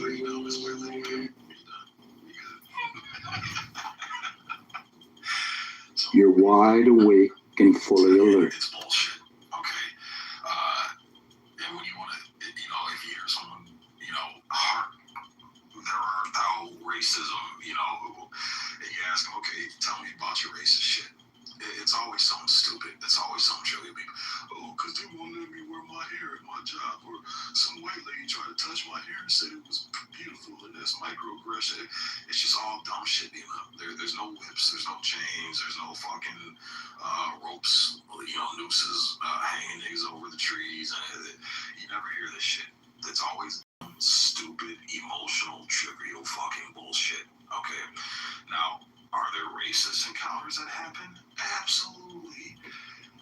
But it's so extremely rare that if you want to talk about where you're safer at, here's the contradiction I hear niggas all the time talking about. They're so afraid of white people, and white people are so racist, but as soon as a nigga gets a dollar in his pocket, he moves to the person who lives around white people. Soulja Boy, Snoop Dogg, Ice Cube, I mean, the list goes on and on and on. All these black people were so afraid of white people because white people so racist. Ooh, they're so racist. These niggas move right next door to whitey as soon as they get a dollar in their fucking pocket. So, again, it comes down to what I think it is. It's a bunch of fucking retarded ass scared women who are scared of their own shadows, scared of the real world, and then all the atrocities that exist. And so they make up all this shit. They teach this shit to their children to be scared and be afraid. And this is what goes on. I mean, you just heard a woman say she feels it in her bones, therefore she's rolling with that because she feels something in her bones. That's the logic. I'm not talking to you. I'm talking about you. I'm not talking to you. I'm not talking to you. I'm talking about you. Thank you. Okay, I don't need to talk about Okay. First of all, you don't dictate my speech, lady. Yeah, you don't dictate my speech. So I say whatever the fuck I want. You can't speak for all black just mute up. First of all. You cannot speak for all black people. Black, you will have your chance to respond. Please don't interrupt Sig. You'll have the equal amount of time. Go ahead, Sig. That's why I say it's an X chromosome thing. I don't think it's racial. I think it's just retarded ass women who can't think properly. So again, I'm not talking to you, black. I'm talking about you and about a statement that you made, and it was very retarded. It was very low IQ because I feel something in my bones. That's what I'm gonna go with. That's just dumb. It's just dumb. I'm sorry. Not trying to be offensive. Just calling a spade a spade. So again, there's no systemic racism. Lynchings, if you can look, there's I think like 1,100, 1,300 recorded lynchings in all of American history. There wasn't even that many. Okay. And again, if you want to talk about being safe around a group of people, black people statistically are overwhelmingly safer around whites than they are in their own kind. Black people are more likely to be attacked and murdered and killed and robbed and whatever heinous violent crime you can insert when they're around other black people. Sorry, haven't seen a white neighborhood yet where 70 niggas get shot in a weekend on Juneteenth, Father's Day weekend, 4th of July weekend. I just haven't seen it, but you go around to Niggerville, 70 shot in a weekend, 24 dead. You know, I mean, it's every fucking year like clockwork. It's niggas on niggas. So that's a... Okay, Black, go ahead. What I just heard was not fact, opinions. That's all I'm going to say, opinions. And obviously you don't have spirituality at all because that statement I made was a true statement. okay? I'm sorry you don't like yourself, but no, you don't have the answers. And there is still systemic racism going on in this country. There is still racism going on in this country. My daughter experienced it. Not with white people, Latinos. So there is. So for you to sit up here and try to speak for all black people, you need to sit down. With systemic racism, if you want, go ahead and say if you want to racism. You know, just again, the retarded shit. First of all, I never said all black people. And again, you didn't check the white lady when she was speaking for quote unquote all black people. Okay, you didn't check it. See what I'm saying? It's the retarded shit. It's the non-consistency. I'm responding. God damn, did he keep proving my point black? So again, why didn't you check the white lady when she was speaking on behalf of black people? But then you want to check me and say I can't speak on behalf of all black people when I never start off my statement. I'm the representative of all black people and every single black person on the face of this planet or in this country. I'm representing and speaking. I never said that. So for you to respond again, it's just a lack of IQ. You guys aren't that smart, and spirituality has nothing to do with shit. You got a fucking mega pastor who's so-called spiritual and talks to God every day. Just got caught fucking a whole bunch of women in his congregation and got multiple women pregnant at the same time, but he claims he's spiritual. It's just retarded. But go ahead. First of all, I'm not retarded. That's number one. For you to sit up here and tell me I have a real IQ, you don't know who I am, first of all. You don't know shit about me. And again, all I'm hearing is showing us who you are. And you're stupid ass, dumbest one in this room. Shut up, Wallace. Well, I was just gonna say systemic racism. Like I don't even know what that even means. The laws have you know, there's obviously racism that still exists and will always exist. But as far as like systemic, that can like hold you back on paper, I don't buy it. I don't see it. It should be a psychology term for people who are insecure and have mental problems. Like you never heard of red light. Okay. Oh God, when did it happen? It's not happening now. That's what I'm saying. Like again, nobody's denying there were horrific things that happened to certain groups of people in this country. Nobody's denying that shit. But you got to go back 60 plus fucking years ago to prove your point. This is why you guys, every time we have this conversation, all you guys can go back to is 1960s and previous. And it's just the weirdest shit. We're talking about contemporary now. What's going on? Nobody's holding your black ass back. What it is you have a bunch of losers, Beaver, who can't make it on their own. They have to have some type of handout, some type of pity party, because they just fucking suck as human beings. They're not independent. So first of all, you're not gonna tell me shit because I'm not done talking. Hey, you see what I'm saying? Zero lack of fucking control. Zero lack of control. And this is who's allowed to vote. This is who's allowed to raise kids. Zero lack of emotional control. That is indicative of a low IQ person. People with 75 below IQ can't control their emotions. So continue to prove my point. It's not racism. You're just a retard. And if this is how you act, this is why people treat you like shit. Not because you're black, because you act like a fucking idiot. That's why.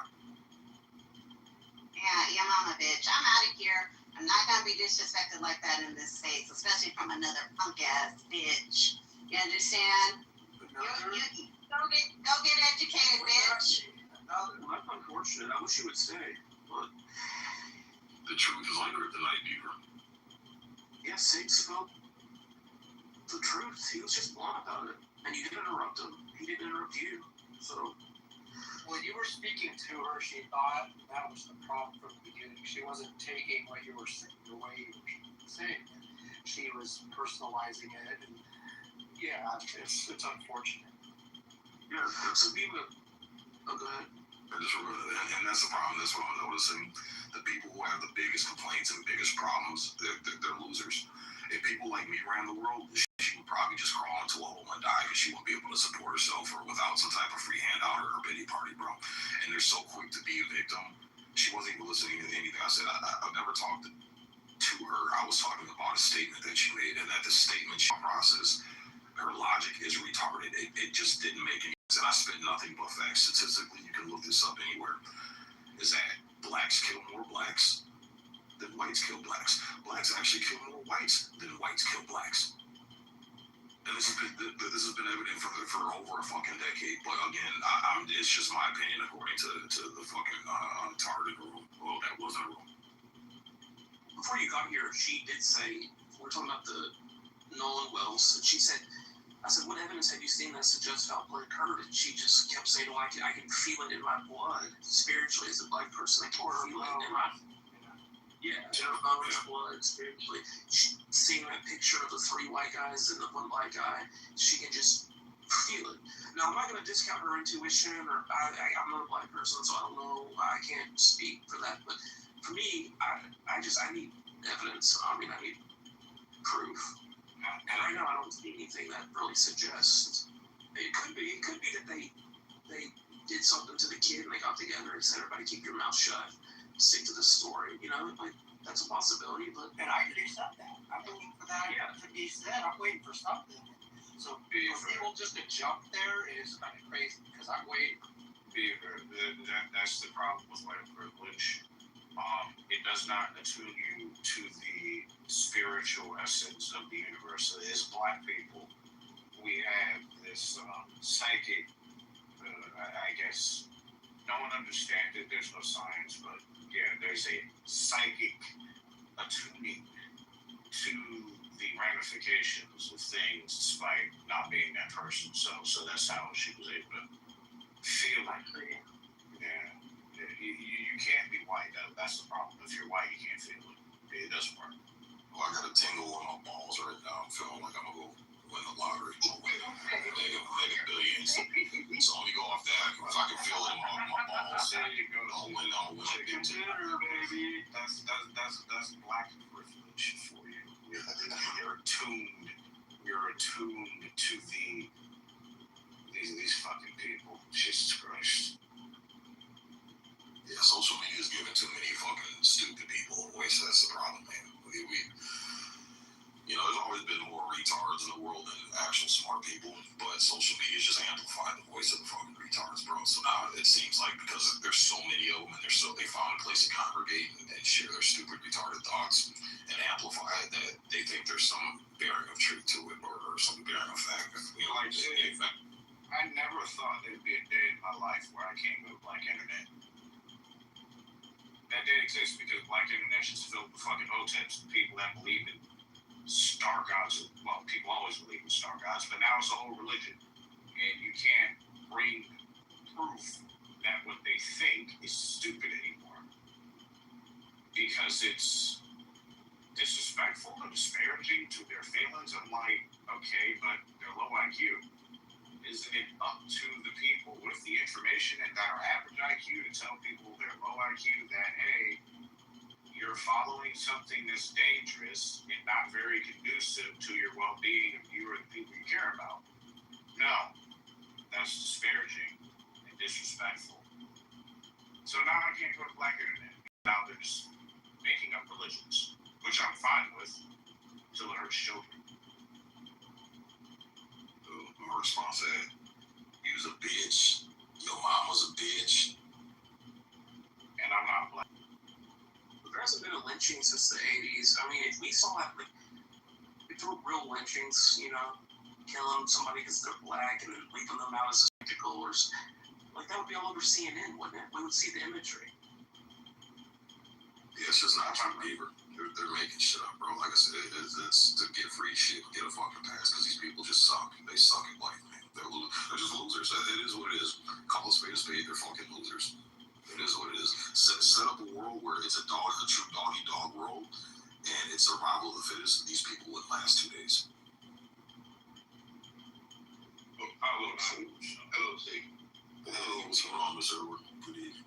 Well, I always like to come in when people are speaking truth, right? So it's quite interesting that it's not even about low IQ or high IQ or low value or high value. It's about responsibility. And it's very sad that today people don't know what responsibility looks like anymore. Okay? We hold these truths to be self-evident. I've been asking Sig, what do you hold to be self-evident? You can talk about anybody else on the planet, but why are you not talking about yourself? We are all where we are because of the choices we made.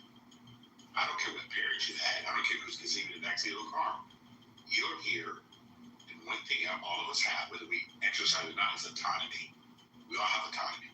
We all get to make a series of choices based on the information we have. No matter what environment we're in, that's what we get. It's not because of my ethnic group, or because I'm a male or female, or I don't know what I am. At the end of the day, I'm only going to have what I have because I choose it. And unfortunately, and I'll land on this, guys, I don't know what happened to this young boy. It's a sad thing because a mother lost a child, and a bunch of friends lost their friend too. No matter what happened, it's sad, it's tragic. And Sig, you said it correctly. I've been death care for 38 years, guys. Most crime is proximity crime. Okay? I hear people always talk about, oh man, the black lady killed a white man in the Walmart, you know, and now the black boy got killed by 4 white guys. I don't know why we actually believe that these things actually happen because of ethnic things. We're not in each other's mind. We don't know why people choose what they choose. But I promise you, those young men went out on a boating trip just to have a good time on 4th of July weekend. The tragedy, and every 4th of July, people die. All holidays, people. We on Clubhouse have decided everything had to be because there was some nefarious stuff going on. Why don't we just wait to get the information and evidence? I know that's hard for a lot of us. Because you're like, bro, I'll tell you why right now. Because they're paid. I don't believe they're paid. Oh, really? I don't. No. So what's the reason you think that people come on here talking all that bullshit? Because they have nothing better in life. When you love yourself, you don't have to stop kissing these white people ass like this. Goddamn. I mean, I'm not on your side either if you're trying to bounce towards me. Fuck that. I'm not talking about you. Okay, you said listen, who's what? Stop kissing these white people ass. You said you kissing. I know what you said. Stop kissing that crap. One at a time, though. One at a time. We can have people as in plurals in general. Okay, so what people are we talking about in general? Some things aren't racial, like that. Some things are racial. But this is racial right here, bro. It's fine. It's fine. It is, bro. Don't hang around groups of white people, bro. No, it's not. Yeah, the white people, bro. Hold on. They did that shit. Hold on. You are so confident that you know what actually happened. If I'm wrong, but look. No. Hold on. Bro, you wrong. You're making a whole argument right now. No, we're not there. What do y'all know the match for these white people? This is crazy, bro. I'm gonna ask the same question. Were you there? I don't know if I was there, but I know what happened when you were alone with these white people, nigga. What happens? They lost. Bro, you know you laughing. You can't trust the white people. You can't be alone with white people. They dangerous thugs. Big, hold on. Big, did you hear my question? You said you don't know if you were there. You were not there. You weren't either.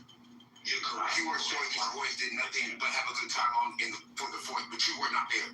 Okay. Did you hear what I said? Could you please repeat the exact thing I said? You said these boys went for to have a good time on the 4th of July. Nobody meant for anything to happen. Look, bro. I'm sure these boys went out to have a good time. Look, bro. Them white folks got their boy missing, bro. It's okay, bro. Like, so bad. It's okay, bro. These nigga whites did it again. That's what happened. Big. Hold on, guys. Hey, listen, you gotta understand, people's level of communication is that level. Right, but don't demean the guy either. That doesn't help your point, right?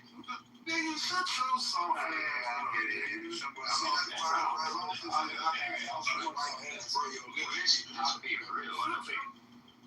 Alright, order in the court.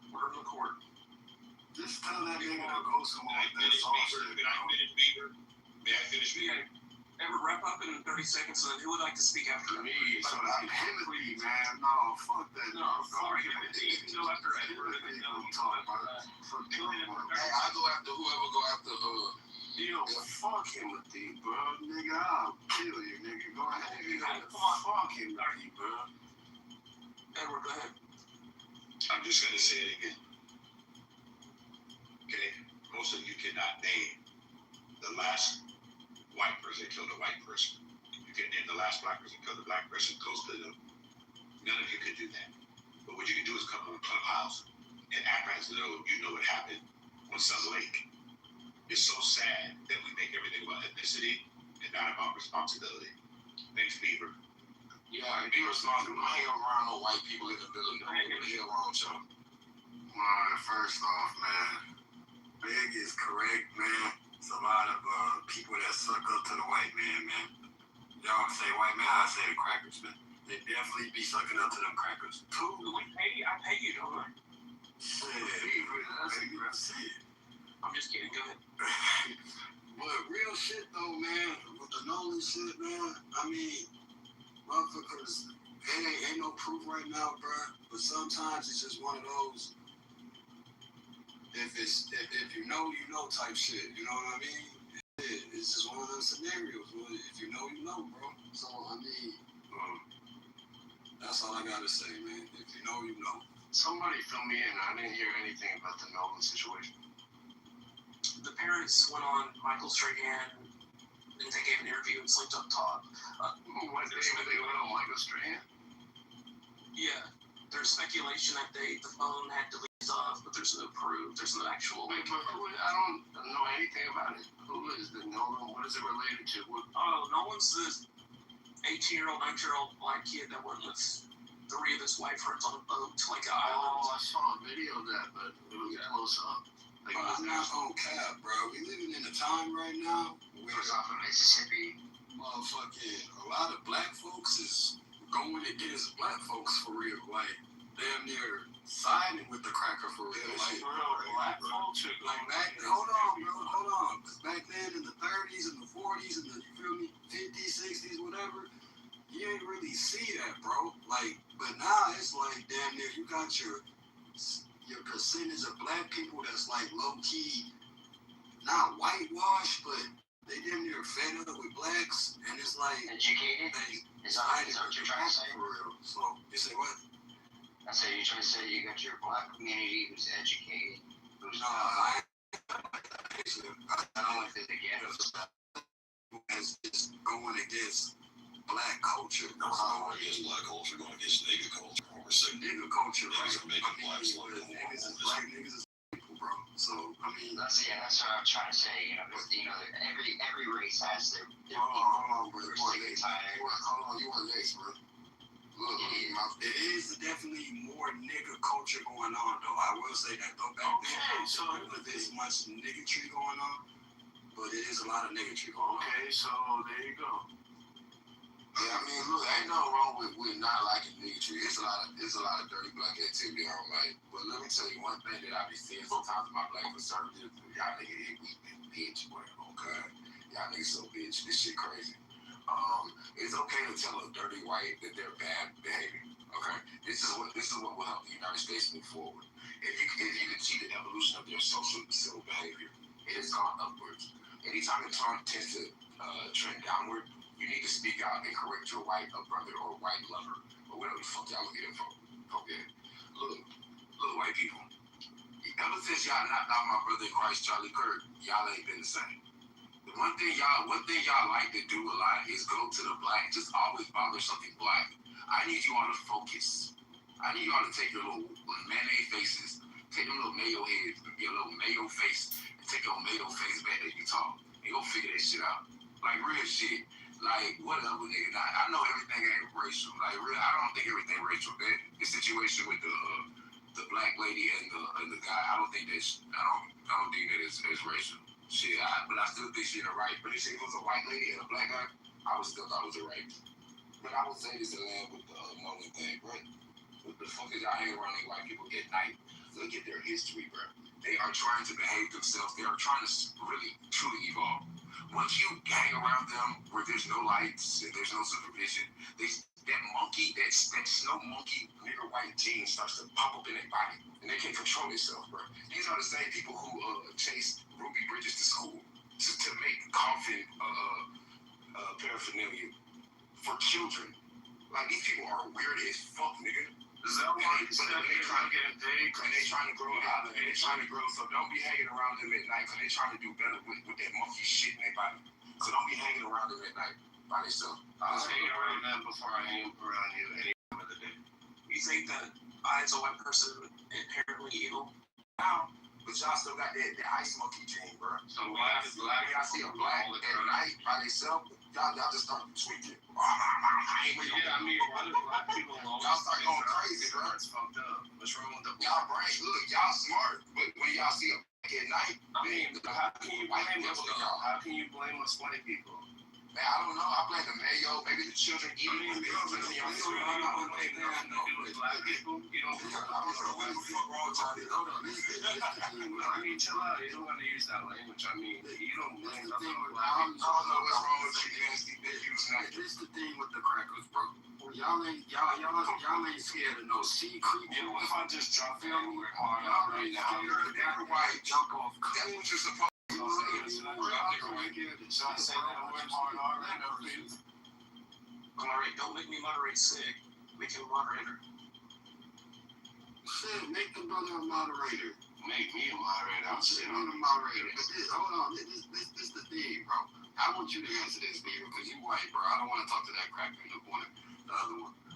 So this is the thing, bro. Crackers, bro. Y'all don't be scared of the sea. Y'all don't be scared to jump off cliffs. Y'all don't be scared of shit else, bro. But you see, Give you a serious answer here. You know, and all that crap. There's an element of control in their mind that they can control for the danger. You know, if there's a tiny chance that the equipment will fail, will die, as in your PTR. And by all means, stick me up, beat me up. They can just say what's up to me. There's an unknown variable that I can't control.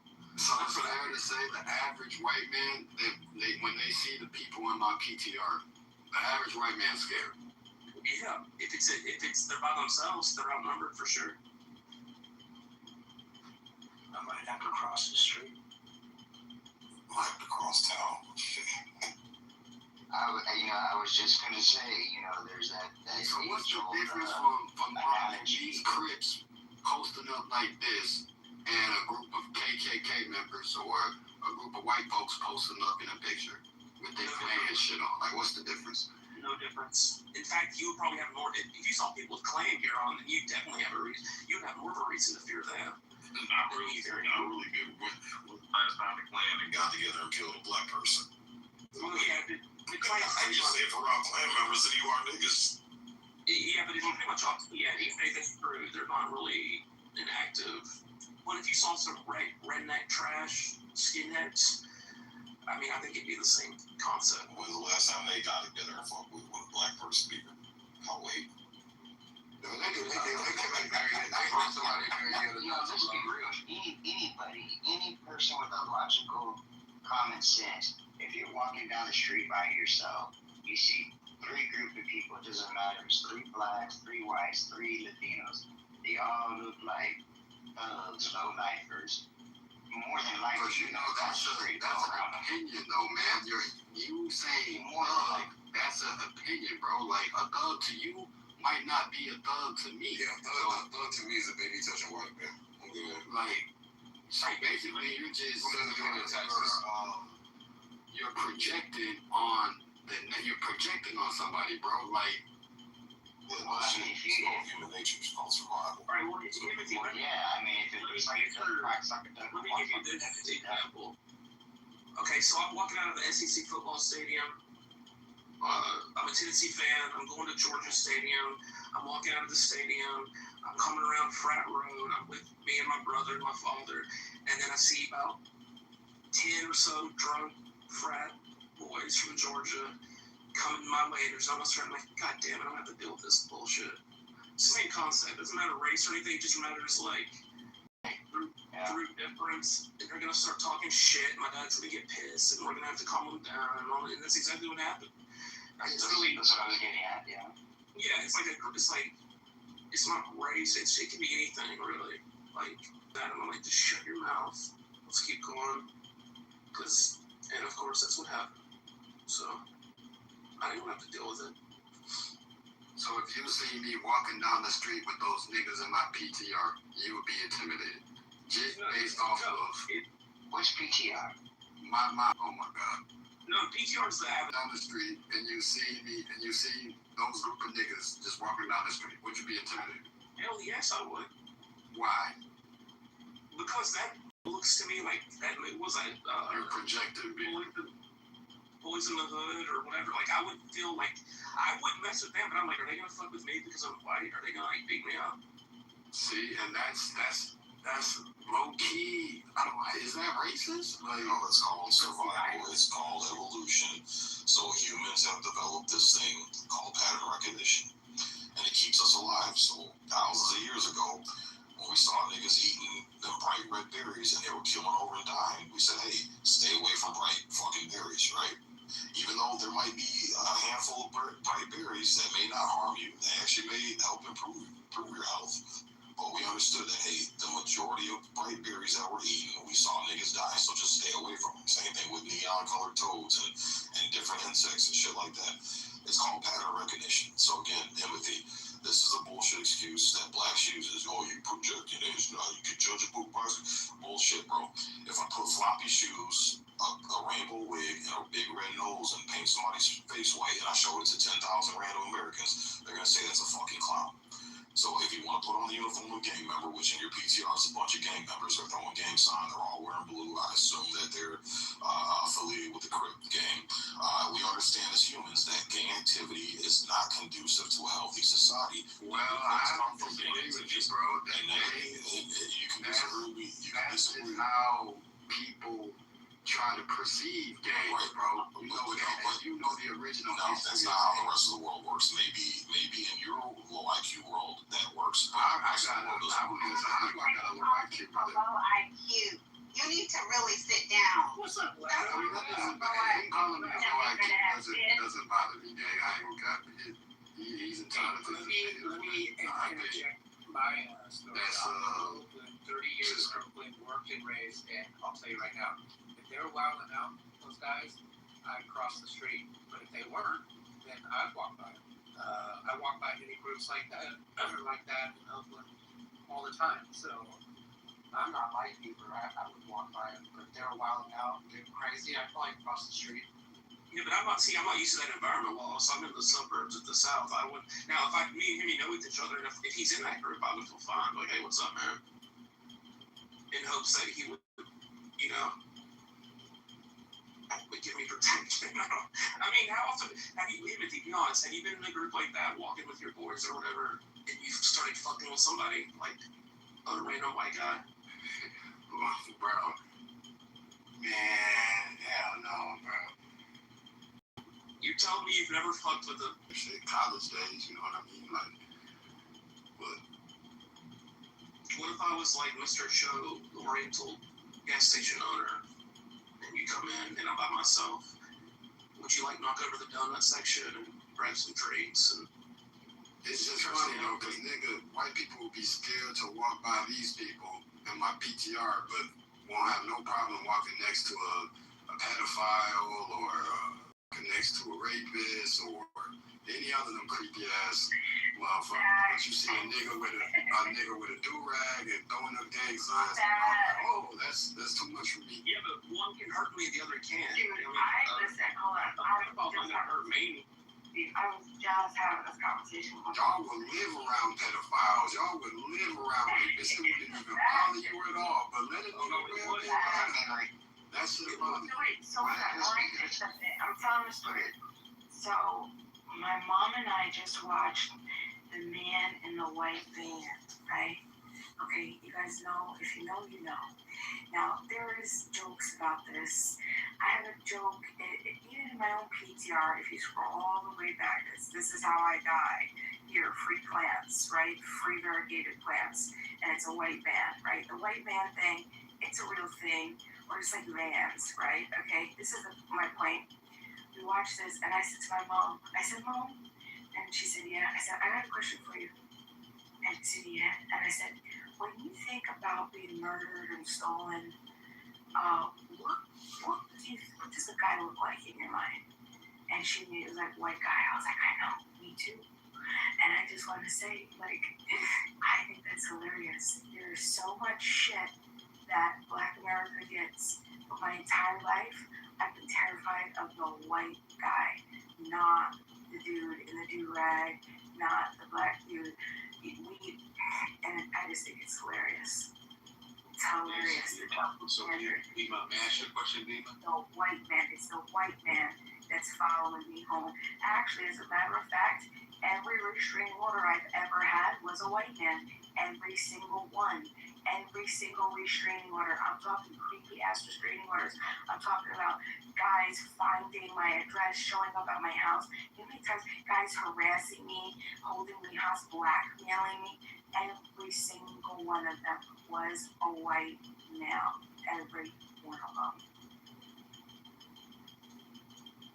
And I'm talking creepy, guys. I'm talking creepy. This man, this dude, followed me around town, found out who I was, followed me around town with disposable cameras and would just take pictures of me. Just dozens of them. Click, click, click, click, click, click, click, click, click, click, click. I had a guy follow me home from the gym. Big meathead. Big fucking dopey ass meathead. Follow me home from the gym. I had a guy stalk me out. Plan for me to run into him just so he can ask me, and I fell for it. And the way I fell for it, you could ask me if you want me to tell you, it was he knew the whole time who I was, and I didn't find out till later. Absolutely creepy. The guy who showed up at my fucking house because I had a conversation with him in the park, and just a mere conversation talking about dogs, and I mentioned who my mom was. He found out who my mom was because she had a website. Okay? I mean, the creep. Let me ask you a question. Okay. Michelle, see, look at how weird y'all live, bro. Y'all are really weirder than everybody else, bro. Don't let your good behavior, okay, in recent times, look at how people just described. There's still bad behavior out there, like very weird. And yeah. The creepiest, the dangerous, the most nasty. Okay, Bima. I would like to ask a question about Meg Bima. Sure, you can ask anything, Mr. Albert. So do you believe that your experience is universal? Do I think it's universal? Meaning, does everybody have my experience? Yeah. Do you think that a bunch of creepy, quote unquote, white men are just doing that to every pretty privileged woman? I don't think so. But I have any creepy white men defend themselves though? I gotta tell you, a lot of my girlfriends, it's always the white man. I'm sorry, it's always the white man.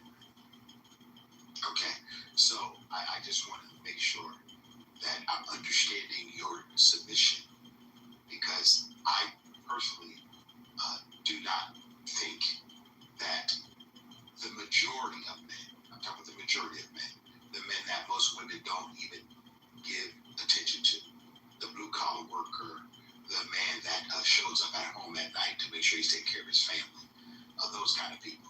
We know there's pedophiles out there, we know there's creeps out there, we know there's gang members, we know all these things happen. But if I look at most women and men today, okay, because I consider myself just one of those regular guys, even though I do pretty well in life. But I tell people this, I have responsible privilege. I've been responsible my whole life. That's the kind of privilege I have, being responsible. Okay? I think what happens to a lot of people, unfortunately, because I've been listening to you a while here on these different things, you would support bad behavior of people that you know that don't like you versus saying that what people do is entirely wrong. Whether it's a white person, a black person, Asian, Hispanic, doesn't matter. There are people who choose to be bad in all areas. Those are those individuals. We can't make that all people. We're not. Okay, but Beaver, I put a statistic in the chat for you. It's about the total number of lynchings in 83 years. Look at the numbers. This is the sad part that most people miss out on. Okay, over 1,300 white people were also lynched during that time, and those were those who were sympathetic to what we call the free black people. They wanted to help black people get free, and they lost their lives over it. But you never hear that part, because what we all like to do is highlight the negative side of stuff versus talking about us as humans, just encouraging each other, being the best we can be. And I like the fact that you guys say that I'm kissing the white man's butt, which is kind of interesting. I don't think white people want to be put in a position that we're trying to put them in. I don't understand what you said. You said that I would support the bad behavior. You said one sentence about, and it started with I would support the bad behavior. Could you? Sometime when you show a submission, you think that black people have no bad, can't do no wrong, right? And unfortunately, you don't realize that there are people who choose to do just negative things. They just You got the same feeling for the white man, bro. Okay. You come up with the same way for the white man, bro. Big, could you do me a favor? Could you have mic control? Thanks. I heard of it. Okay. Hey, Big, there's one thing I want to share with you. Use grace. It's a lot easier. Grace is a good thing. It's called unmerited. And stop. Okay, look, I got ancestors, bro. They crying right now, bro. Hurry up, bro. Real talk. You killing the ancestors with this shit, bro. Okay, well, first of all, you don't even know the ancestors. Yeah, you killing the ancestors. I know they closer to me than you. I know they closer to me than you. Oh, it's so crazy. It's so funny. Yeah, you see that? It's so crazy. Can I just respond to you real quick, because I got what you were saying. And it's not that I don't think that I'm gonna say my family could do no wrong. That's not what I think. What I think is well, I've noticed patterns my entire life, and the patterns seem to be consistently massive love and acceptance and protection, and I just don't. I've always felt in white circles, there's always some love. There's a lot of people that you can't trust.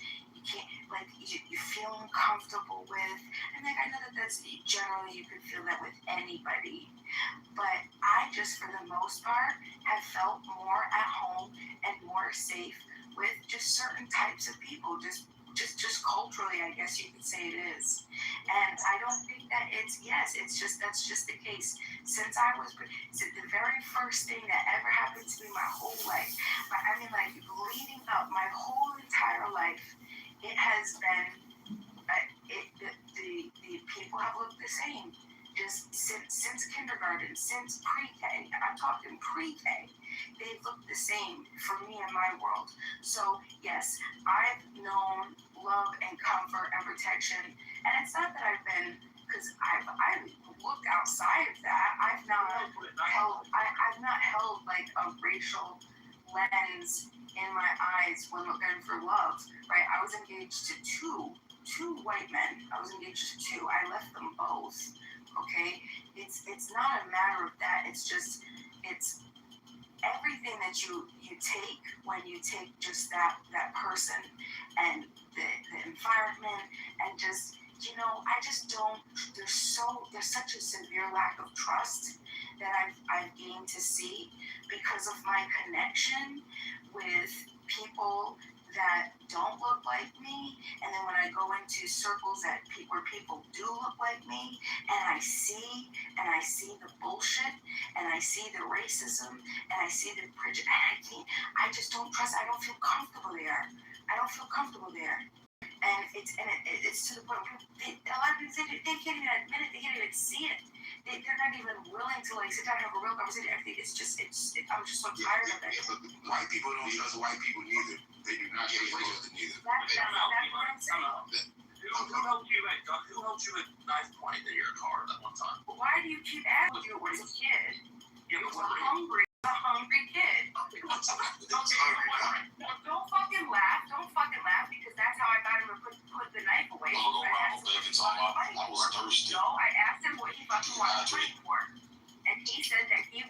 he wanted food. And so we went and we got a Subway sandwich right at the liquor store, right next to the laundromat. That's what we did. What was his race? And I talked to him about it. It was a kid. It was a class. That's what you want to hear. Motherfuckers. Is that what y'all be saying? Okay, he wasn't very black. It's okay. No, he wasn't. He was a fucking hungry kid. He was a fucking Hell no. I was hungry too. I ain't got no knowledge.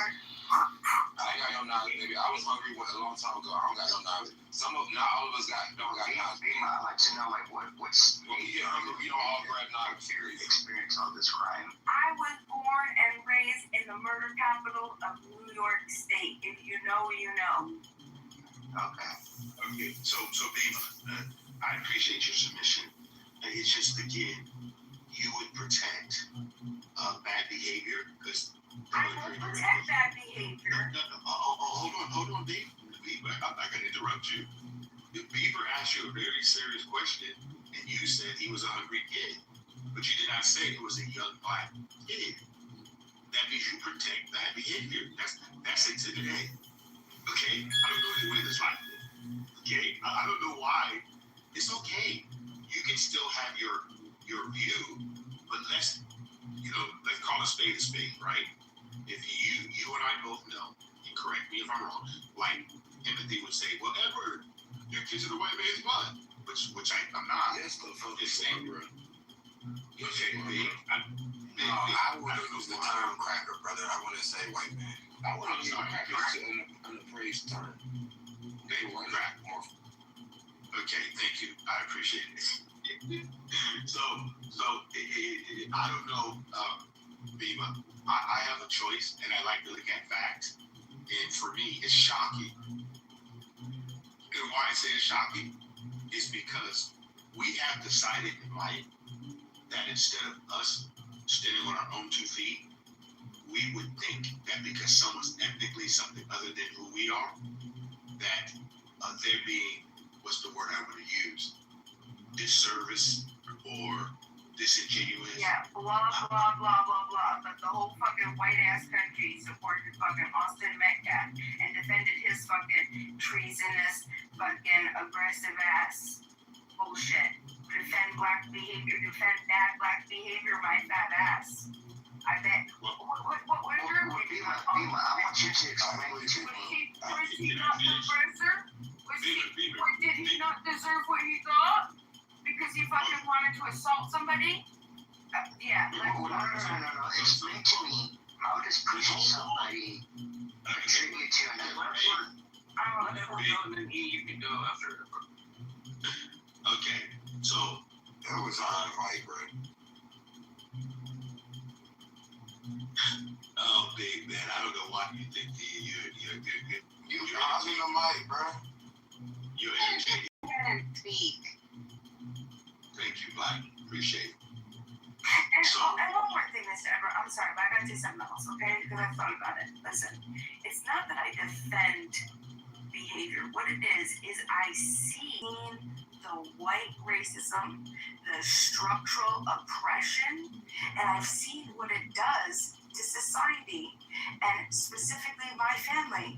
And you know what? That's why I defend the fucking criminals. We just want to be bad people. We just want to be blah, blah, blah, blah, blah, whatever. But no, it's a legacy of slavery. And people, there is a difference. And this is what we're saying. People want to sit here and talk about, the crime rates. Like, please miss me with that. Let's also talk about the disparaging in sentencing. Let's also talk about the harassment. Let's also talk about how the massive people who are just fucking gunned down or harassed and all of this shit, and nobody talks about that shit. What about the school to prison pipeline? What about the environmental issues? What about with the redlining? What about all of these insane things? The juries, the whole, why are black jurors consistently removed by 50 and up to 80%? Look at my bio. Look at my bio. Do you know that we still have some of the same exact deals that literally created the middle class, the modern day middle class, that specifically eliminated Black Americans. Black Americans were not included in the biggest building of the modern middle. We still have those same acts, the Housing Act. They did all of these acts. Do you know what they did? They made them race neutral. But you're talking about the same. That's the structural racism. You remove white, right, and you make it sophisticated. That's the difference between de jure and de facto. And we talk about this. We talk about this all the time. People want to ignore that. So there is so much de facto shit. Right? Of course, you're not going to see white and black written on paper anymore because you can't do it anymore after the 1960s. But it's just become sophisticated, okay? And all of this shit is still happening. Look at my bio. I want you, if you guys click my bio, okay, you're going to see my link tree. And while you're going down, hold on. While you're going down, go to black juror exclusion. I want you to look. I have 1, 2, 3, 4, 5. I have 5 scientific peer-reviewed studies on how black jurors are consistently excluded from juries. I want you to look at the U.S. policy excluding black Americans. Look at the FHA underwriting manual. These are the original. I want you to look at these things. The homeownership. There's 4 links there.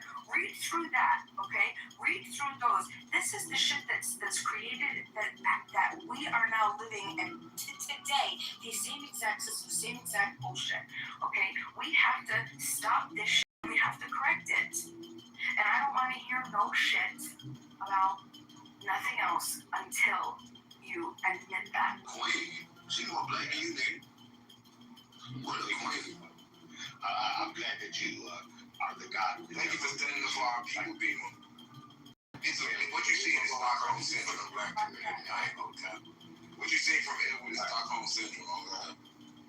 What you see from Edward is when you want to, like, when you're under the, man, we're really under the. Hey, fellas, y'all run.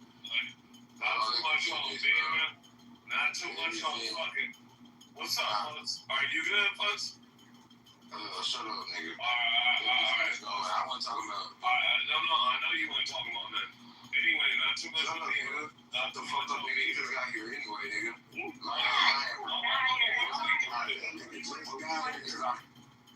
Order. How that nigga moved down? May I respond deeper to? Is this dirty black in front of me or not? Yeah, okay. I'm dirty. I'm a dirty Sprite. Don't say dirty Sprite though. So you're a constipated dirty black. Got you. Okay, come on, guys. 19, give me a second, bro. I will hack this whole chat. I love Edward. I'm gonna let you. Thanks, I appreciate it. Take your ass on, nigga. Oh God, get the fuck on, bro. On Southside, super avatar crib, cuz. And on my mama, bro, y'all niggas ain't fucking with me. Like, drink them drugs and go to sleep, nigga. Bro, on avatar crib, Northside. Hey, listen, can you get your people in line? This is outrageous. No, Beaver, I'm your people. What is you doing? What are you doing?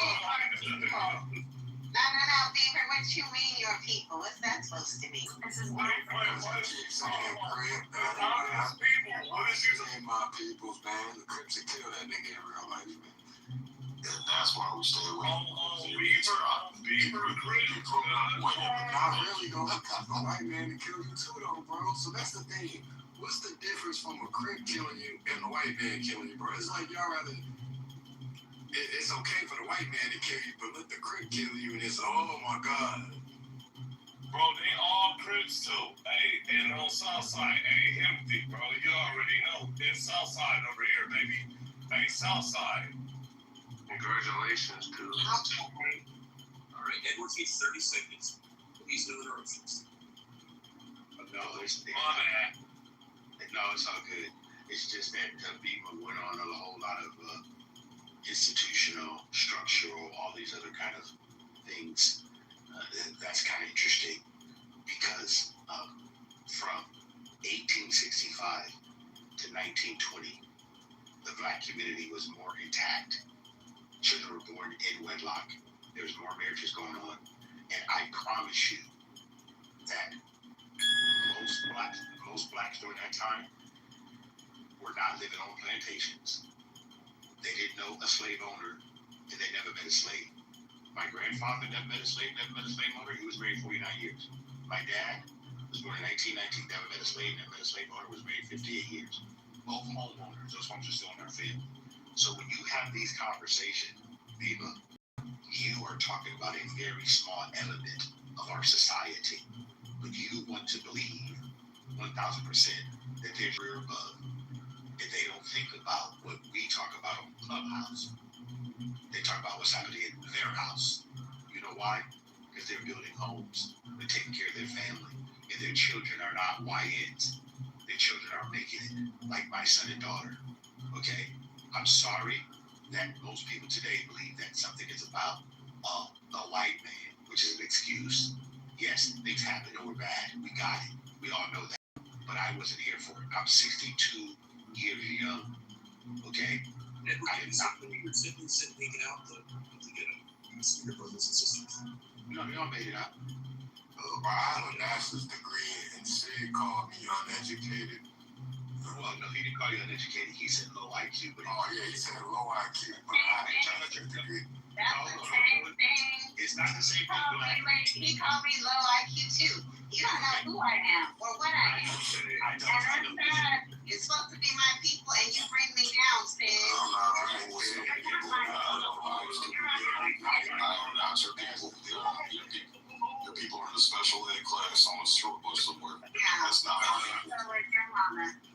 Oh, see, don't get through something. I'm back to the second. Man, I'm so sorry, Chris. Hey, let him get 10 more seconds. Hey, that was a big class on the Chris. Hey, Timothy. He big cuz. Hey, that's OG, triple OG right there. Hey, let Ed get his shit off. Yeah, it's I ain't trying to hear it. I hack you niggas. Cuz. You ain't got shit, nigga. I'm here, nigga. I'm on that shit, cuz. Everything you do. I got it. So listen, it's the beauty of coming to Clubhouse is we all can share our opinions. You don't have to accept anything that Mr. Edward talks about. You know why? Because you don't get to live my life. Okay? I get to choose my life. You get to choose your life. Okay? And I'm not going to walk around life thinking that there's some nefarious white person sitting around their life thinking about it. Why are you making this that though? Because I agree with what you're saying. Why are you making this that? Nah, he been talking. You think I hear? No, folks, it don't matter. You just want to do what you're doing right now. That's all. No, anything what he doing, he small-minded man, please go watch a cartoon. No, it ain't no. Go watch a cartoon and draw it out with your learning. Oh, gee. Go watch a cartoon and draw out the cartoon. Alright, yo, now you can't. Yo, you gotta chill, bro. Go ahead, Big Mom. No, I'm making room for it. Bro, let me go, bro. Say what you had to say, Big Mom. Speaking now, go ahead. Yeah, you good. I don't look, bro, I understand the whole making the white man the premises of all the nigga problems, but I ain't one of them, bro. I ain't one of them. Like, real shit. I don't like dirty blacks, just like I don't like some of these racist, using napkin ass ice monkeys, dude. Really the same way.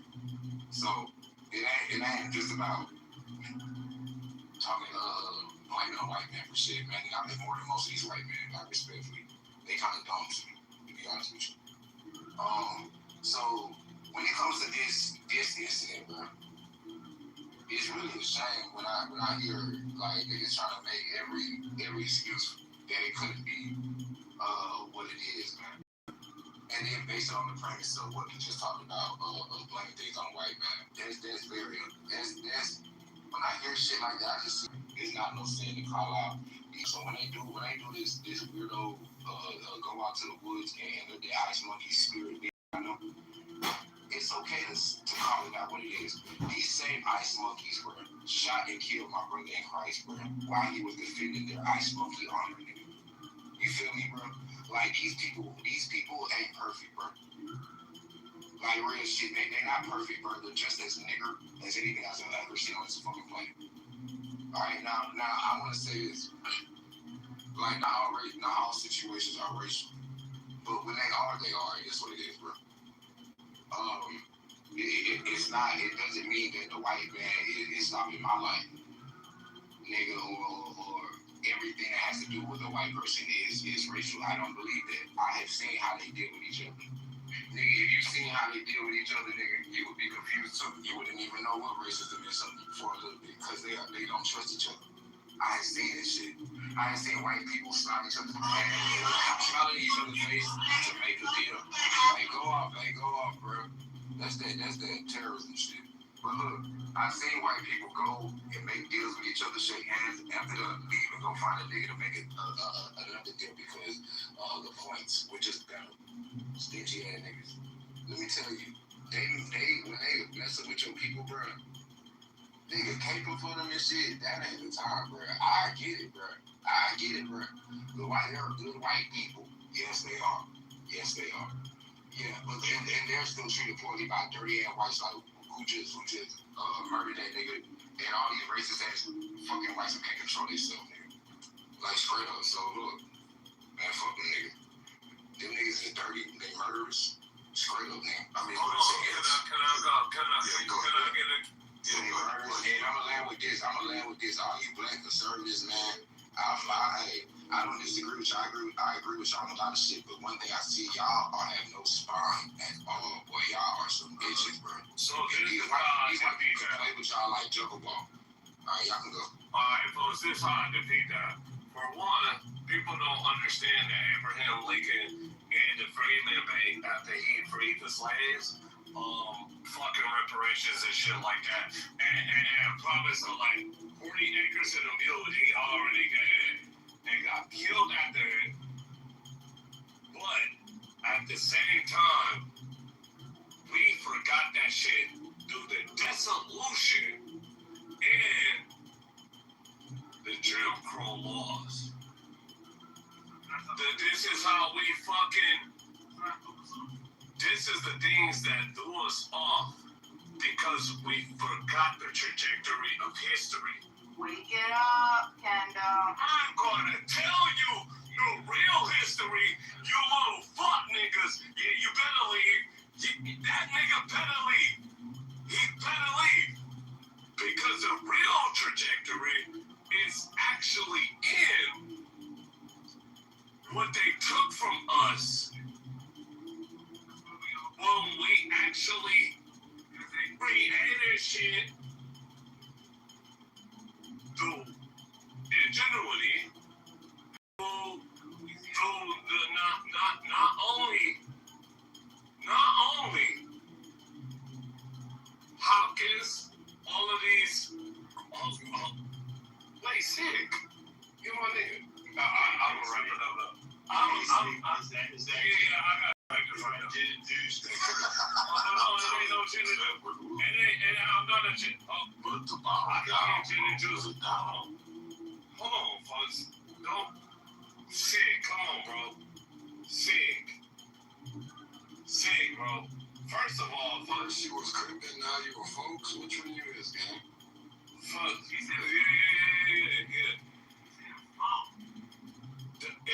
Don't stop me. Saying cuz though, like which one? Yeah.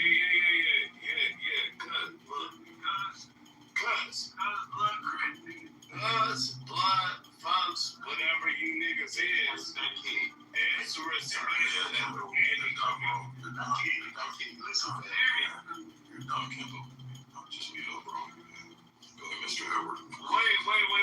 Oh, Yeah, no, man, y'all can do you can go off on a tangent, bro. It totally taking it off topic, man. We're trying to have a we actually have. discussion. You right. Go ahead. No. All I'm saying is that we got to be careful with the substance, man. It abuses our minds sometimes. We don't. It is, but I'm in the community right now. With my people, and so I'm in a fun community. But I'm cutting. Yeah, but so listen. I'ma just say this. Our people ain't really got. We're built off of a broken unity that was supposed to be united. There's no unity. There's no people. Yeah, exactly. Hold on. Keep. Let's do what Isaac said. Okay, let's go. I hear what Isaac said already. Hey, please go on mute so I can speak. Well, he could. Yeah, but see what he's saying is, and this is the challenge. A community is built up of people who want the same goals and going in the same direction. Okay? Never is. They do. We got that. Never is. Dude, yeah, it's great. That's the reason why I can't be on here at night, man. Because that is. Well, you could. I respect you, Ed. But don't. I respect you too. But what I want us to do is stop being responsible for bad behavior. Okay? The YNs.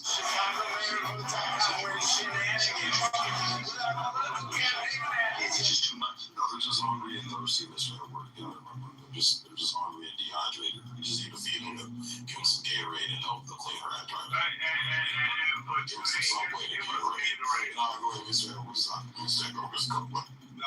See, this is the challenge. Like I tell people on a regular basis, we did not allow, and I want everybody to hear this, we did not allow the white man to tell us who to sleep with. We didn't allow the white man to tell us who to rob. See, we actually stopped, and I would say, hey, let me go ask the white man, should I ask this lady to marry me? Or should I have children? No, none of that happens. We make all these choices, and then we don't like the consequences, and they would like to blame it on somebody other than ourselves. This is the sad challenge. That's why, like I said, we have no quote-unquote community or group or people. Yeah, the black community, but you're going to blame yourself. The Black Caucus and all these groups are not coming to anybody's rescue. We can see that. It's called race hustlers. They're getting paid, and they're playing you because they want you to be a perpetual victim. Versus you being a meritocracy to where you get out there every day and be the best you can be because there's only one of you. Okay? And I promise you. Can I ask you this? King, are we all suffering from Bro, chill. No, you chill. We're telling you to fucking chill, bro. Chill. You chill. Bro, you're the one that needs to chill. Like, Kendall, stop talking to me crazy, see. Kendall, bro, you're the one talking crazy right now, bro. I know, but just be quiet. Look, it's real simple, bro. Just hit me. Just hit me. That's all you gotta do. It's real simple. Go ahead, Mr. Edward. Yeah. Bro, shit, I can come see you, bro. Hey, nigga, come see me. I don't give a fuck, bro. Come see me. Come see me. You gonna see about 9, 10 No, it ain't about those 9, 10 clips. We can talk. Oh, okay, well, look, I'm not gonna fine. Just come see me, bro. Just come see me. Just come see me. Damn, man. Go ahead, Mr. Edward. Yeah, again, like I said, guys, I've never tasted alcohol, never done drugs. Substance abuse is horrible, and I'm sorry. It just gets you off the square. But at the end of the day, responsibility is very important. I try to teach it to my children, my grandchildren. Even trying to be a good husband is being responsible. It's not easy, and I'm not going to blame anybody for my failures or my successes. They're only going to be because Edward has chosen that. So at the end of the day, the only community I'm responsible for is Edward's community. I can't make choices for other people. And I'm definitely not going to sit around thinking that my life is hindered because of some guy I never met. But I'm going to have a nefarious boogeyman somewhere or some system that exists that stops me from making it to where I need to go. It just doesn't exist. I land. I just got to call out a couple of things. The whole, the race hustler thing, when you're talking about, what specifically you're talking about? The NAACP and things like this? Yeah, so Bima, because you don't know about the fact that back in the day, I'm 62.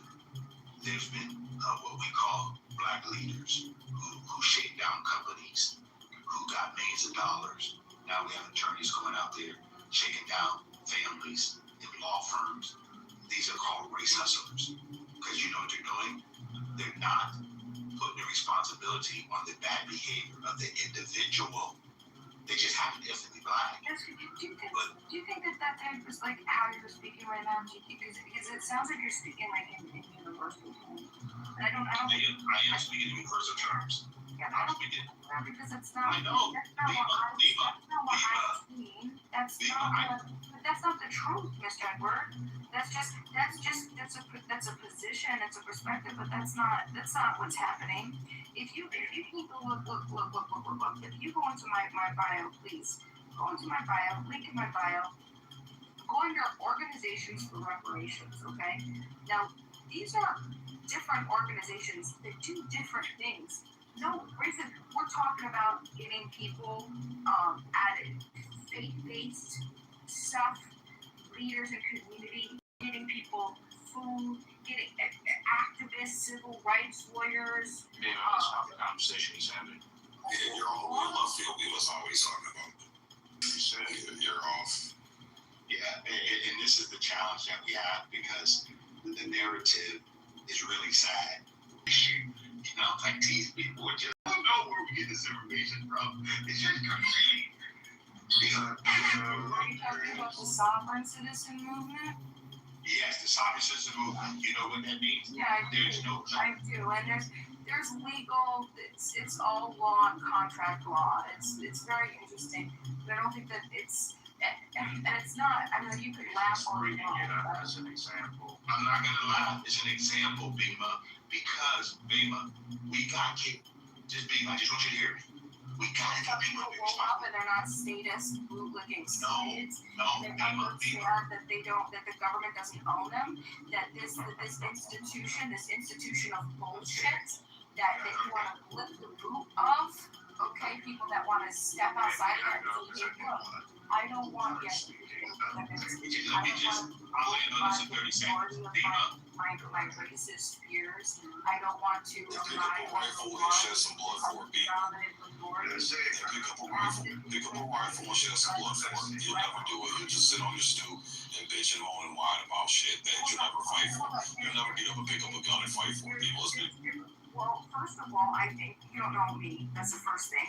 Second thing is there's nothing to fight. This isn't going to be a bloodshed. Yeah, that's what it comes down to. That's ultimately what it always comes down to, Bama. It always comes down to that. Yeah, because if you have two people at the table that can't agree, one person's gonna pick up a gun and enforce their will. That's how it's always worked.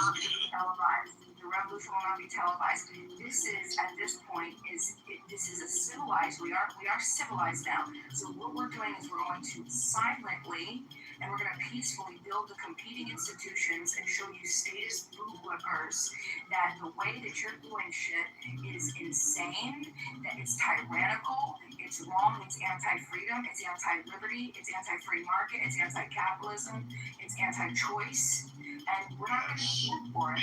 Yeah. I have one question for you, Dave. I'm going to ask you one question. Real simple. Why should I give reparation for work I didn't do? What are you talking about? Are you talking about... It's a real simple question. I'm going to say it again. Why should Edward be paid money for work he did not do? Well, you said reparations, and now you're saying... That's the word. That's the word. Reparations and money are two different things. What is it? Well, reparations is repair. Reparations is the principle of repair. It's the principle of reciprocity. That's not that word. That's not what it means. To repair. Reparations means to repair. Yes, it does. That's exactly what it means. Okay, so let me, Bima, let's walk together, Bima. So what's being repaired? Bima, what's being repaired? What's being repaired? The legacy of slavery. That you seem to be completely like I think that you're just honestly I think you're just being I want to be careful what I'm going to say here, okay? Because I had mentioned, I don't know, maybe about 20 minutes ago, when you're talking about, the black community is war attack between 1865 and 1920. Do you remember saying that? 1000% was. Yeah, right, exactly. But this is what I'm talking about.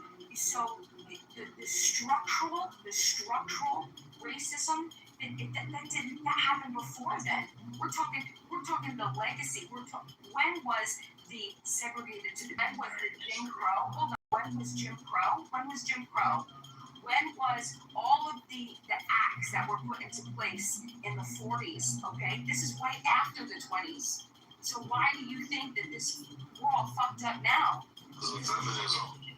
That wasn't the beginning. I mean, that was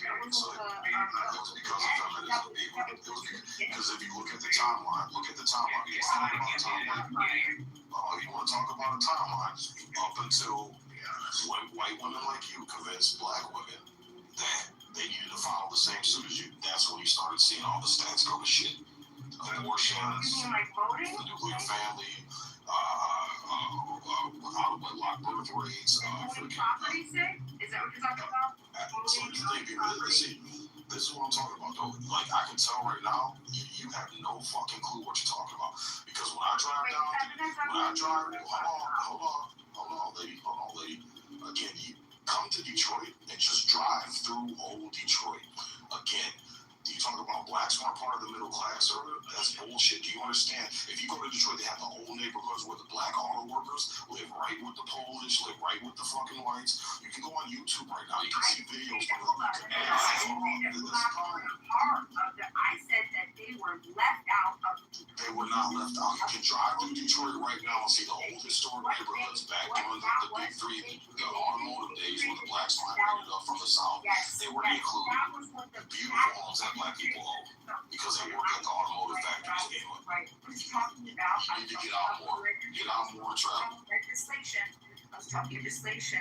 The millions and millions and millions of dollars that created the acts that created the modern day middle class, which zero, none of that money, none of those allowances, none of those permits, insurances went to black Americans. Oh, it's funny because there's entire black neighborhoods, old district neighborhoods in Detroit that were homeowners, all black homeowners all over the place. During the most racist periods. But you're not Please start speaking because I'm seeing I'm being left out as if men and women have no will and can't participate in everything you think is going to do something is not. I will answer why the government will, even if you're successful, that does nothing. You are talking to people that do not feel a single ounce of feeling. They don't care how they feel. Wait, what are you talking about? Who is they? What are you talking about? The government. And you just said it. You're referring to saying that this movement or any of these goals or political ideologies you're actively pursuing to show the to start calling the United States government out on its immoral practices and rape and past immoral racist policies. Okay, congratulations. Maybe a couple of people did not know they did that. It does nothing. It will do nothing, and it will accomplish nothing. The entirety of the Black Civil Rights Movement is every single thing you're mentioning now. The difference is, back then, it was all niggas, all black. You're doing the exact same thing they did, and it did fuck all.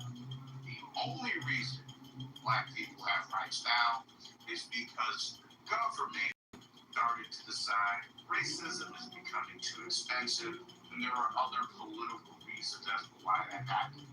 Black people protesting for their rights has historically been proven to have done nothing to actually influence policy change. It influenced public opinion. That did not influence policy change. The policy changed because of financial Look at this is John Kitover. The public, even back then, their opinion was not included because if you know anything about American history, back then the public did not want civil rights. They did not want desegregation. They wanted segregation. They got ignored. So everything you're saying about this, like, I'm in support of your goals and actions, but I've worked for these things. Don't support that shit. I know. None of those goals are gonna achieve anything. If black people back then protested and damn sure fought for the right of black people, and it was up to the government saying that racism is expensive and then other political reasons for it to change, what makes you think it's gonna be any difference then? Yeah, because first of all, you're conflating like a million different things, okay? We're talking about when racism, yeah, of course, people are going to listen to a small minority part of the community that they don't consider to be equals, okay? So they're going to be ignored. So, I mean, like, what's the point there? Now, second, it's not going to happen. Like this whole idea that, listen, it will happen because what we're seeing right now, because this has to do with principle. It doesn't have, this transcends race, okay? This transcends any type of bullshit ideology that anybody might have in this country right now. What it comes down to is, where are we going to move in the future to civilly be able to interact with one another without using violent back force to limit each other from doing things that the other feels that is necessary for us to do to fulfill our definite major purpose, or whatever it is that we whatever we feel like we want to do on this planet that we're here for a limited amount of time. Liberals and Republicans, liberals, Democrats, Republicans, conservatives, they're going opposite ends. Talking about K-shaped economy, it's K-shaped politics too. The Republicans are getting worse and they go down their conservative lines further, and the liberals go down the Democrats go down their liberal lines even further, okay? And we're spreading out, but they're inherently incompatible with one another. You cannot have more government and less government. It's not going to happen. We're going to have to either fight each other. It's going to happen. That's what it's going to happen. Okay? Or we're going to be able to figure out that we can peacefully coexist without using violent back force on one another to try to manipulate, control, exploit each other into doing things that we don't have any business telling each other what to do. This is all the ruling elite. And yeah, okay, you want to say absolutely. Black Americans saw this a long time ago, okay? Unfortunately, a lot of them forgot of it because a lot of them are fucking status bootlickers now, okay? Unfortunately. But if that can So yeah, we have too many status, and this is what's going to happen with our country. We're going to tear each other apart because we're not going to be. Republicans don't want to have socialized. We don't socialism. Republicans don't want socialism, and the left believe that welfare is necessary for government's purpose. Right? The right believe that security and safety is for the government's purpose, and we're going in two completely different directions. It's going to come down to violence, and both idiot sides are going to have to wake up to realize, hey, look, you should be able to do what you want to do as a free person on this planet for a very short amount of time. You're going to be worm food in maybe 80 years. Okay, if you're lucky, 70, 80 years is going great right now. Okay, and now anybody listening to this, you got maybe half of that. So you got maybe another 30, 40, if you're lucky, God bless you. Okay, so you got another 30, 40 years, which is going to be just a moment like this. Yeah, how about you associate with other like minds, free people, freedom of association, right? Based on private property and consent. You don't control what other people get to do and what other people get to hire and fire and how they get to operate their businesses and who they want and what.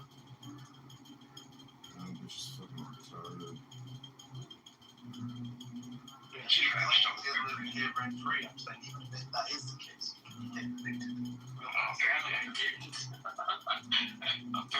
didn't. thinking gently. I'm sorry. It's just like, yeah, it's facility numbers. It's like, It's really bullshit. It's bullshit, dude. It's bullshit. I don't know how else to put it. Yeah, okay, probably. I get it. What's up, everyone? That's the conversation. Get out. I just shit it on. What's up, math genius? So, Abe's actually, Hey, what's up? It's been a long time. do you want me to tell anybody, but I guess a few people have discovered his secret now. Why not? Why does he want anybody to know? No, Reporting. he's been sitting in rooms and trying to sit in anonymously, maybe. And then like we had this thing where Kryptonite is always asking me, where's your friend Abe? And I'm always like, you never know.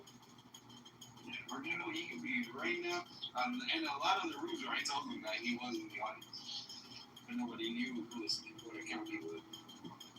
Kryptonite, Other than that, I found out like a couple weeks ago or whatever that he just had me blocked for like no reason or whatever. I'm like talking to a guy named Andrew, and I'm like, yo, why you got me blocked? Why you got me blocked? And no answer. And so I just fucking blocked him. So if he doesn't show up, Abe or Agamemnon? Kryptonite. Obviously, I guess not me.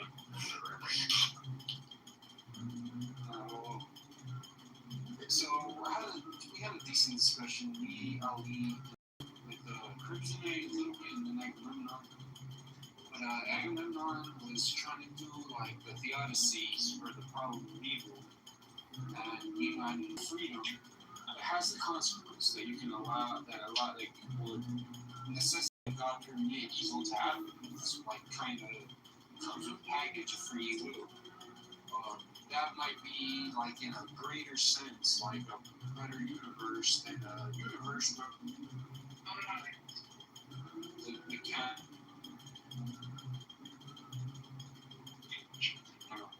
I understand that the Odyssey, but then when you were still asking about like allowing this evil, Agamemnon was saying things like, well, God has like this infinite power to repair, I don't know, whatever is lost, anything that's lost to anybody, any opportunities they had or whatever, because we were talking about, say, some serial killer kills a 5-year-old child or whatever. He started going off to like this analogy of, well, God, like basically God doesn't give you anything he can't take away or repair, as in like somebody chopping off your foot, whatever, in some forest or whatever, could be doing it for evil, like it's currency rule, we can all agree he's cutting his foot off. But also, that guy could be a surgeon in the woods, and he's like repairing your leg and stitching your leg back together or whatever. But I'm like, this doesn't cover everything. There's still things that God can't repair, and he's like, hey, like what? And I'm like, all right, for example, if you take if some serial killer takes the life of some 5-year-old child, there's something he is deprived of for the rest of the time. And I'm granting, even if the kid goes straight to heaven, has eternal bliss in heaven, etc., he is being deprived of two things which Agamemnon said are crucial for the quote test of God here on earth. You know, he never got to grow up and find Jesus and accept his Lord and Savior, like out of his own free volition. And he got deprived of that. And then he could name a million things. He got deprived of growing up, child in his arms, and first time reading him a bedtime story. We said is that your justification for curtailing somebody's freedom function of your ability to repair the negative consequences of misused freedom. The way most people think about how much evil God should pour out is like in that specific circumstance, how much evil they would allow, which is of course a miscalculation because you might have certain moral intuitions about how much evil you would allow in such a situation. But suppose you just have much more ability to bear the negative consequences. Suppose that the child in this scenario begins to think of their suffering in the world as trivial compared to the afterlife. God has actually I destroyed that point. Your second point was you're basically the